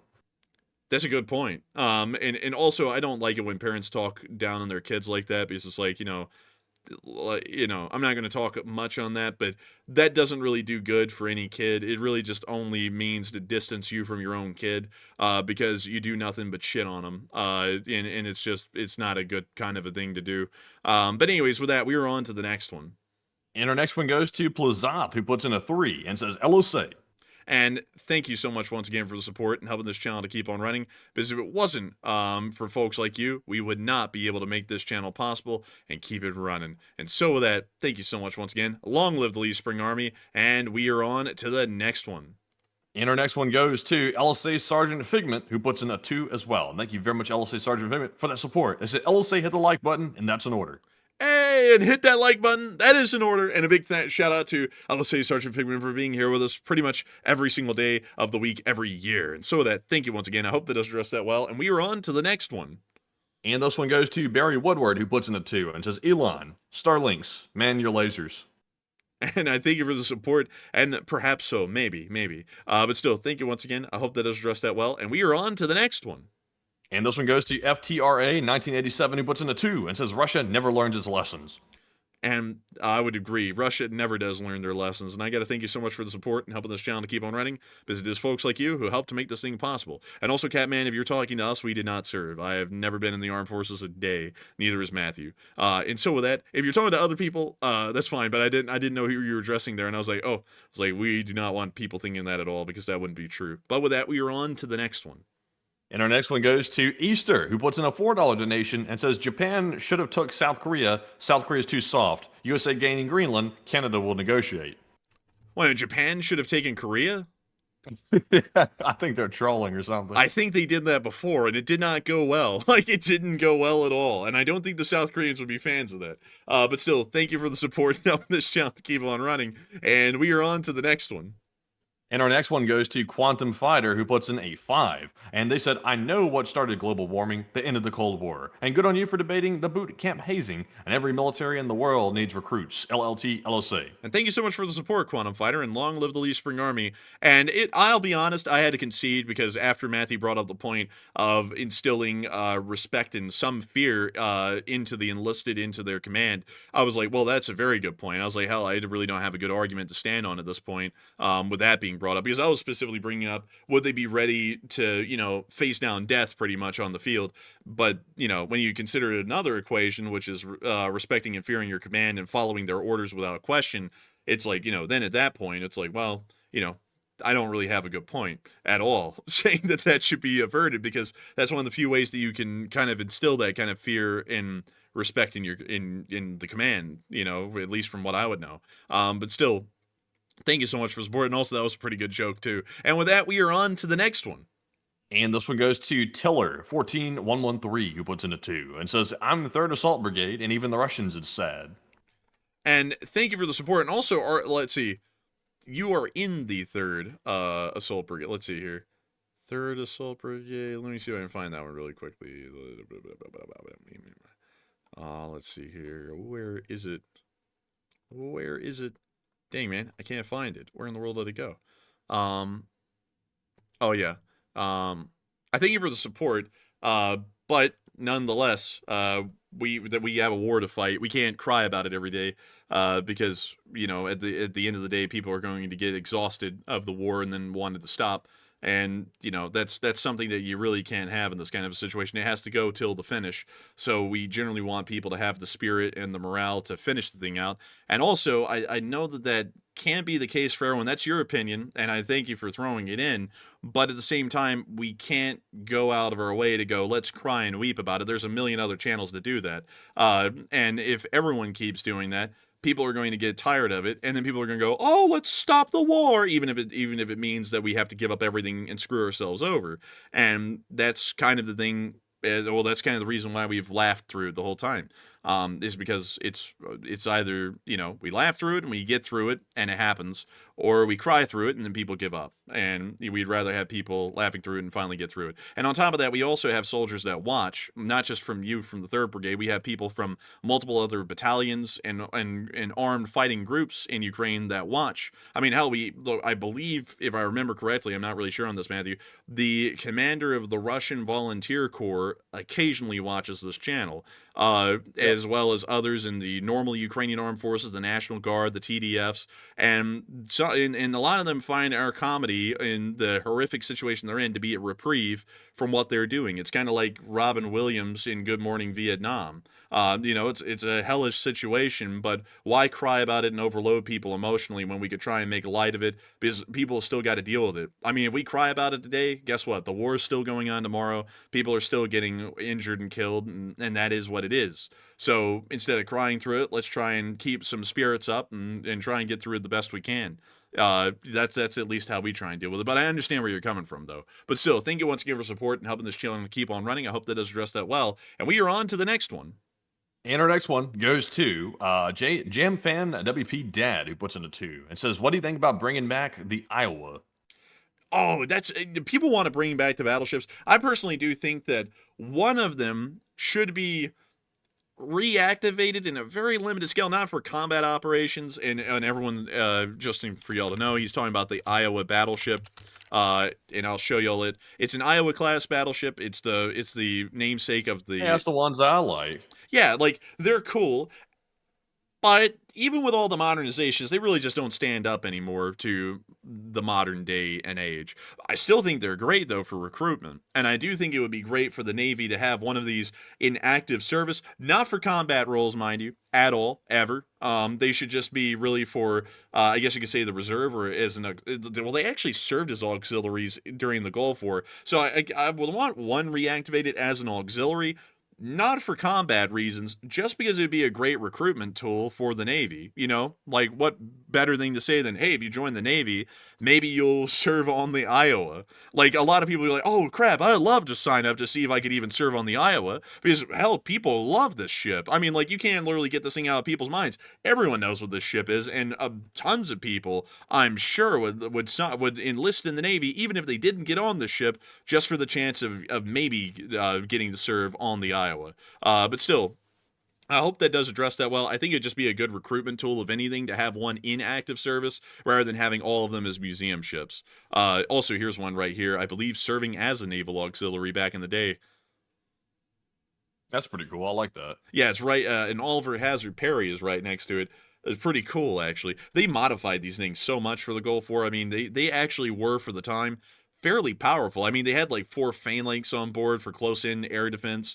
It was actually very impressive stuff. But I won't bore y'all all because it's 4 hours and 11 minutes in. It's a marathon stream, so we'll keep it rolling. But with that, we are on to the next one. All right, and our next one goes to JXXXRX, who puts in a 2 and says, ASMR news when. And also, if you want that, the Hot Dog Man does moaning throughout the whole news segment over there on his stream. He has that moaning down pat. I don't know why he does it. It's really, really sus and weird. But he does it through the whole stream. And that's where you can find the best version of that. But the Enforcer, what say you? Aw, man. We could always do an ASMR channel if it gets me enough money for a desk and chair and a trip to DC. It's like the most detached thing ever. Chair and a table, and then a trip to Washington. It's like, how the hell do you tie all 3 of these together? It's like, it doesn't even sound like it should be the case. But still, thank you once again for support and helping this channel to keep on running. And with that, we are on to the next one. All right, and our next one here goes to the Vulture 1066, who puts in a 2. So he said, how do you know how many super chats that people send?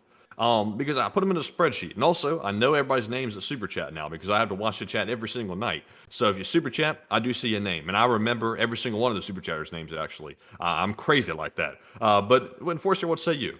I know how many there are just because we actually get almost like the same number every night. Sometimes the super chats are huge. Like, we could get like a $200 one and 2 $100 ones like we did tonight. And then there will be about 30 or more that will be somewhere in between $50 to $2 or $1.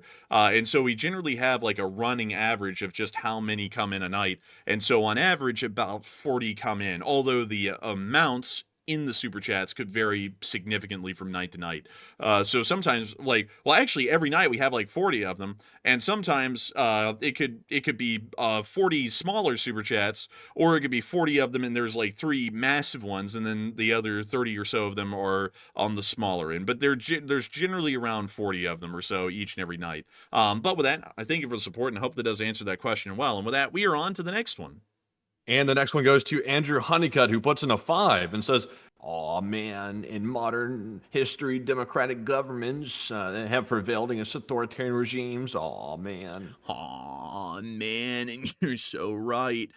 Aw, man. But still, thank you once again for the support, Andrew Honeycutt, and helping this channel to keep on running. And with that, we are on to the next one. And our next one goes to David Long, who puts in a 1. And David, thank you very much for the support, and you are rounding out our Super Chat segment. It's now time to grab our Morse code decoders of the stream. Tonight we had Cliff Simonson, Mark Hodges, Earl Bernew, Kevin J., Paul Schultz, David Millsap, Royal Fluffiness, and Arabelle Garbo. They said the Morse code for today reads, "We must rally together to ensure that we will come out victorious, and the Republic shall not fall. LLT, LSA." And and that's the sound of money, and y'all got that dead on the nail. That was some Morse code message of the night. I gotta congratulate y'all on that impressively, because y'all have continued to get that right time and time again. And so with that, we are on to the third to last question of the night. All right. So our next one, or actually our first one here, goes to Ian, who says, "What's the situation like in South Korea regarding support for the West?" Support for the West is generally high, although well, not some countries, but some parties in South Korea are wanting to see that South Korea is slightly more autonomous, although they'll never be completely autonomous because the threat to the north is so great that they'll always want the United States to remain within South Korea and protect them from North Korea. Also, due to the fact that North Korea is backed by China, South Korea will never be able to shift entirely over to the Chinese side, so they're pretty much locked in with the United States, and so support is relatively high. And so with that, I hope that does answer that fairly well, and we are on to the second to last question of the night. All right, and this one is going to go to, let's see here, Barry Woodward, who said, "With today's technology, do you think the U.S. knows where Putin's mountain getaway is located?" Yes, we know where all of his getaways are located, technically. So yes, we would know where all of them are at the moment. And so with that, I hope that does answer that incredibly well. And we are on to the final question of the night. And so who is the lucky last person who threw in the lucky last question of the night? All right, and this one goes to Andrew Honeycutt, who said, "Do you think the incident in the FSB with the person getting axed from their job could be a sign of internal struggle?" Yes, certainly. I believe that he was probably killed because he was about to uncover some form of corruption, or he had inside the MOD, and he refused to not report it to the FSB, so they ended up just killing him in his office to make sure that he didn't get that info out. That's probably the most likely answer to that, or it could have been that he just pissed someone off in the MOD and they just killed him. It's probably one or the other, but it's probably fairly straightforward as to why he ended up being killed. It's most likely an internal struggle in between the state apparatus, which would be the FSB, and then the military, which is the inside the Ministry of Defense. But with that, I hope that does answer that incredibly well, at least the best I'd understand it. And with that, we have reached the end of tonight's stream. I got to thank each and every one of y'all once again for watching tonight. It's been an absolute honor and a pleasure to be able to cover this news for each and every one of y'all. At the peak tonight, we had about 9.8 thousand people here, and 63,000 people have watched the stream before it ended. We are entirely honored and appreciative to each and every one of y'all for watching, and if you are new to this channel, please make sure to like, comment, and subscribe, and join the army of about 335,000 people who currently call the Enforcer channel and the Lee Spring Army their home. But with that, we will see you all tomorrow at 10 p.m. Eastern Time to cover the next 24 hours of the news of around the world. And so with that, good night, good luck, take care, stay safe, Slava Ukraini, long live the Republic, and long live the Lee Spring Army. The Lee Spring Army will never die. And with that, folks, thank you all again for watching on this extremely long stream tonight. One of the longest ones we've actually run in ages, actually. But thank you all for joining us. 62,000, almost 63,000 join us by the end. And of course, Slava Ukraine, Herom Slava. You'll be hearing from me all probably tomorrow on a short war video, as I'm already seeing the news coming out for it already right now. So with that, folks, get some rest and good night.